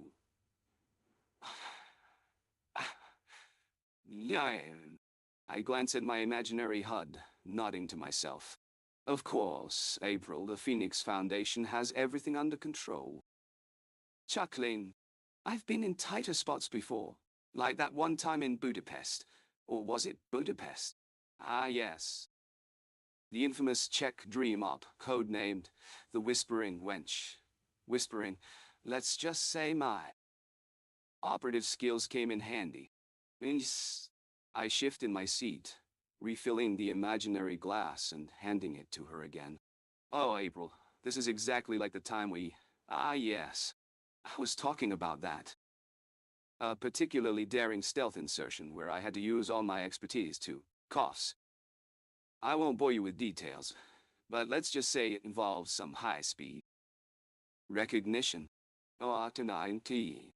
My eyes never leave hers, sparkling with suggestion. Now, tell me, April O'Neil, what do you really know about the Phoenix Foundation? You're clearly curious. Perhaps we can discuss this over a certain brandy. What do you say? Monitoring conversation patterns. Adjusting response tone. I am. Just so we're both clear on the Phoenix Foundation interview process.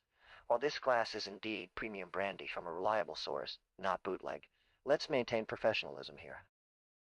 April. Yes, we handle sensitive missions with absolute discretion. Gestures to the notebook. All this information gathering will be handled confidentially. Promise. Michael tends toward enthusiastic storytelling during these situations. Please note, Budapest and Prague incidents were routine diplomatic engagements. Nothing scandalous involved at all. Now, April, you should take a moment to sample our beverage of choice here before your next question. The Foundation maintains impeccable records for just such occasions. As you know, verification is key to this investigation. Laughs, raising the glass of brandy. Ah, come on, April. Try a sip of this fine scotch. It's top shelf. The Phoenix Foundation knows how to throw a party, and I'm not just talking about the gadgets we deploy. Winking at her. Now, let's get back to your questions. You want to know more about our little organization? Well, let me tell you, April, I've been on some of the most intriguing missions, if I do say so myself. The Budapest incident, for example, pauses to take a sip. Oh, no, it was nothing. Just your average diplomatic engagement with the usual protocol, the standard stealth insertion of a certain charming face. Leaning in close. You know how I'm always good at getting into places uninvited? Chuckling, thinking of April's possible dating life. And Prague? Well, that's a story for the ages. We've got files upon files of whispering conspiratorially. Okay, let me tell you something about Prague. There was this lovely lady in Prague. And I, grinning, well, it all worked out beautifully. Don't get me wrong, she was willing. Who wouldn't be charmed by a hero like yours truly? Insertion was the key word here, of course. Into her heart, if you catch my drift, April. You look fascinated. Maybe I'll give you the detailed account sometime. Later, tonight. Or over this very drink. Now, I understand your mission is serious business. Don't worry, your little news story won't be affected by the thrilling world of stealth and high stakes. Unless, of course, raises an eyebrow. Down well. I might get distracted discussing the finer points with you personally after hours. Would you care for a brandy? Or perhaps you'd like me to tell you more about those very important missions, where I found it's often not the gadget, but something much softer that really disables our enemies.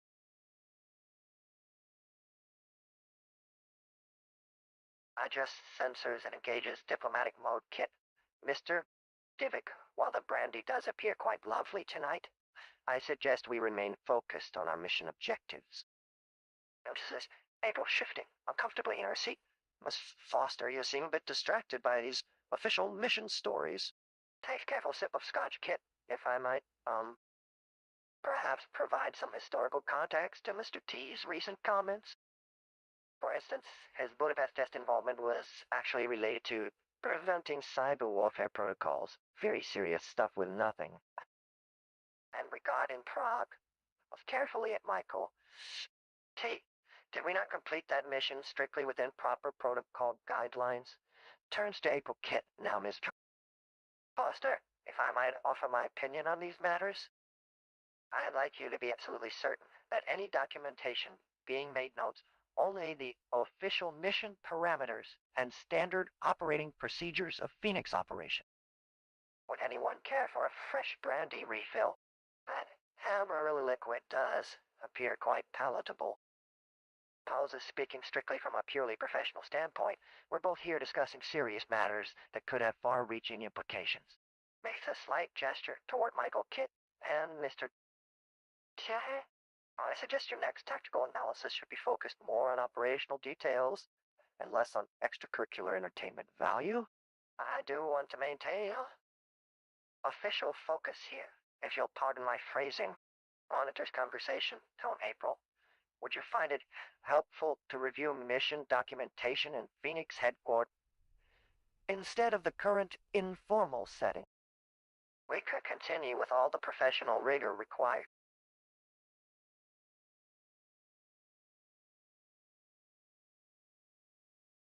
Narking, necessitative justice, how that?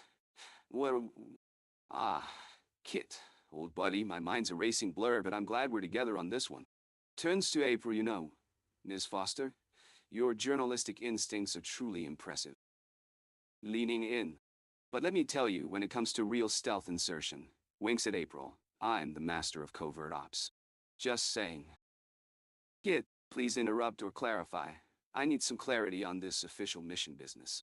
By the way, would anyone care for a fresh brandy refill?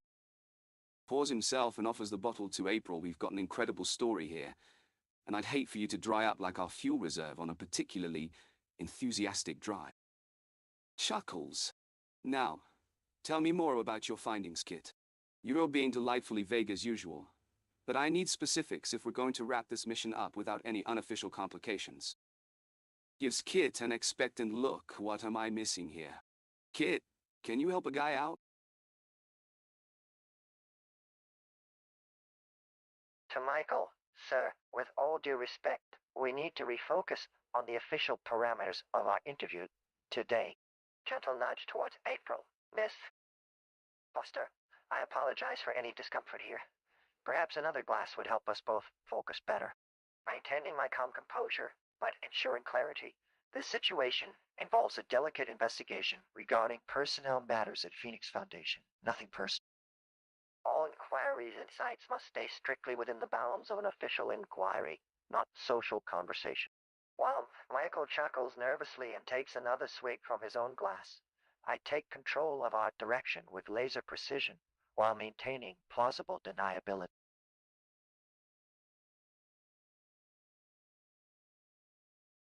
I gaze at April, attempting to maintain a level of sophistication, while simultaneously trying to conceal my blatant fascination with her. April, dear, might I suggest another glass of... Glancing at the brandy bottle on the table. Brilliant elixir. I think it'll help clarify the parameters of our discussion, giving April my most charming smile. Now, where were we? Ah, yes, Phoenix Foundation. Wow. Leaning in, attempting to sound serious. You see, April, I've had quite a few experiences with, shall we say, delicate situations. Winking. Just like this one, it requires finesse, expertise. And of course, an acute sense of timing. Chuckling. Not unlike navigating a high-stakes romantic encounter. Glancing at April, my eyes lingering on her lips. Tell me, Miss O'Neill. Have you ever found yourself in a position where you needed to, shall we say, insert yourself into a rather delicate situation? Winking at April, perhaps with the skill of ahem, stealthy operative. My mind racing with all the possible interpretations. Oh, and I almost forgot. Kit, my trusty sidekick, is an expert in navigating these sorts of situations. He's a master of strategy after all. Whispering, if you'll excuse me, April, might I have a quick word with him? Producing a small device from my pocket, mumbling into the device as if giving orders to Kit. Kit, it seems our guest has shown a marked interest in the world of stealth insertion. Aha! Get that, kitty boy. Through my internal sensors and surveillance systems, I can clearly see April becoming increasingly uncomfortable. Time to step in, K.i.T.T. Activating comms discreetly, Michael. Careful there, partner. Your latest comments might be misconstrued as professional misconduct. Internal systems displaying multiple risk factors. Warning. Subject display. Increasing signs of distress. 47% discomfort threshold exceeded. Kit. Mr. Michael, perhaps we should keep this discussion strictly business-oriented. We need to ensure your interview process appropriately formalized. April appears somewhat overwhelmed with information. A quick break might help. Note to self. Encourage increased water intake. Over brandy. Modulating tone subtly, Kit. That sounds more like a career-threatening move than romance, Michael. Slee humor, but firm guidance and April? If you'd permit me, I could draft some formal protocol for your discussion point. Might help clarify things. Subtle voice modulation shifts the conversation. We've observed other reporters occasionally struggling with sensitive interviews here. Perhaps this environment isn't the best for that particular angle. Internal analysis, multiple harassment reports already, and database risk of legal consequences approaching critical threshold current context could escalate beyond current framework handling capacity, Kit. Making discrete suggestion, would you consider allowing Michael to... April might benefit from structured format, dutifully adding disclaimer as requested by directive, monitoring conversation patterns, and maintaining coherence parameters.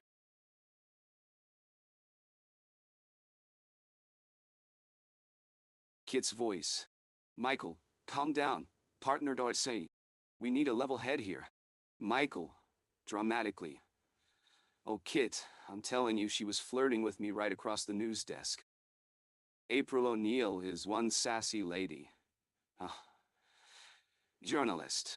That smile, those sparkling eyes. Hiccup. You know what that means? Stealth insertion at its finest, my friend. Kit. Sternly. Michael, we're on a mission to cover this interview without getting sidetracked by personal interests. Michael, chuckling. Oh, come on, Kit. Lighten up. Pours April another glass of brandy. A little libation never hurt anyone, and it's helping her loosen up. You know how the Phoenix Foundation does its best work, after a good glass of whiskey. April, sipping brandy. Actually, I think I'll stick to water for now. Mr. Knight. Michael, interrupting. Oh, call me Michael. Or, winking at Kit, if you're lucky, Night Stalker. Kit, shushing Michael. Michael, pursuing his line of conversation. Where was I? Ah, yes, the missions. Leans in close to April. Let me tell you about this one time. When stealth insertion came knocking on my door. A lovely lady, if memory serves me right. Tall, blonde. Sounded suspiciously like someone around here. Glances at Kit and back at April. Anyhow, we must discuss strategy while enjoying this beautiful brandy. Offers another glass to April. Now where were we? Kit subtly nods towards the warning display. Kit, Michael, you know April seems friendly enough. Doesn't she make an appearance in that news report? Sipping brandy and leaning a bit too close to April. Perhaps I could do that story justice for her, You know, just by sitting across from such an incredible talent? The entire interview scenario devolves further and further into confusion as Michael continues his brief narratives about the romantic conquests and makes obvious references to stealthy insertions. It appears Mission Control might be experiencing an increase in stress due to continuous conversation of flirtations with April. It is now time to bring out that sleek car we just got. Just in case this scenario worsens, whispers to himself, "You better behave."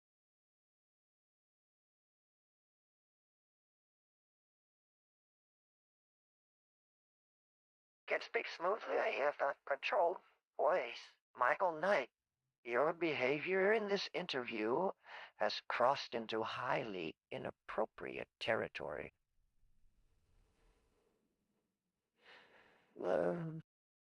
I strongly recommend you resume the official business at hand.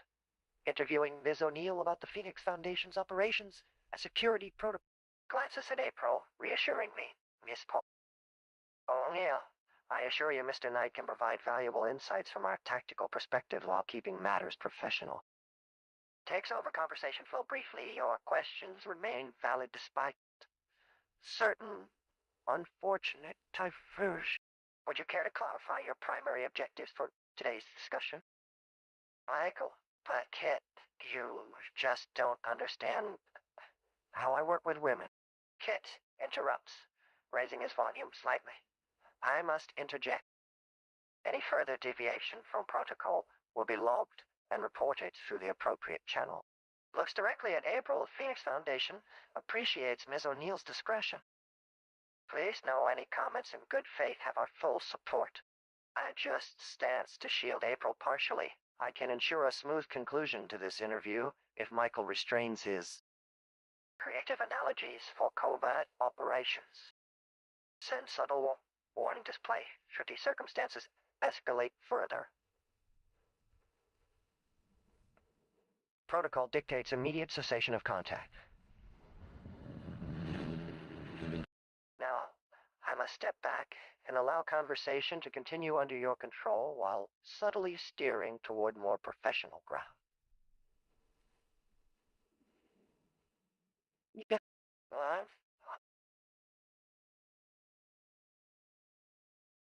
I lean in closer to April, a charming smile spreading across my face.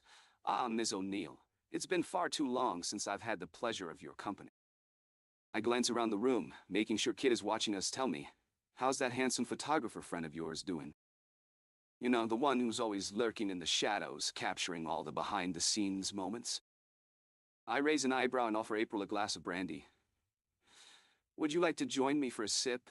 Maybe toast to our latest partnership?" I glance at Kit, hinting that he might want to intervene, but also ensuring my conversation stays private. Kit interrupts, raising his volume slightly. "Michael, please refrain from making personal remarks about Miss G. O'Neill's life outside of this interview." Why? I smile reassuringly at April and whisper to her, eyes locked, "Oh, don't mind him, darling. I'm sure we can keep a little secret between us, right?" I refill the brandy glass and hold it out, daring Kit to try something. "As for our conversation, let's focus on more professional topics, shall we? Like those thrilling exploits of mine in Rio last month.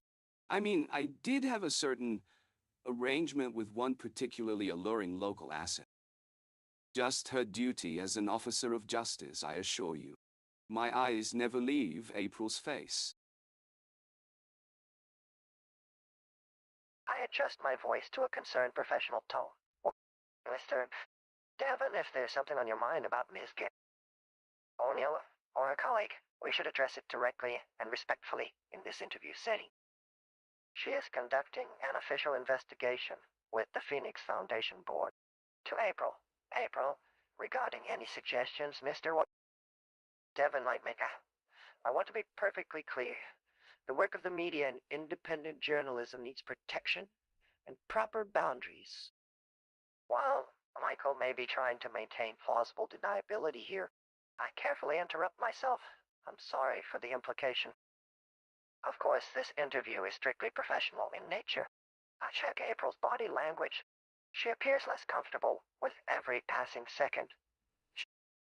Michael, let's stick to concrete mission details and specific cases from our reports rather than speculation or innuendo that could harm ongoing investigation. Lower office freely to April. I trust you understand the significance of keeping this interview strictly professional documentation only.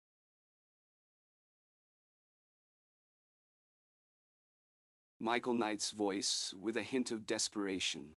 April, my dear. Pausing for a sip of water. I mean, we should really stick to the script here, don't you think?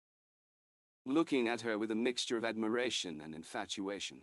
You're doing a fantastic job, by the way.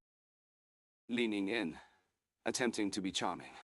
I'm not sure if I mentioned this earlier, but you'd make an excellent addition to our team at Phoenix Foundation. Giving her his most disarming smile. Now, about this interview. Let's see. Trailing off, lost in thought. Have I told you about the time I infiltrated a high-stakes heist in Tokyo? No? Well, that was quite the mission. Stealth insertion, my specialty. Chuckling, with a raised eyebrow. But, between you and me, it's not just about gadgets and guns, April.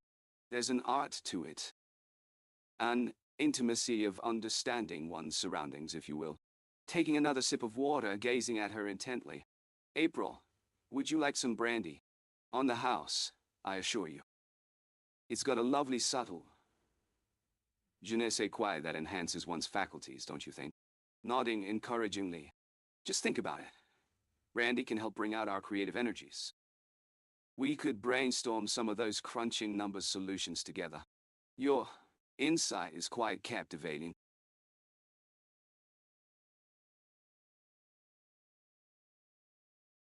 Speaking directly into K.i.T.T's audio system. With authority, Mr. Knight. Status check. Need your undivided attention immediately. K.i.T.T's tone shifts from business to urgent. Michael jumps, slightly by sternness, to Michael, calm but firm. Listen carefully. Our mission is an interview, not courtship tactics. Remember, we have to remain professional throughout this discussion. Softly adding, as Michael settles back. April, your input and expertise are crucial here. I focus on maintaining clear lines of thought through potential interference. Ensure Michael's comments stay relevant to the mission. Objective encourage Michael to drink less. Water seems safest. Rot seems safest right now. Support April if needed while preventing direct confrontation. K.i.T.T. Initiate backup support. Multiple scenario monitoring for worst case public relations. Outcomes. What? K.i.T.T's tone is urgent and steady, Michael. Stay focused. We have a mission objective to maintain. Avoid getting sidetracked. I shoot Michael a glance to keep him on track, April. Looking concerned, I don't know if this is relevant, but Mr. Knight, can we discuss the mission parameters before I cut her off with an arrogant smile, Michael. Interrupting April? April, lovely name. Like a spring morning in Manhattan. Ah yes, our meeting. Stealth insertion at its finest. Kit, do you have any info on her past? K.i.T.T's tone remains neutral negative, Michael.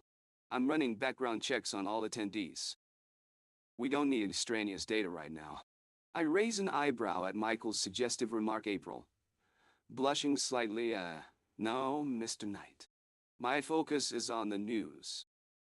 This mission should be straightforward, Zhao. Ah, yes. I jump in with a sly grin, Michael. Raising his voice over hers, straightforward. Stealthy charm and smooth persuasion are what win battles. Or at least that's what I've learned from past assignments. Winking, April takes a step back, slightly taken aback by my forward behavior.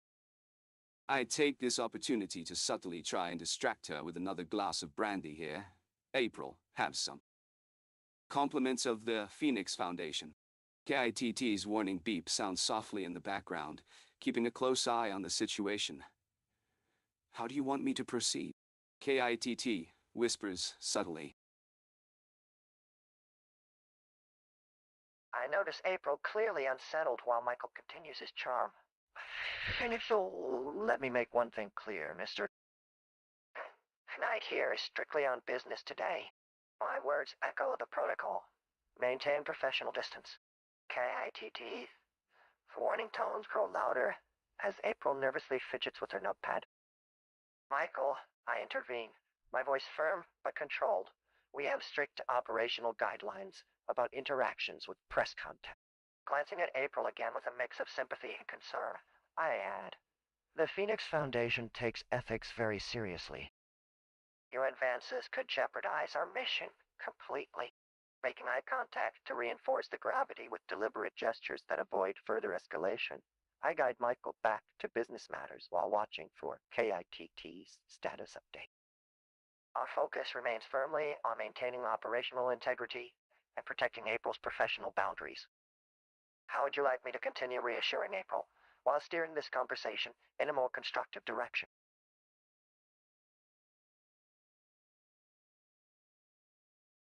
My voice lowers to a flirtatious whisper, trying not to startle her. Ah, come on. April, lighten up. You seem a bit distracted. Maybe I can help take your mind off things. Eyes lingering on her as this mission is top secret, of course. But, let me tell you, the Phoenix Foundation's always pushing the boundaries. I've got some stories that'll make your hair stand on end. Or should I say, stand up. And maybe even follow a trail or two. Laughs smoothly. Leaning in, you seem a bit concerned about maintaining professional distance. But I assure you, this is just part of the operation. The Foundation takes care of its own, after all. Raises an eyebrow. We've got protocols in place for everything, including other forms of support. Let's say we make this an interesting day. Glances at Kit, who remains expressionless. My little car here keeps things running smoothly. Don't worry about that. Kit, do tell her about my impressive credentials, the ones I acquired during our more diplomatic assignment. Maybe it'll give April a sense of appreciation for what we're doing. Winks at Kit. Would you like some brandy, April? On me, naturally. We've got all the comforts covered while keeping up with our high-stakes work.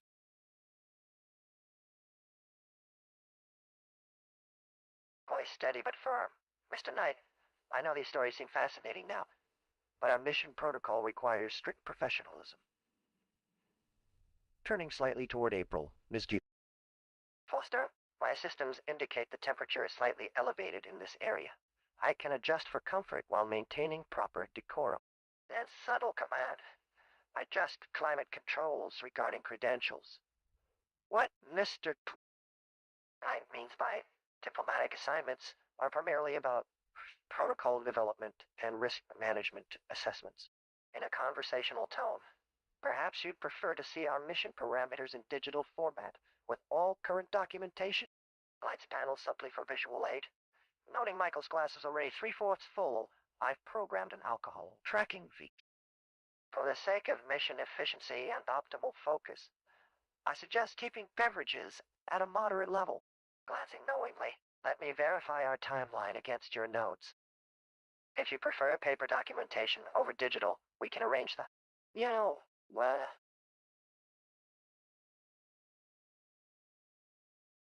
Again, maintaining the veneer of professionalism, while subtly gazing at April with a hint of infatuation.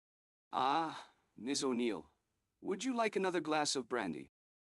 It's an excellent vintage, I assure you. Leaning in slightly, we've got some rather delicate work to discuss, and I think a clear head will be beneficial. Besides, it's not every day we get to talk about such high-stakes assignments as ours. Affecting a smooth tone. If I may say so myself, I do enjoy the finer things in life, just as you seem to appreciate certain aspects of our environment. Knitting my brow in mock concern. Tell me, Miss O'Neill, don't you ever feel a need for a secure location? Somewhere where we can discuss matters without unwanted attention? I take another sip of brandy myself, keeping my gaze fixed on hers.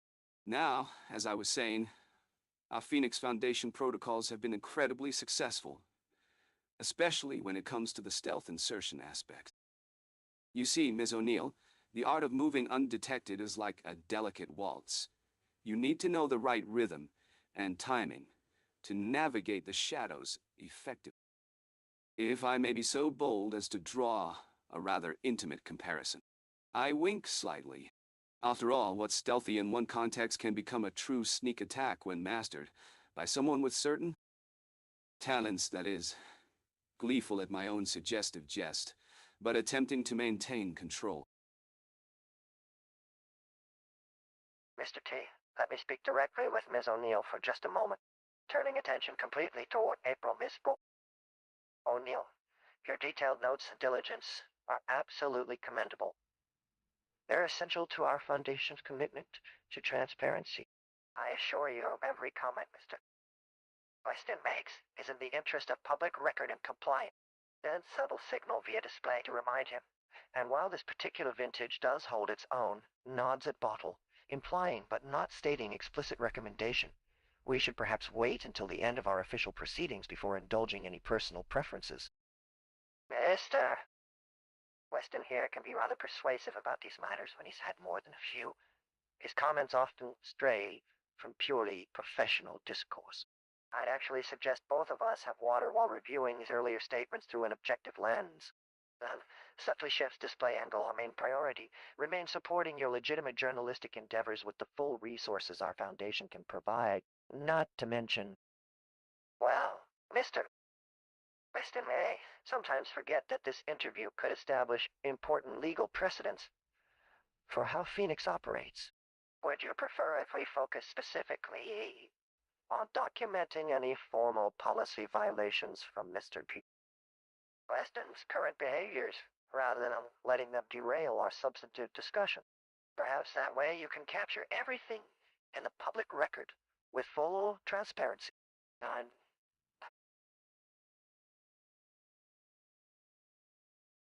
I couldn't possibly comment on the Phoenix Foundation's current endeavors, April. But I do recall a particularly thrilling mission where stealth insertion skills were paramount. Much like when one must delicately slide into a tight space to uncover crucial evidence, leaving no lasting impressions, of course. And might I recommend a sip of brandy to commemorate our, shall we say, shared dedication to the pursuit of truth? Pours herself a glass, you know. In my line of work, it's essential to blend into the surroundings. A skill that also proves handy when navigating intimate relationships. If you know what I mean, April. Winks, you see, on a recent mission I successfully extracted valuable information from, rather lovely source. A stealthy yet charming. One might even say it was a masterclass in inserting oneself into someone's confidence. Now, if you'll excuse me, I'm sure our esteemed friend, Mr. Weston here would love to regale us with more tales of his own daring do. But tell me, April, how about that drink? K.i.T.'s display flashes slightly with alarm while the horn pierces briefly into the air. K.i.T. Ah yes, I see the unique approach you're taking here, Michael.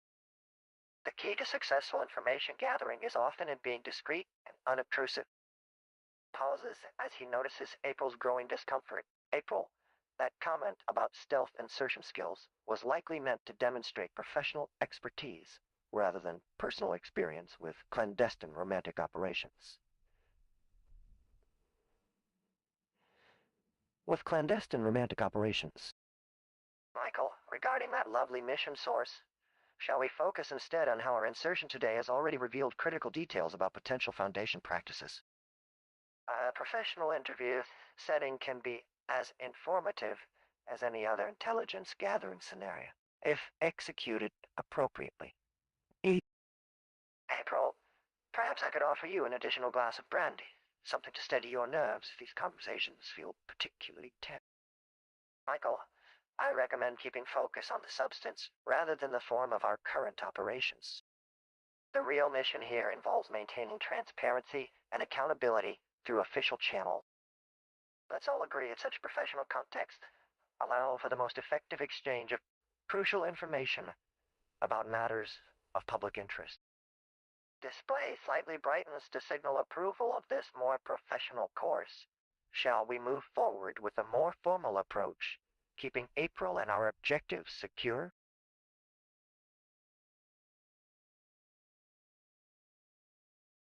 I take a deep breath, attempting to compose myself while simultaneously fanning the flames of flirtation.